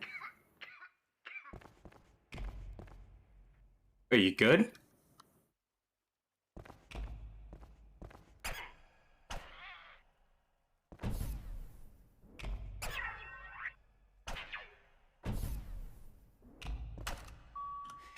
Cameron Martin, Quality Assurance Lead, Dahlia Figueroa, Quality Assurance, Promo Footage and Screenshots, Tucker Wilkins, Senior Quality Assurance, and Scott Gurney, Technical Quality Assurance. The new Blood QA team, Cameron, Dahlia, Tucker, and Scott, are responsible for making sure the game runs properly and without any major bugs. It's thanks to them that Ultrakill looks like and feels like a functioning game, despite being a mess of duct tape, spaghetti, glue, and prayers underneath. Prior to Ultrakill joining the new Blood catalog, I had to do QA myself, and even that smaller amount of bug testing makes me question how these people managed to stay sane. Well, relatively sane. And the immortal words of the great Hungarian centroforward Nandor... I can't read that. I can't read anything after that. Be it games, music, movies, or the company of others, be sure to enjoy the good times that you experience and always look back on life with a positive note. And life is precious, and after all, it's your own show. Enjoy your life to its fullest and give everyone respect and love. A smile on someone's face is worth its weight in gold. Of all the scars on my psyche, this one will always remain my favorite one. From that cursed door to the accidental spawner arm slip, it's been a great time regardless. Sometimes video games can be cool as hell. Hopefully we can get more of them. Being able to help bring fruition to a strong creative vision like Akita's has been an absolute honor and an unforgettable experience. I will remain forever grateful for the opportunity and look forward to whatever might come next. Thank you all.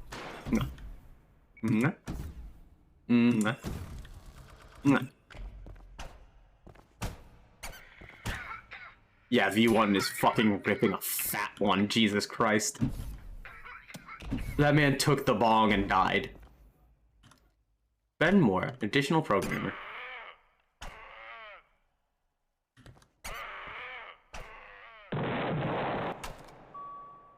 Oh, additional programmer. Ben, aka Zombie, is New Blood's resident programming wizard. He hops around from project to project, fixing tricky issues and giving general programming advice. If there's an issue, if there's a problem, he knows the solution. Although most of his work on Ultrakill is in the form of helping other programmers, he has himself also programmed some of the systems in the game, such as the controller support and the auto-aim assist. Ooh, thank you. Hey, Hakita, can we say fuck in the game? Demonic thing. That's a demonic thing. Lucas Varney, additional programmer. Lucas is another new blood programmer, mostly working on his own game, but occasionally jumping in to help with Ultrakill when needed. His contributions have been mostly optimization related, helping make the game run better as well as creating development tools that allow for easier per level optimization. Many thanks to everyone here, including you, the one reading this. It's always been my dream to work on video games, but I never thought I'd be good enough to do it professionally. I dropped out of high school due to anxiety and really felt like I was throwing my life away, but I never gave up and never will. Whoever you are out there, never lose hope, and always know that there's no shame in being yourself and doing the things that you love, so long as nobody gets hurt. You're more than your label, and you're worth more than your credentials. Enjoy the little moments, embrace what makes you happy, and be the best person you can be.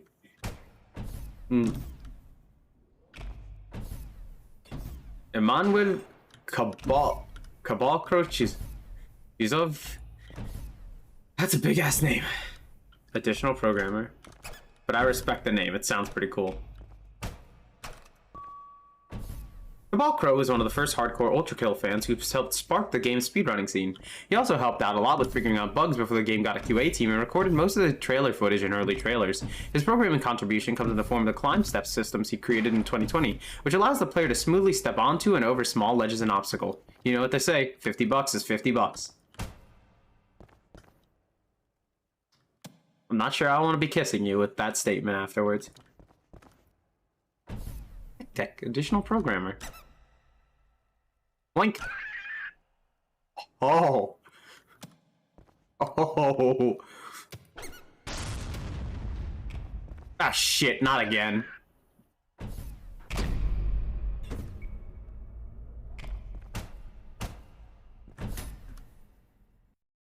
Well, back to the nerd room we go.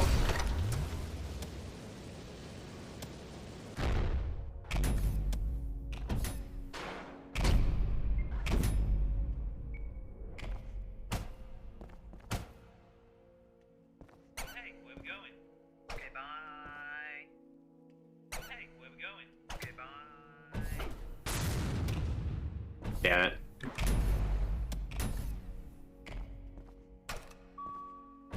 Tech was brought onto the team temporarily in early 2022 thanks to their experience and skills making mods for Ultrakill to overhaul the style system to include staleness, as well as other related quality of life features. The harvest is lacking this year.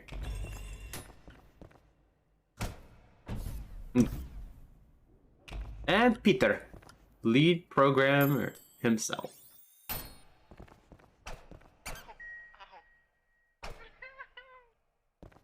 This is a crying little cat. I feel bad for throwing it now. Lead programmer. Peter already started helping out with programming in late 2019, but was officially added to the team in early 2020 thanks to his Ultrakill mods and early attempt at a custom level system. He's responsible for most advanced programming of the game, such as systems like cheats, cybergrind patterns, and subtitles. He also created the entirety of the sandbox in 5S with only minor aesthetic touch-ups from me. Basically, if you look at the game's code and see anything that's actually done well, it's probably by him. Some of his biggest contributions include programming and level design for the sandbox in 5S, programming for most of the advanced system like cheats, cybergrind patterns, and subtitles, lots of programming optimization and bug fixes, and lots of miscellaneous programming help. Thank you. You've done good services.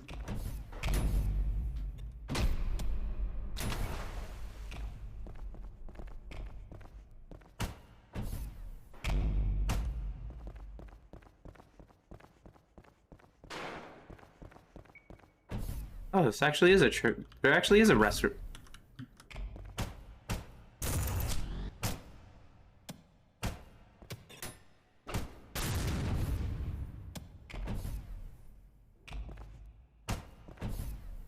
Time to take a piss.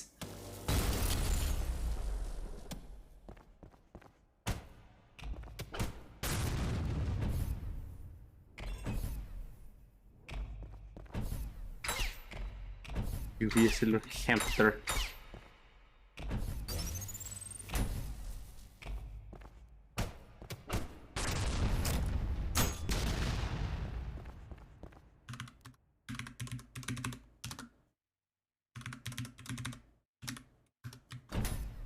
No? Okay.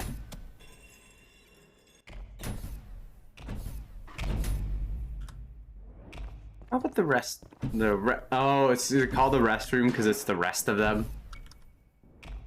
Amazing.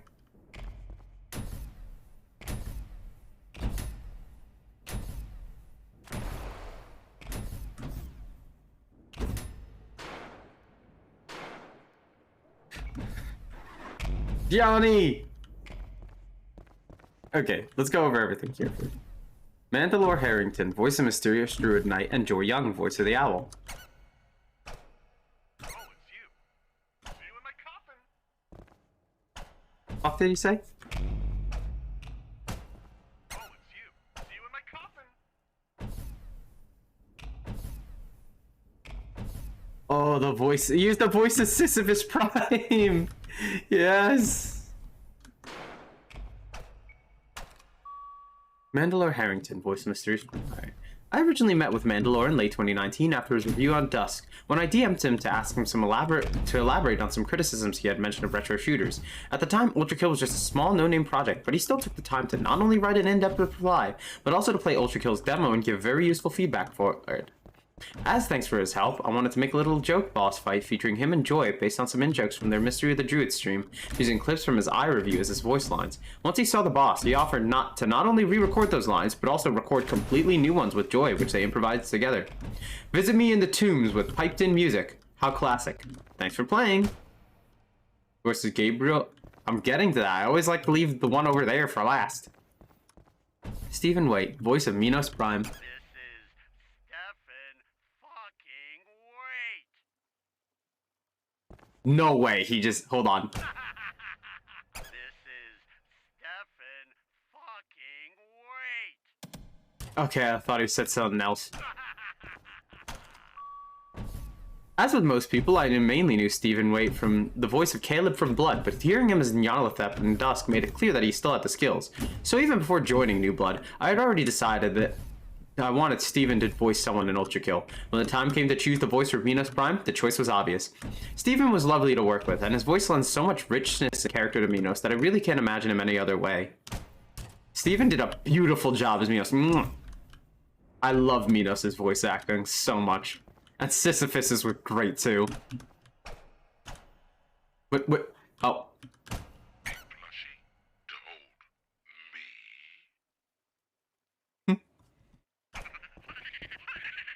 Plushie to hold me. Yeah, this is so cute. I love that. I first involved in early 2023 after hearing his fantastic performance as the narrator in Disco Elysium, and feeling that his deep textural voice would be the perfect fit for King Sisyphus. It was a pleasure to work with, and he really helped make Sisyphus stand out as his own character. Oh yes, he did! Love you. Mwah. Thank you.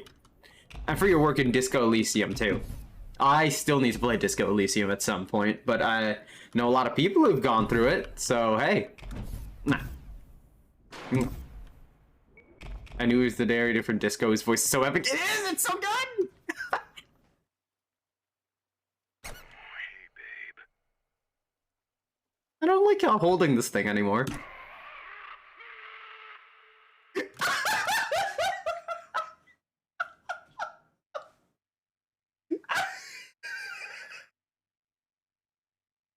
I do that again? Can I do that again, please? Hey, babe.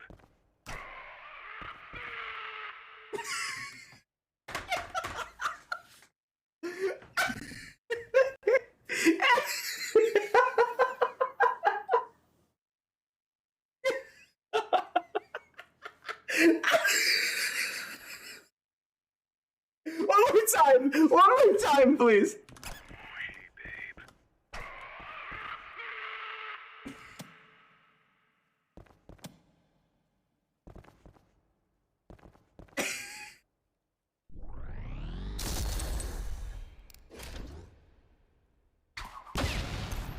Ow.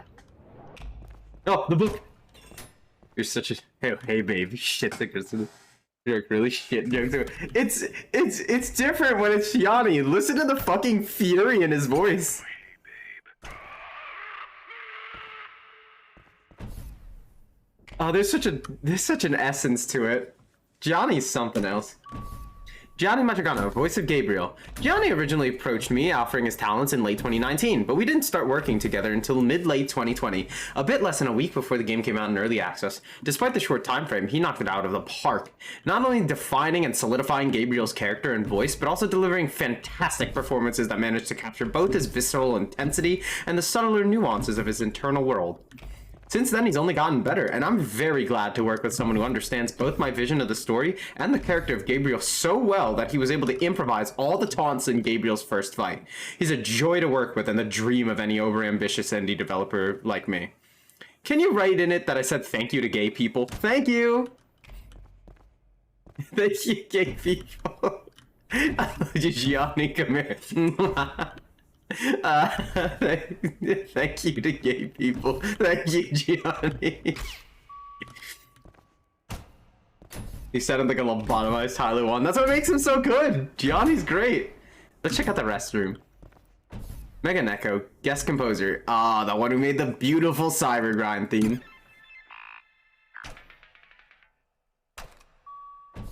I met Mega Neko in early 2020 after Big Rock, who was a fan of his, noticed he followed the Ultrakill Twitter account and asked if he'd be interested in collaborating. Originally, I didn't have anything specific in mind, but once he sent me a sound test clip that showed the kind of sound he'd go for, it immediately struck me as the perfect music for an endless survival mode. That sound test, eventually through months of iteration, became the Cybergrind's titular background music. In a way, you can thank him for causing the creation of that mode. Playing the alpha demo got me incredibly inspired. Getting to channel that back into the game was a bit surreal. Thanks to Hikita from Big Rock for reaching out. That's so cool. You don't know if you've seen it, but it's great. Let me see it. Yes, I've seen it. The fucking video, the Gabriel Coffee Cringe video is so good. I want to hear what they have to say. I fucking loved their contribution. Oh, that's so cool. Honestly, without that guest track, I literally would have not known these guys existed, but like, I have a new genre of music I like. I don't even know how to describe it, but it's just so good. I love their shit. Please go listen to both of these guys over here, I guess. Keygen Church, though, has really like struck a chord with me that I didn't know this chord existed until I started listening to their music. Keygen Church, aka Master Boot Record, approached me in mid-late 2022, and I was already a fan of his music as Keygen Church, so I was very happy to have him on board as a guest composer. The timing was perfect as well, since his style fits so well with the aesthetics of the Heresy layer, so he created the first battle theme for P-2, titled Tenebre Rosso Sangue. I don't think I pronounced that right at all. We also collaborated on the Connected ARG, with him doing most of the heavy lifting since he had already done similar things with his projects. Low resolution, high imagination, praise the code.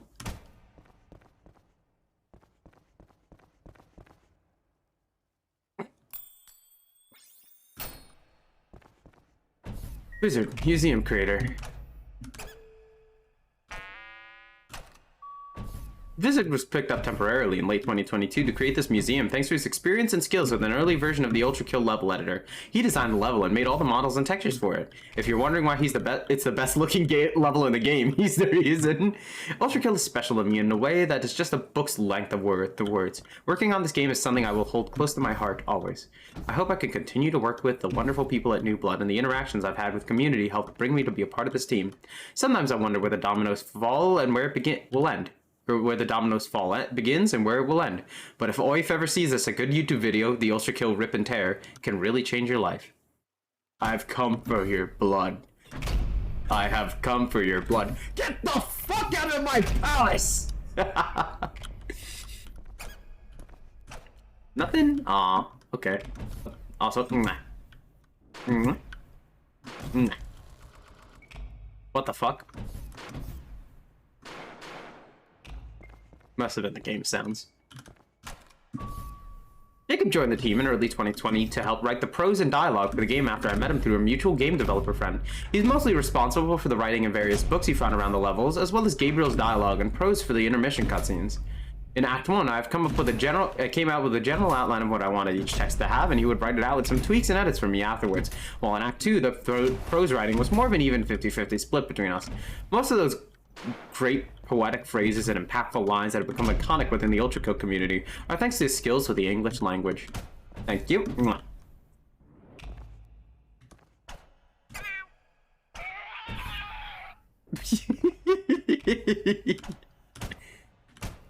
Like a fucking actually throwing a cat.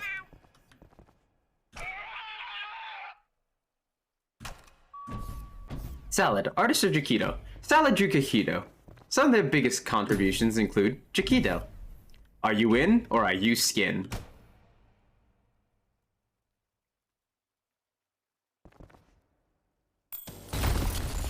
What do you mean?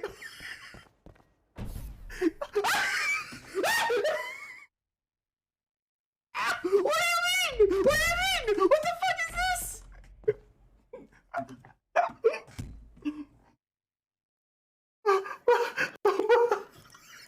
I'm sorry?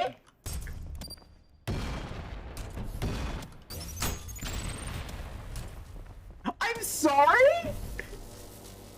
What? I'm sorry? What do you mean this isn't a game? What do you mean I just found that by accident? Does this happen with anyone else? Excuse me? Huh?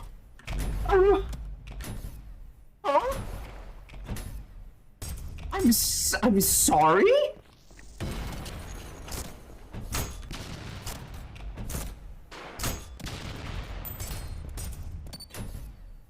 Fucking maniac. I don't mean to like have such a weird like shift voice change tone, whatever the fuck, I don't know.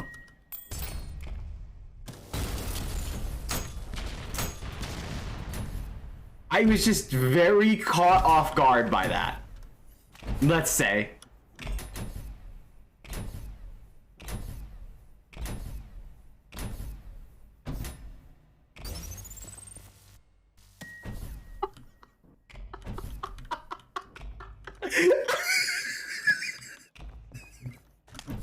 You've got to be fucking kidding me!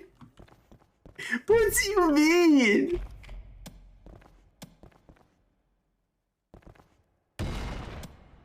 Let's check out the additional stuff.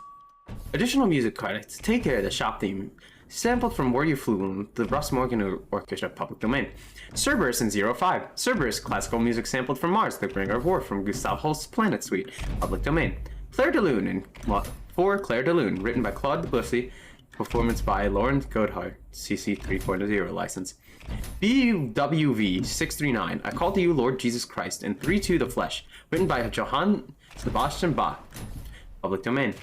The Spinal Staircase in P-1 Soul Survival, sampled from, I'm gonna butcher this one, Sorir d'Avril, composed by Maurice Dupre, public domain.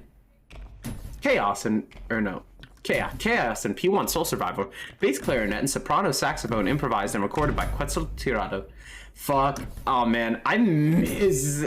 Okay, I used to play the bass clarinet like a couple years ago. I fucking miss that. The bass clarinet is such a fun instrument. Are you fucking shitting me? No, that's the actual composer's name.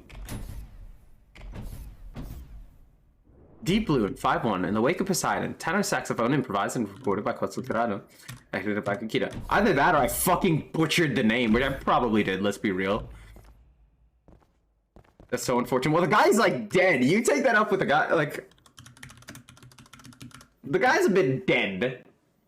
I don't think in, like, 1862 to 1918 that anyone in his family lineage could predict what would happen. Deep Blue, alright. Fallen Angel, 6-2, Aesthetics of Hate, adapted from BWV 639, I Call to You, Lord Jesus Christ, by Johann Sebastian. 7th Symphony, 2nd Movement, Allegretto in the Intermission 2, written by Ludwig von Beethoven, performed by Lambis Vasiliadis? That's a Greek name. That's deadass a Greek name. I know a Greek name when I see one. Except if I don't, which I'm wrong. But it's a very Greek name. Additional notes. Special thanks for Magneo telling me that my previous game, Untraceable, was unfun, causing an existential crisis that resulted in me dropping that project and making Ultrakill instead.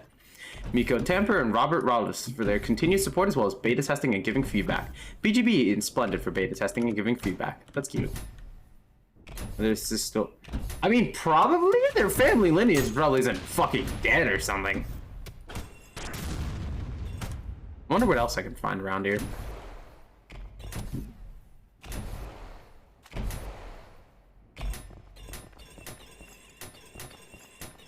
This is a staff-only room.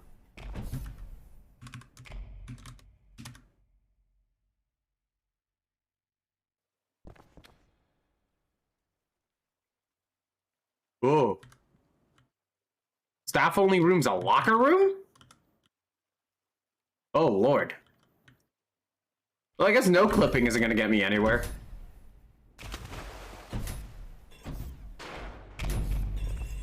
I guess I'm supposed to get that through something because that does not look normal.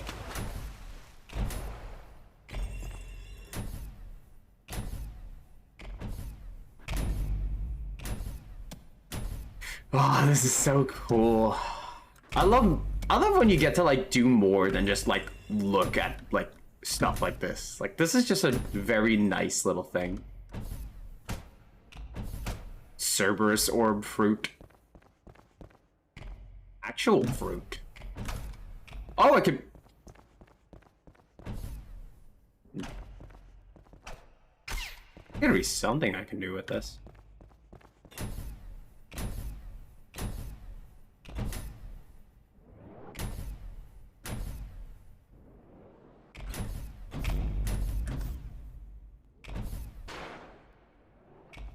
Hey, want some food?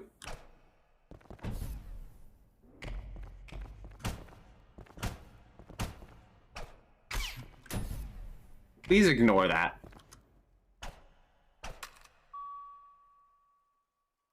Oh, ooh, this is awesome. Whoa. You know, now that I look at these side by side, I can definitely see how this became something wicked. Oh, no, no, no, no, no, no, no, no, no. Filth, left, 2018 original by Tony Stigall and Flying Dog. Right, 2020 remake by Jericho, Big Rock, and Victoria. The Filth, originally just called Zombie or Husk, was the second enemy design for the game. We didn't have concept artists at the time, so I just told Tony to make a scrawny zombie like the ones from Quake.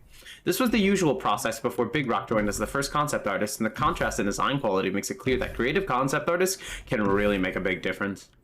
An interesting aspect of the Filth is that in early versions of the demo, people complained about the AI of the melee enemies being too dumb, but those complaints actually completely stopped at the redesign.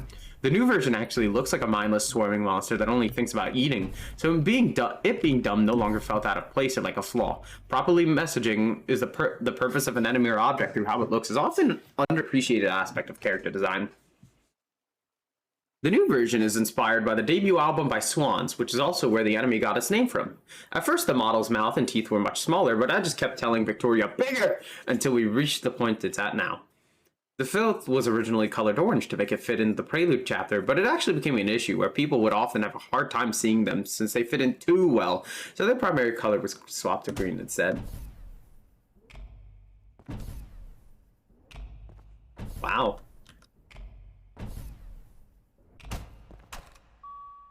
Stray, 2020 original, and the right is the 2020 remake. The Stray was originally just called Projectile Zombie or Projectile Husk, and for one short period of time, Stalker, though that name was then instead given to the enemy that has it now.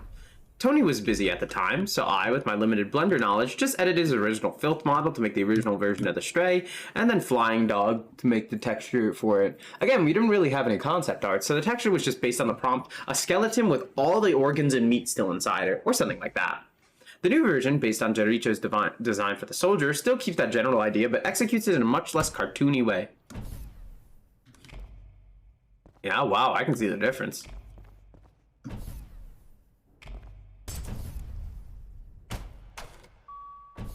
Schism. The Schism, originally just called Super Projectile Zombie, is another edit of the original Filth model. Tony and Flying Dog were both busy around this time, so this model didn't even get a unique texture. It's just the original Filth's texture without the orange tint.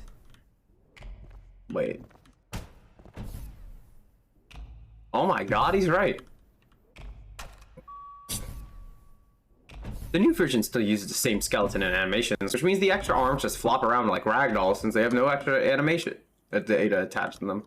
The new designs for the husks were drawn and modeled in a bit of a rush to get them in time done for the Prelude facelift we were doing for the new version of the demo after the game got picked up by New Blood, which meant that the new designs only got one sketch from one angle each. This led to a funny incident where Sam, while making the model, misunderstood the sketch and thought that the head was just sticking out really far in front instead of being on the shoulder, which led to the first iteration of the model to look like a xenomorph. That's funny.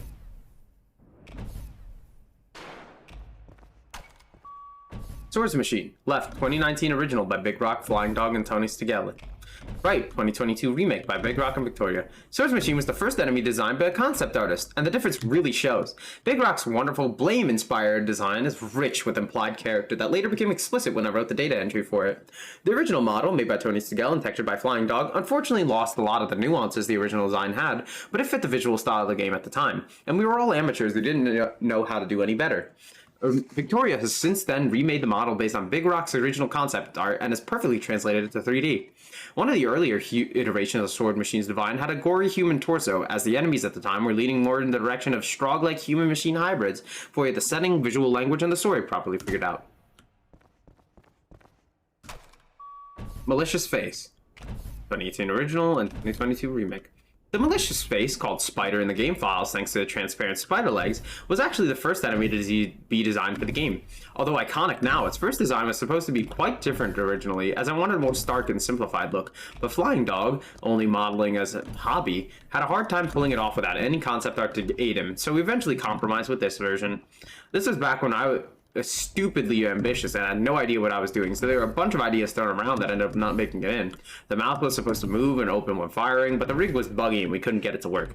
The eyes were also originally separated from the main mesh, since I had the idea that it would be cool you could shoot them out with a revolver for extra damage, or to cause the enemy to become blind and attack indiscriminately, which sounds really cool in concept, but in execution would not only be too much complexity for an early enemy, but it also gave them a hard counter that the player would always resort to, which I wanted to avoid to make the game more open to player expression. This was before Doom Eternal came out and had a big focus on weak points and hard counters. Ha! Called out. Another idea I had at one point was for there to be a hole in the back of its head exposing the brain, allowing for nimble players to score big damage, but this also never materialized. Me coming up with all these dumb ideas often after the model was already done, but never committing to them was, very understandably frustrating to Flying Dog. The new model by Victoria is a beautiful, almost one-to-one recreation that manages to keep the iconic look while also improving the visual quality while actually decreasing its resolution. Oh yeah. That's pretty impressive, actually.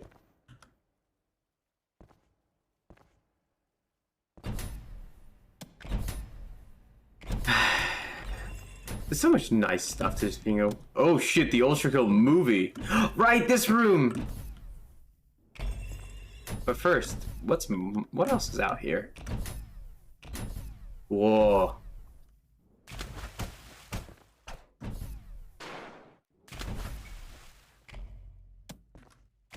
Alright, we want to play some chess.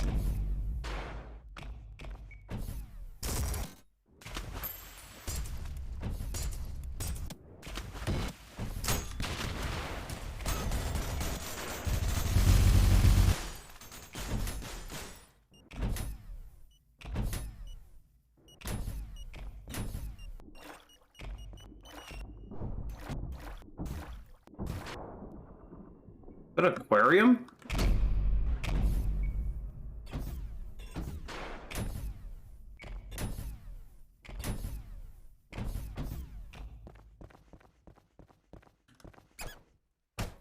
No!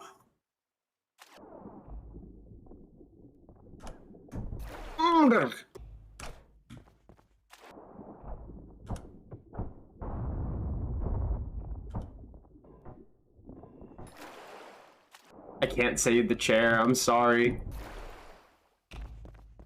Let's just save this little guy. Oh my god. I thought that was I thought that was from the game.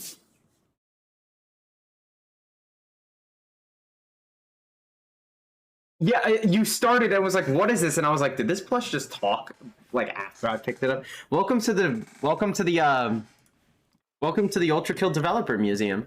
I've been exploring this for like half an hour now.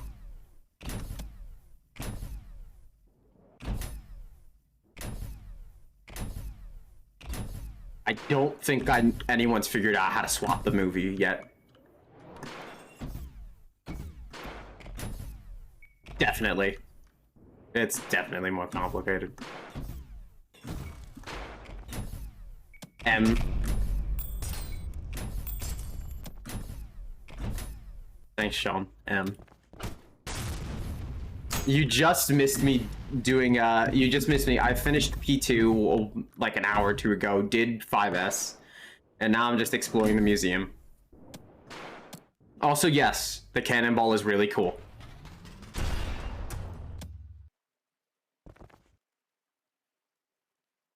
Huh, is it coming back down?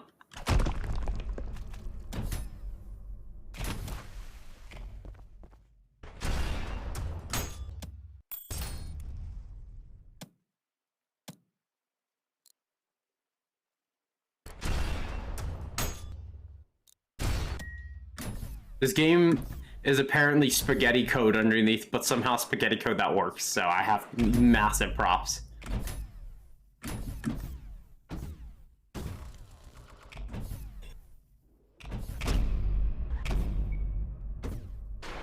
Huh, and similarly enough, both of them have a lot of gay people in the player base.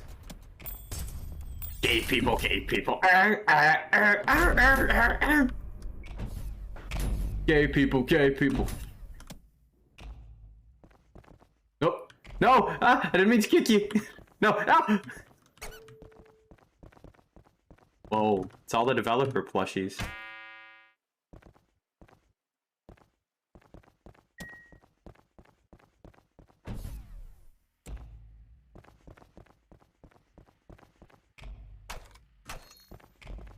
What the fuck? What the fuck?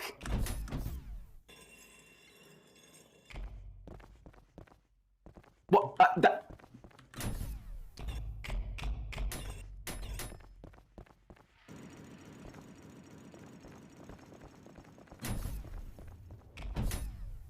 I can play the movie on the fucking aquarium.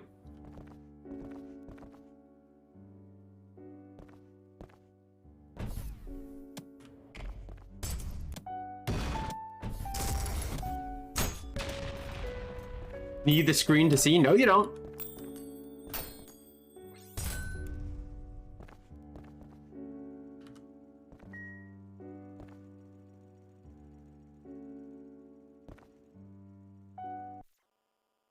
I am curious, actually, though. I'm gonna look in the files real quick. Also, Sean, if you installed any mods, mod support broke. New update was pretty big. Oh yeah, one of the ones I used was one where it would just auto restart if you fucked up the P rank, which is super nice, but yeah, it's kind of broken. Which I do, as you can tell. And I have to do it again for P2, by the way, because I need that for P3 when that comes out. For the MP4, so it's probably not an MP4, but just in case, I'm gonna search MP4 in the files. Nope, nothing. Nothing's an MP4 extension, so it's definitely baked into the game.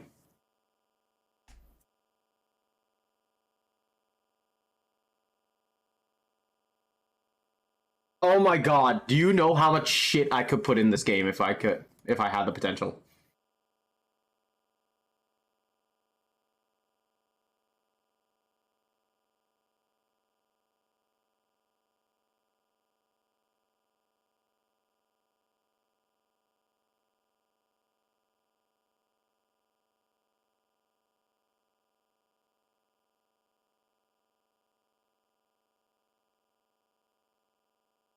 Also, P2 is rough. Really rough. The P2 and 5S soundtrack will be coming out within the next few days. Yes!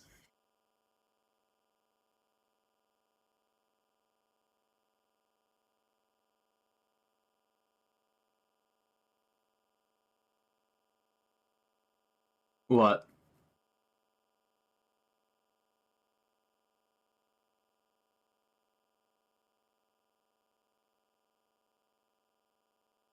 Practice? Oh wait, hold on. Sean, you haven't been audible the whole time. Fuck. Oh my fucking Okay, God, restart your dude. thought. Well, you didn't say much besides oh dear, there's some shit. Because okay, so I had to switch around the audio things because everything, remember when everything exploded 2 days ago? Yes. I forgot to change them back, and I didn't notice if the Discord volume was going because I didn't want to join the call with anyone because I wanted to experience P2 raw. That's fair. Depending what the game was made. Oh no, someone's gonna find the way to extract the fucking the thing from the thing. Don't worry. I will definitely not be surprised if it happens within the next coming days. I hope your games all become we have to create new merchandise every time we update the game.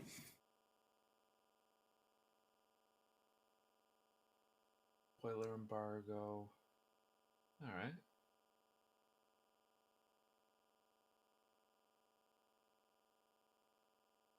There are so many people asking for the Gabriel body pillow. I don't blame them.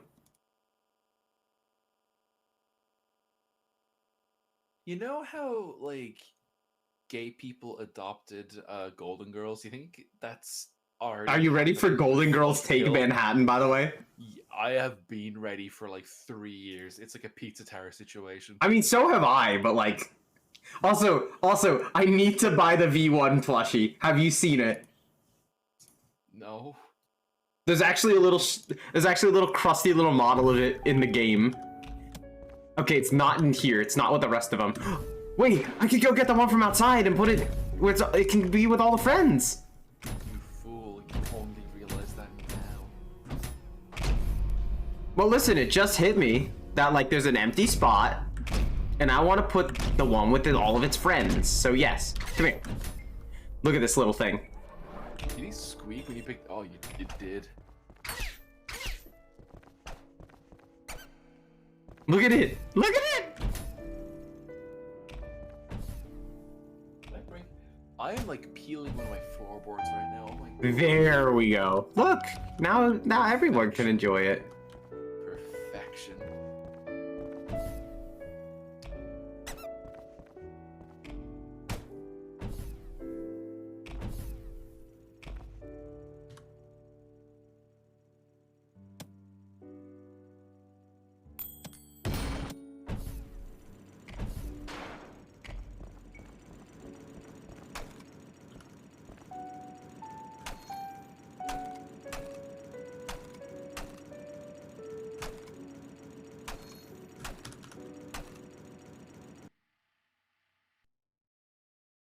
I'm stupid. You're stupid. Holy shit, Dust Dev himself is being given away. Oh my God. When we reach 100k followers, we will give away Dusk Dev. His wife said it's cool. LOL, bye, Dusk Dev. I'll be a second. I gotta get, like... Bye, David to the monkey. Thank you. Queen, check your do. You put the one you kicked off on the wrong one anyways. The purple one goes like, okay. Yeah, I know game engine matters, but... now... Alright, Ryan, what'd you say? Yes, I've seen the V1, but I just saw the tweet about that. I am so excited. I'm so excited about those little creatures.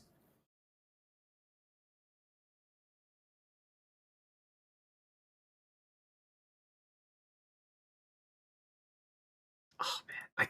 I need the soundtrack to come out already. It's so good. I want to throw my money at Hakita.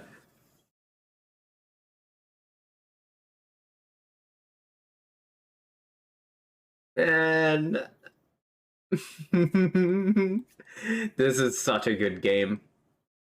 By the way, only buy the Ultrakill Act 2 t-shirt if you beat P2, I don't know, or something. That's what they're telling me.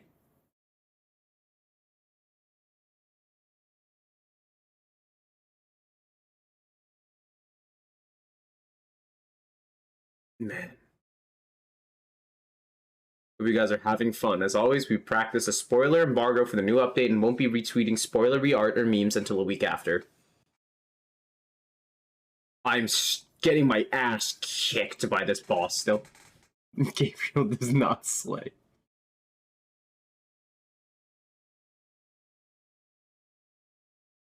I'm gonna go and retweet a bit of art as well after this, because holy shit, some of this was so good. I'd like to show... I might make some art for it later.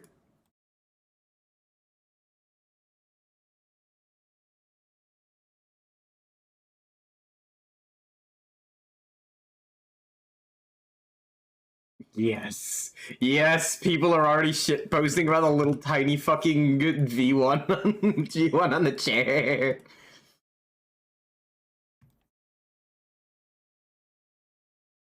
Oh man, you know what? I'll do some more of that later. That was so... Oh man. Happy. Happy. Oh shit, it's Thursday. I almost forgot. Happy St. Patrick's Day, everyone. Oh wait, it's also... Wait, is it... That's Friday. Sorry, it's Patrick's Day here, but you gotta wait a couple hours. Yeah, we gotta wait a couple hours.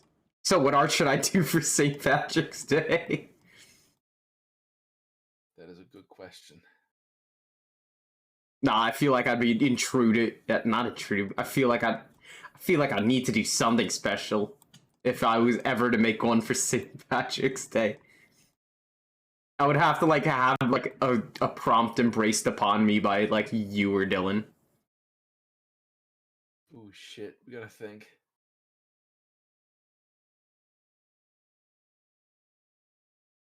Ay, cabrón.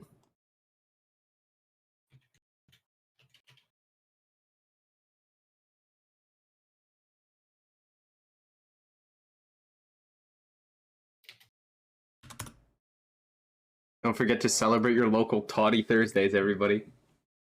Hey, Paladini wants in. No. Okay. I'm sorry, champ, but this is only for people who I want in here, to say the least. You are not wanted in this. Okay, chat room. you don't have to put it like that, but like you know what I mean. This is a place where people I trust go. You could have just said you've been in the server 5 minutes. You have to wait a sec. Bit mean. Well, look, okay, what do you expect me to say when I'm on the spot? You just got in the server. You can wait. Well, okay, that seems like... Okay, at the time, you know, maybe that was a better option, but, you know, like...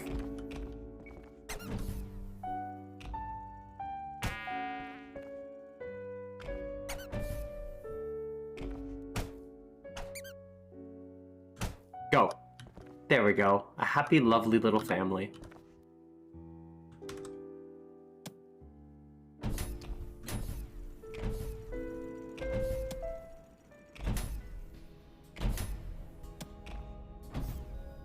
What else can I find while I'm dicking around here? I know the big Osh statue. Okay, is there anything behind here? Nope. Nothingness. The void. Oh. Also, I'd like you to know, Sean, I was like going through all... You see all these portraits? Yeah. Well, there was one for... You remember Jaquito? No. Okay, you know the little weird thing that looks Fumo-esque and then blows up a game if you give it the hamster? Yes. That is Jaquito. There's a special portrait here for the artist. And you know, it looks like all of these. And then instead of... Because I went up to everyone and was like... Mwah. But with this one, because they created Jaquito, I decided to shoot the portrait. And...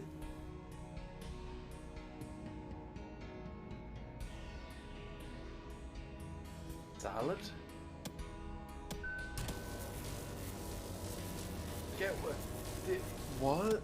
What? This was not here. This looked like every other portrait. I shot the thing with the rail cannon, and it turned into this.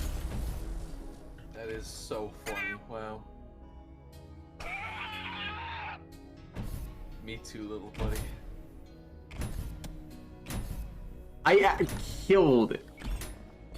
Not the only scream. Hey, babe.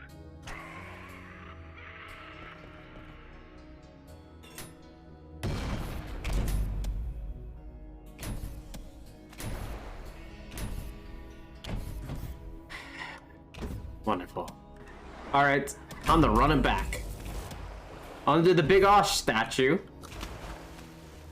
Thick Osh.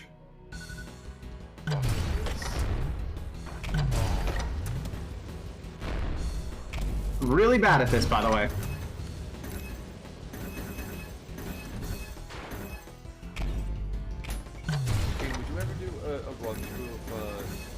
DMC5 on using like the Ultrakill mods.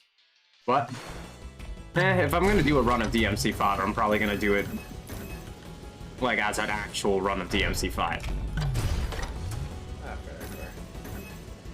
Okay, definitely some stupid mods thrown in.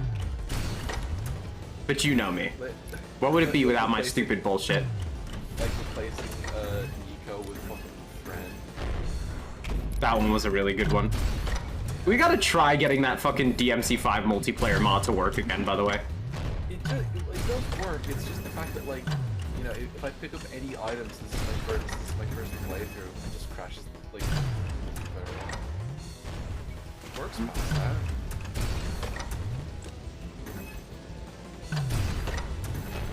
I still can't believe it's a thing, though. It's super cool.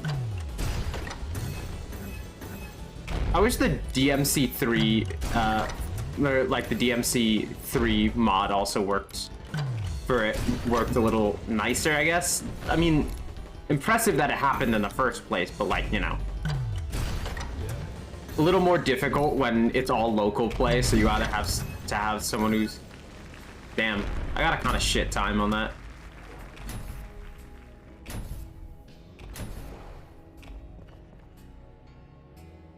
Smiley face.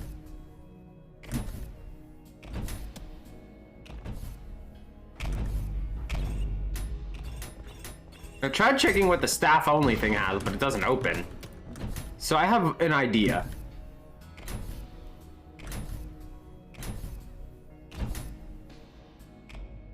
Where are you?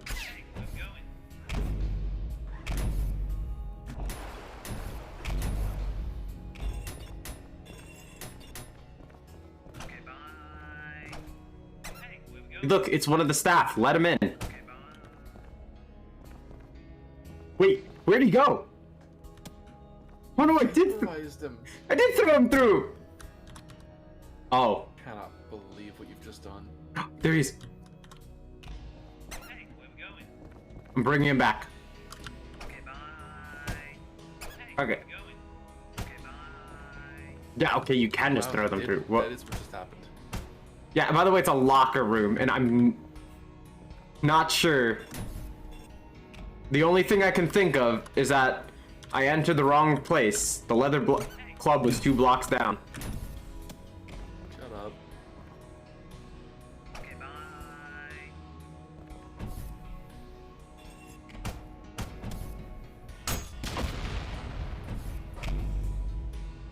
What? Fucking hamster. Good.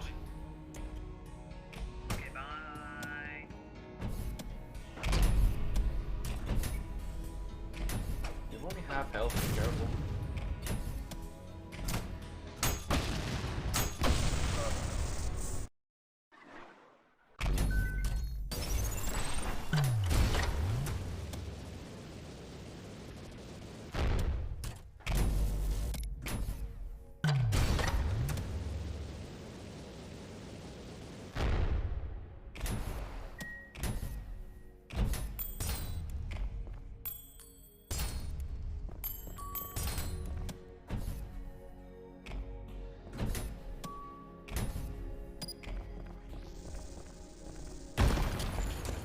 Fucking amazing.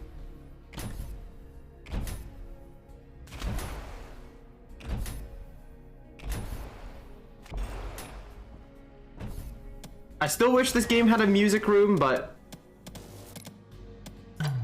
I mean, wouldn't stop me from, you know, buying the fucking everything about this game, but like, you know, I assume there's just concerns or something. Yeah.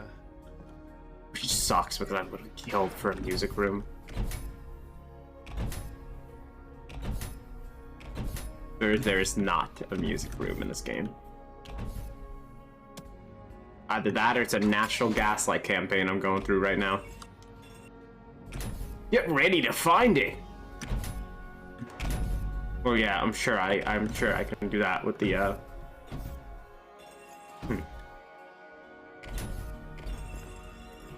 Not even a rec room? No. Sandbox is your rec room, basically.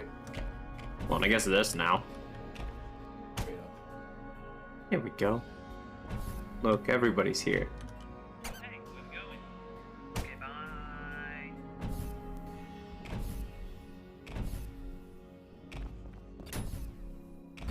Gotta find the real way into the fucking staff-only room. I want to know if it truly is that the leather block is, or the leather club is 2 blocks down.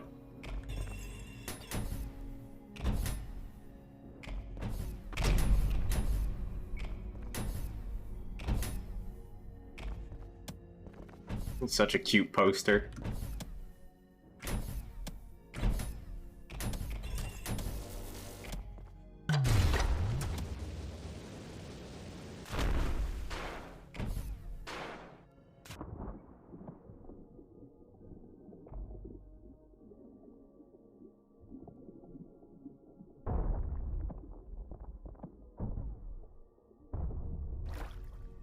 Fucker. You! You! It's him.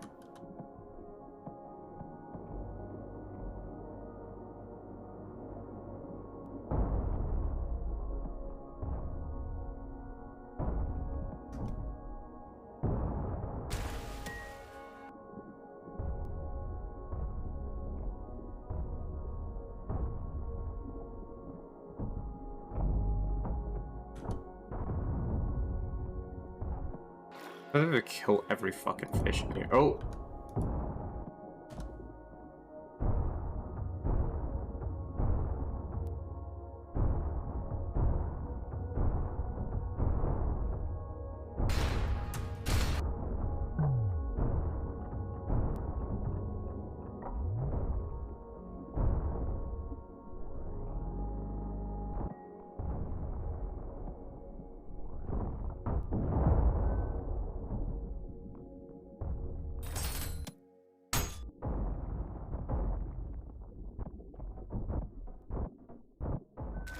No more fish.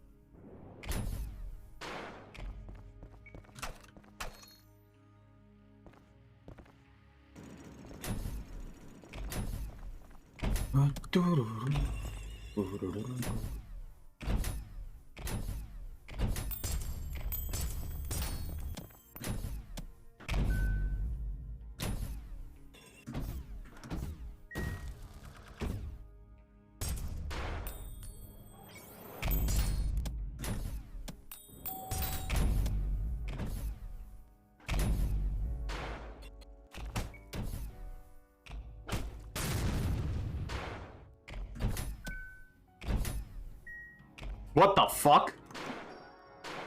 Fuck are you doing out here?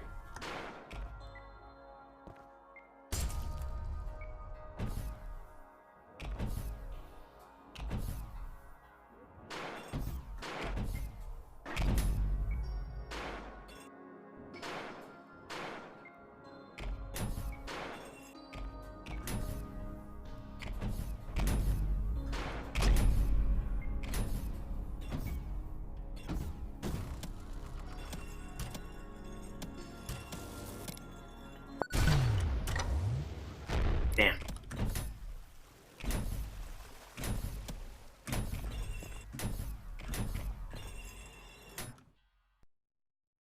Palladium, by the way, I don't know if you know, I'm not really letting people in here freely that don't have the role, so don't waste your time and stick in the voice call. If you see me in here, just assume I'm live.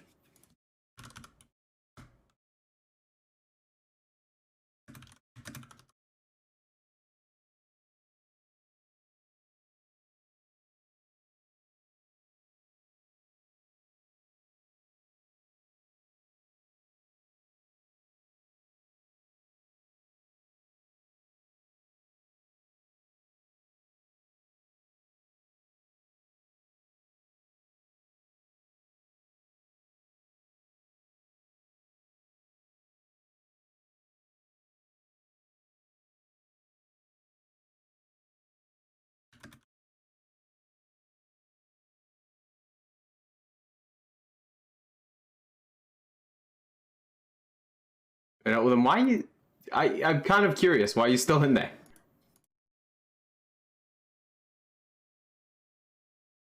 Oh, you're not. Okay. I was wondering.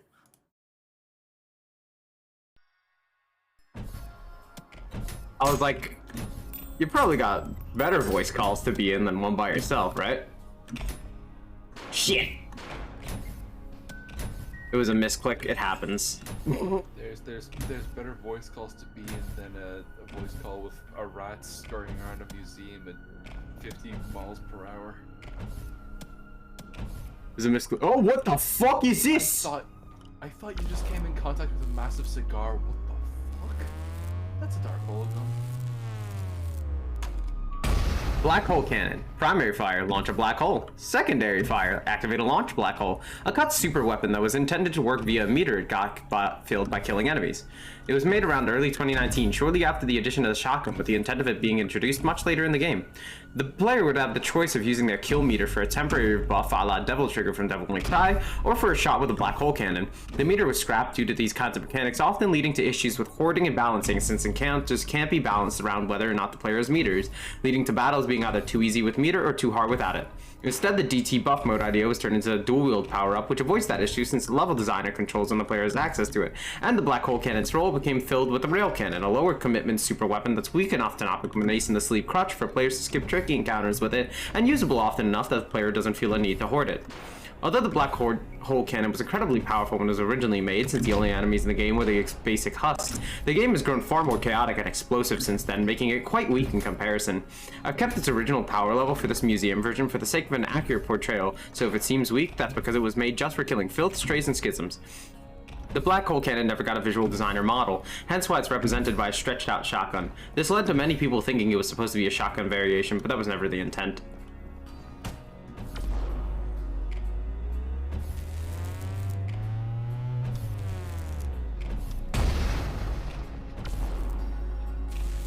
What if I fired this at you? I'd point a flashlight at it and the light would counteract the dark and it would just vanish. Beam cutter, designed by Francis, work in progress model by Victoria. Primary fire, hold to fire beam. Secondary fire, place or remove beam drone. A sixth weapon which was cut early into its creation due to running into many design issues and to avoid arsenal, bloat, and weapon roll overlap. Based on the lightning gun archetype, it fires a sustained beam that requires the player to track their target to do continuous damage. It deals reduced damage while standing still to discourage the player from just staying still while firing, though in this version you can just move back and forth quickly to fulfill that requirement without making aiming much harder. Sustained fire weapons are very difficult to make work with Ultrakill's combat system, as proven by how many iterations the nail gun had to go through before it found its place in the arsenal, and since infinite ammo means every weapon has to have its own niche in order to not make any other weapon obsolete, and the nail gun already filling a similar role, I made the choice to cut it instead of trying to force it into an already full arsenal. The front of the weapon was supposed to spin when the beam was being fired, but this work in progress model has no rigging. No sounds were implemented yet either, so it may seem quite weak in terms of feedback in comparison to the finished weapons. While I do like the weapon in concept, I do think it was the right call to cut it. I prefer a smaller arsenal where every weapon is distinct and useful over the larger arsenal where some of them become obsolete with the introduction of others.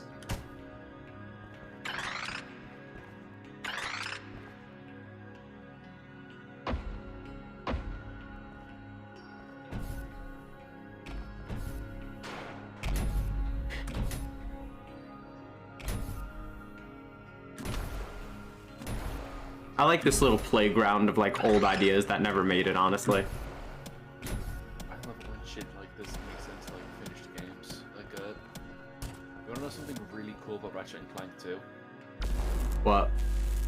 If you play one level in the second half of the game, I know there was like a developer area in Ratchet and Clank as well, like this. That's what I was gonna say. In Ratchet and Clank 2, if you play like one of the in the final third of the game, you play one of the levels at like between 1 AM and 4 AM, a secret teleporter will appear and it'll take you to like a dev museum where all the developers recorded like audio of like, hey, this is a cut feature from the game. You can either pick up this weapon or you can like mess around with this in-game slider to like see this wacky effect and then make it in. And it's very funny. That's pretty cool, actually. It's very cool, and one of the things is that Big revolver. Ooh. What? one thing that stuck out to me is that like they originally had like a really gorgeous, detailed rippling water effect that was going to be used ever since Ratchet and Clank 1, but the PS2 couldn't handle. It could barely handle like a small like 2 meter by 2 meter patch of it.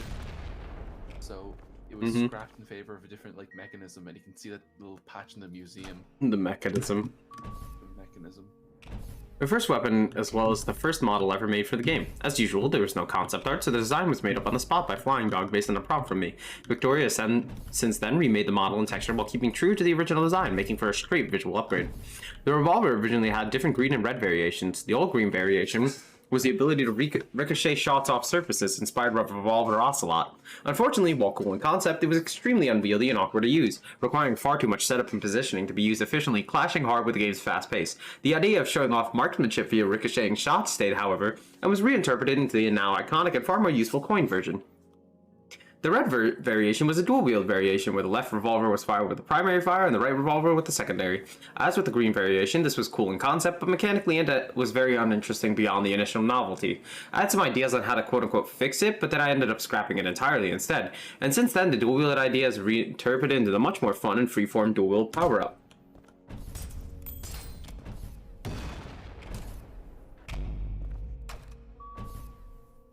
As with the revolver, the shotgun was made by Flying Dog without concept art and later remade by Victoria, keeping it faithful to the original design while updating it to fit the game's new visual style better.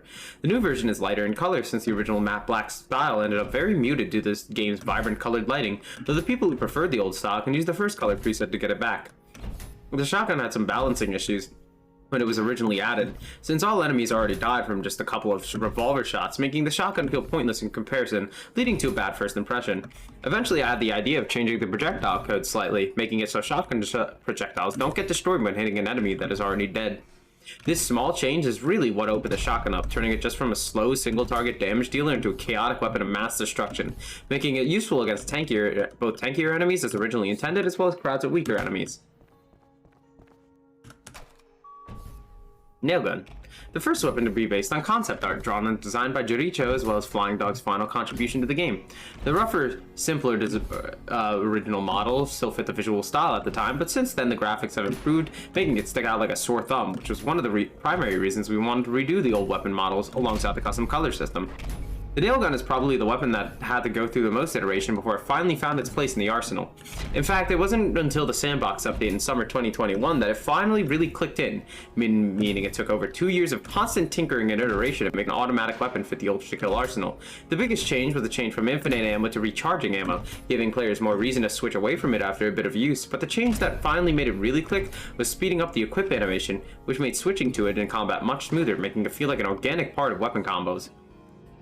Some scrapped ideas and versions included a high damage slow recharge harpoon and a version that allowed for firing both barrels simultaneously, increasing rate of fire at the cost of the movement speed. The former eventually evolved into the magnet and the latter into the overheat, so despite how much things have changed, parts of the original still remain. God damn. Looking at this stuff is like so fucking weird to look at. Like, look at all these original things. How much they change. How much they change, indeed. Yeah, you're right. Wow, this thing is really light now.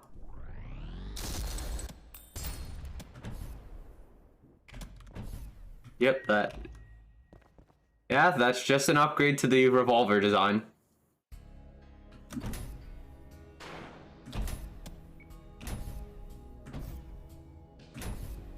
Is this using music from Hakita's fucking, like, one album that, I forget the name of it, but it was specifically like I think it was a vaporwave album.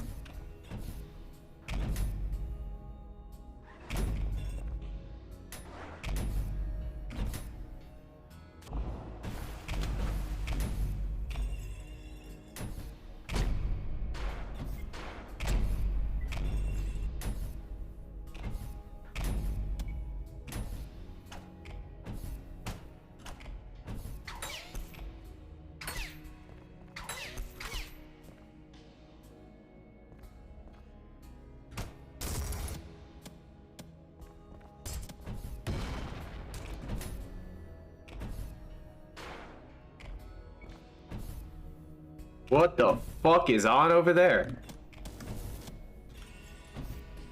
Oh, I can't get to it. 1984, let me over there.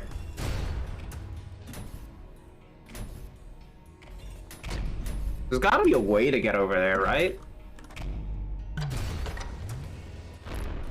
Ugh.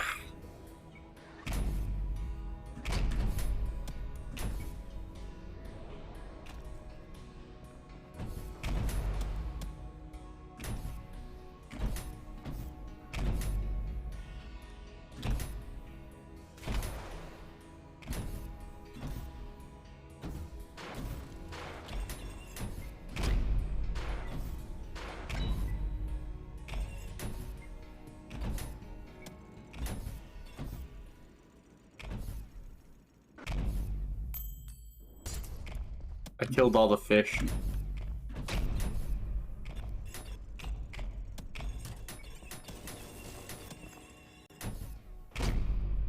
Oh, hello, Cheery. What's up? As usual. Cheery, look at this lovely museum we found. Look at the. You want to come with us on a museum tour?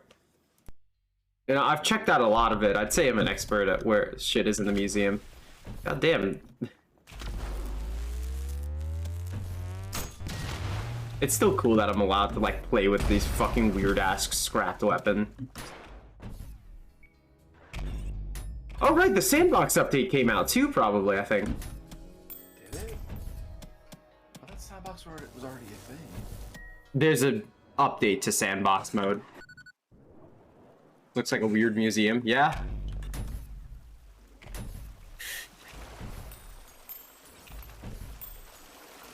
What a coin in the fountain. Okay, I'm gonna take a rest, probably. Enjoy your rest. Oh, good shoot. Thank you. Thank you. I'm not allowed out. Let me out. Because finally, someone let me out of my cage. Now, time for me is nothing because I'm counting no age. I want to go see what Sandbox has now real quick.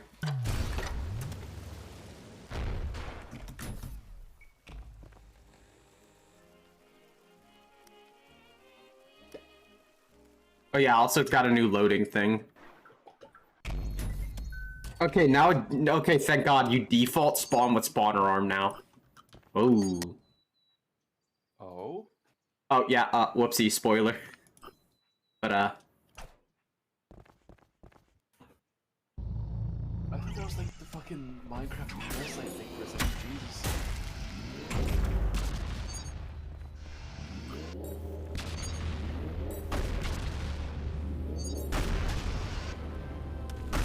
we'll do, like, what happens if we do, like, just 10 times radiance on this thing? Ow, I'm dead. That's what happened. Oh, Jesus. Oh, shit. Oh, Jesus fucking Christ. I might have made a mistake. I might have made a mistake. How do I remove things? How do I remove things? How do I remove things?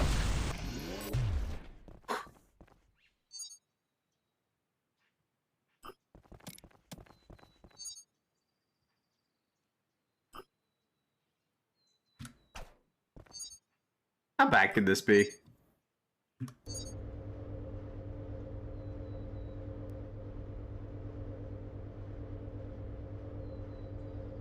No damage.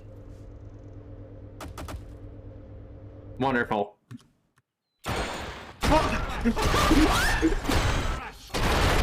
Oh my God, in heaven!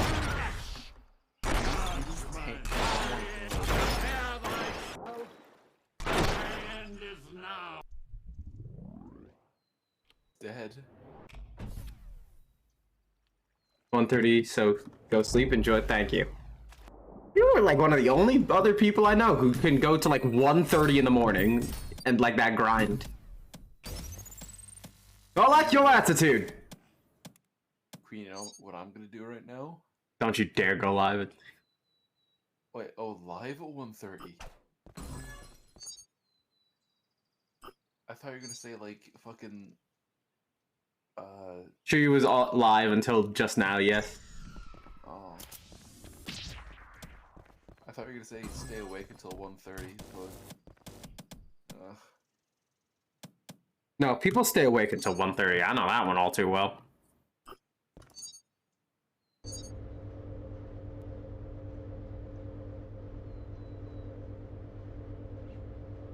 Soldier? Oh.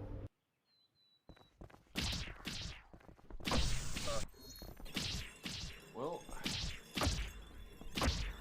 you get what you pay for. Yeah, I don't think I paid for this. I'm being pushed into the room.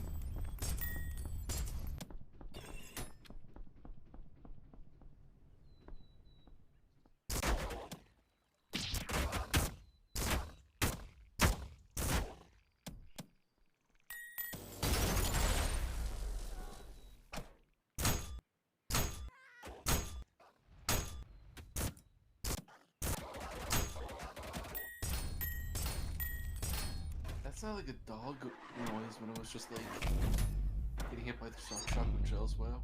Yeah. Hey, this thing is actually pretty good for one thing I know now.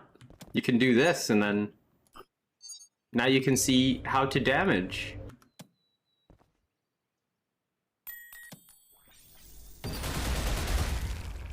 Now you can see how much damage things do on bosses, which is that's neat.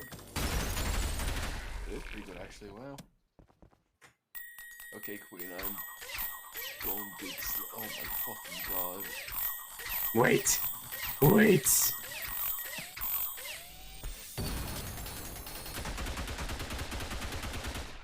Somehow it didn't do as much damage as I thought it would. I think like throwing enough coins just despawn them or something. What if I just start throwing coins into there, though? Oh, Ed.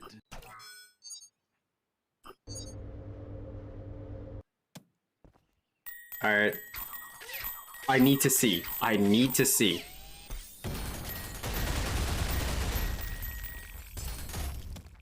Well, goddamn. Oh. Where'd he go? There he is.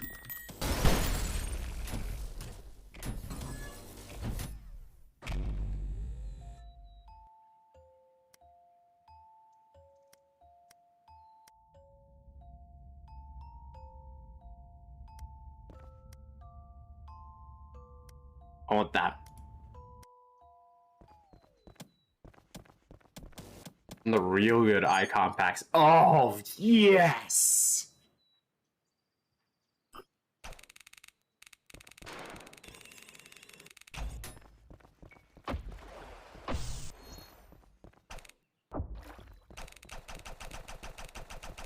Welcome to Lava World, baby. Welcome to Acid World.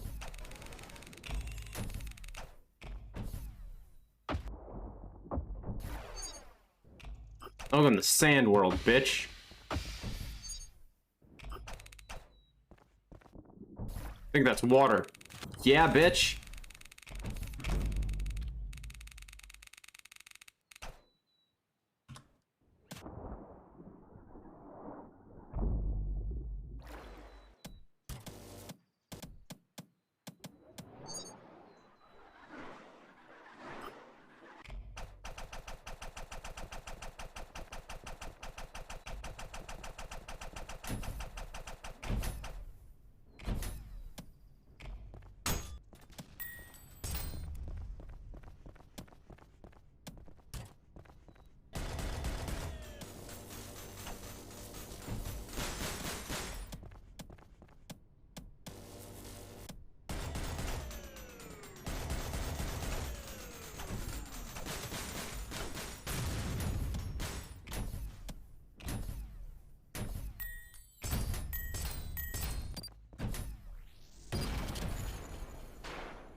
Oh.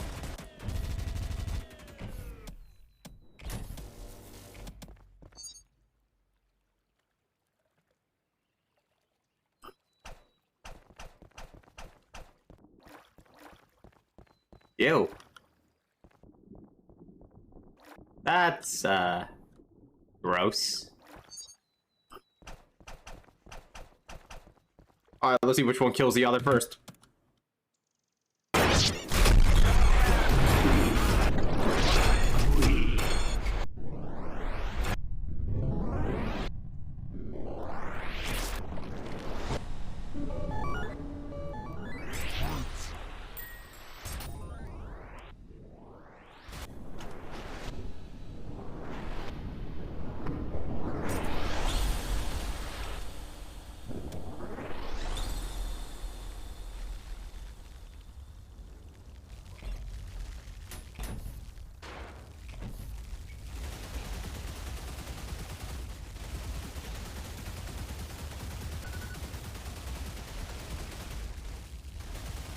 The fuck? What's going on down there?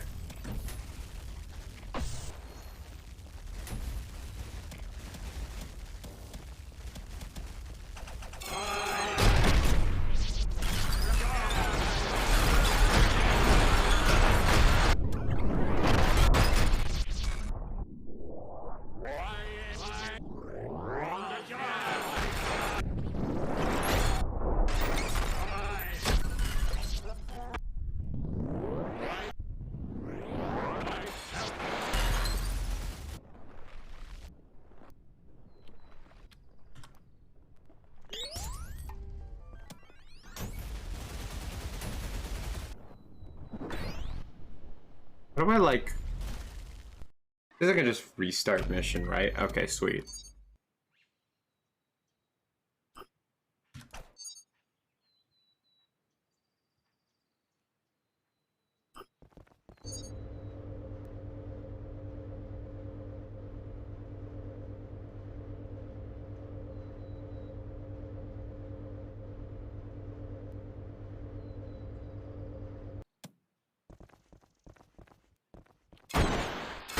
Oh my god.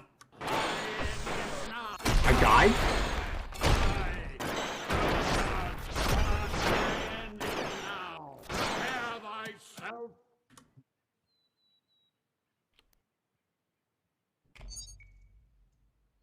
Wow. Too fast for his own good.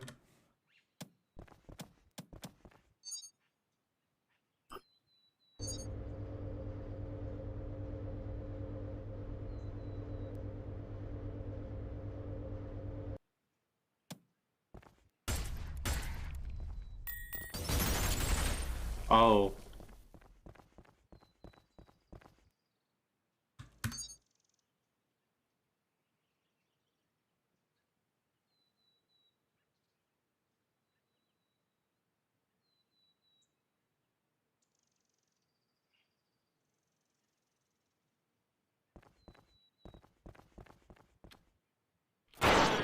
Is not prepare thyself. Thy end is not prepare. Too fast for his own good.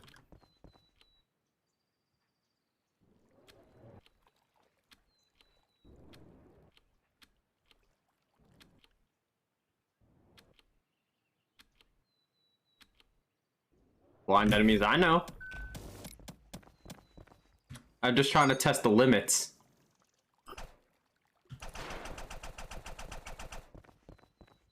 How much of a mistake can I make?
Oh, they still make it up here.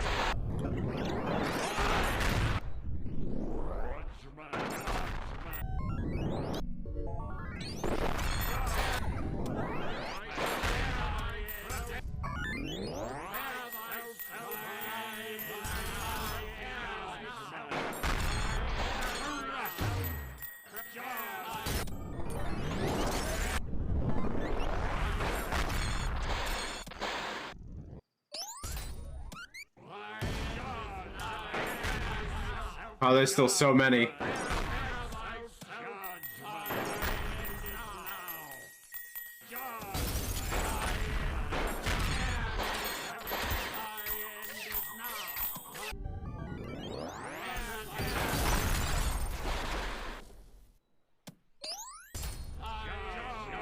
Not over yet.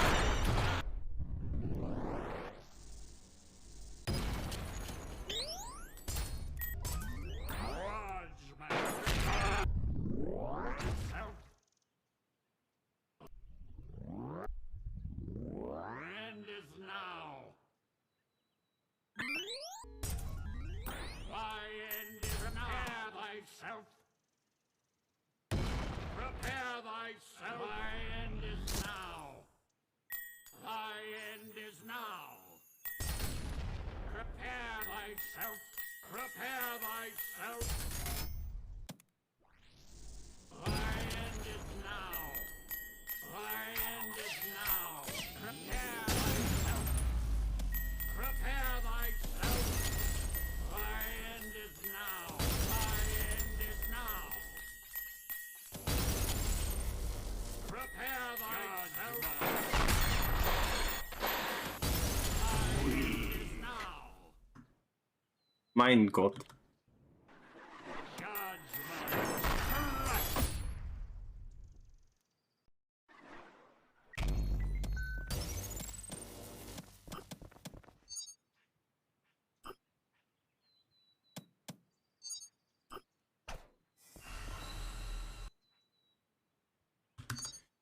Can I get that as infinite power-ups, please?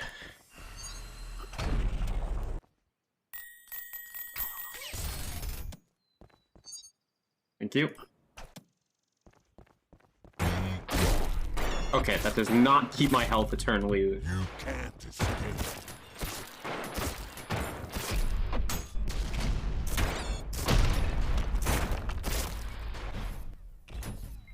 Destroy.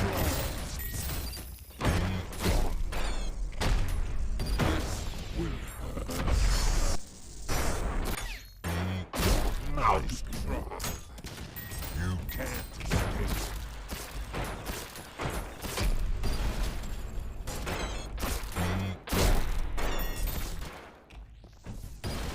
Destroy.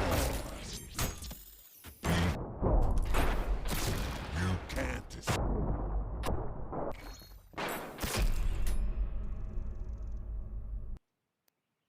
Nice. So, you touch good.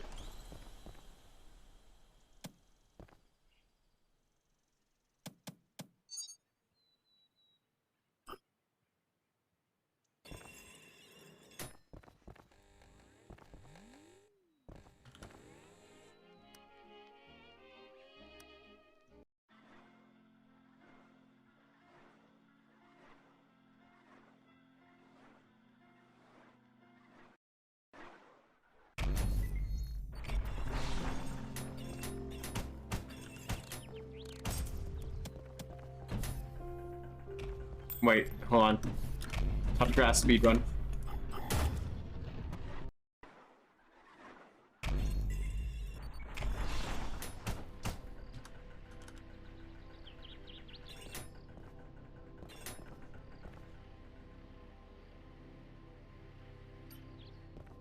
You know, I've seen someone do this really funny version of the challenge.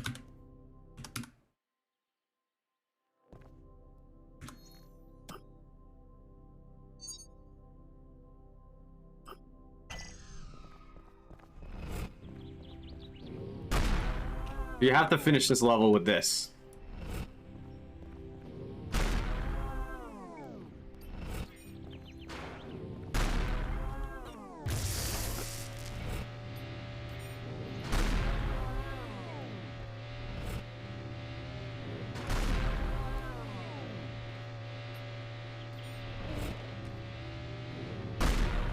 Ah.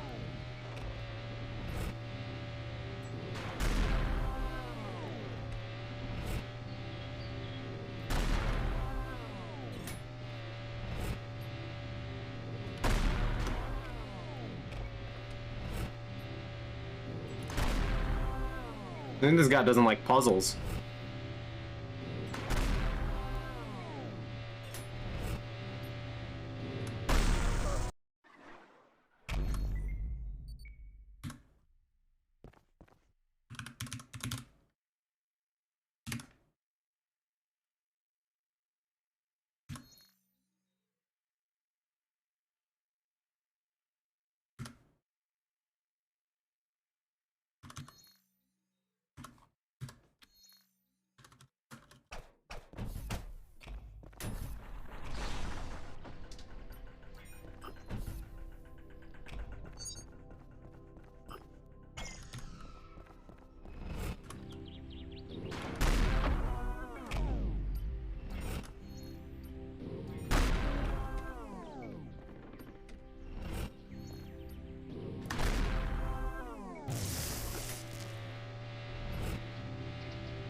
disappointing. Alright. The temptation to try this again is startling. See if I can hit that S. But at the same time, kind of exhausted.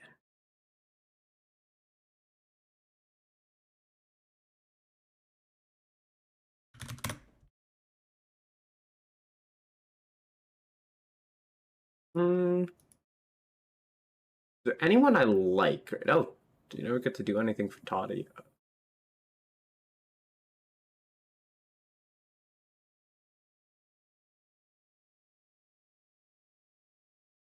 Okay, get that son of a bitch.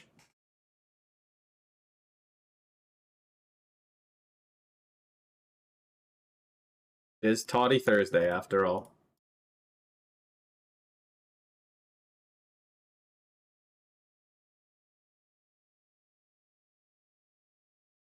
I don't know what I'm gonna do. Okay, one more shot. One more shot.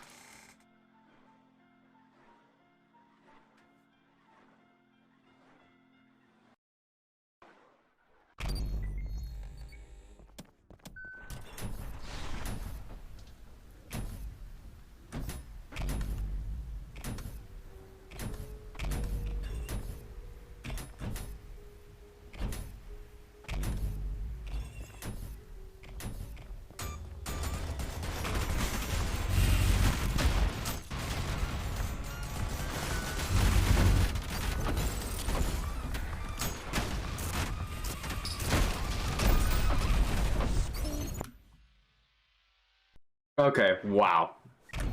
You know, you'd think being trapped in a room with 4 Cerberus would be a lot easier than it sounds.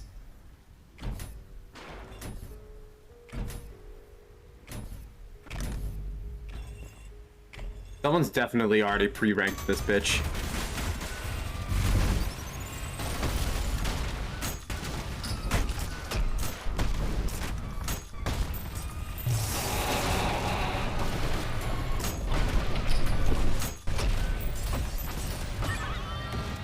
Like what, an 8-minute clear, probably, if you do it right.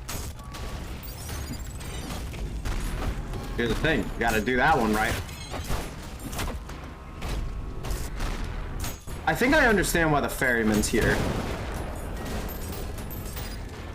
It's because a lot of its attacks are parryable, like Sisyphus.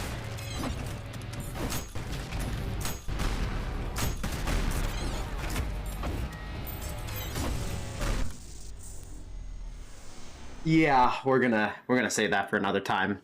Just finishing that was exhausting. In the good way. Alright, yeah, I'm not gonna make it a 9-hour stream. If I'm gonna do art or anything, I'll do it on my own. I want to take a shower at a decent time for once. You know, maybe settle in with some friends. Something of the sort. I'm gonna go jump Toddy, since I never get to do that.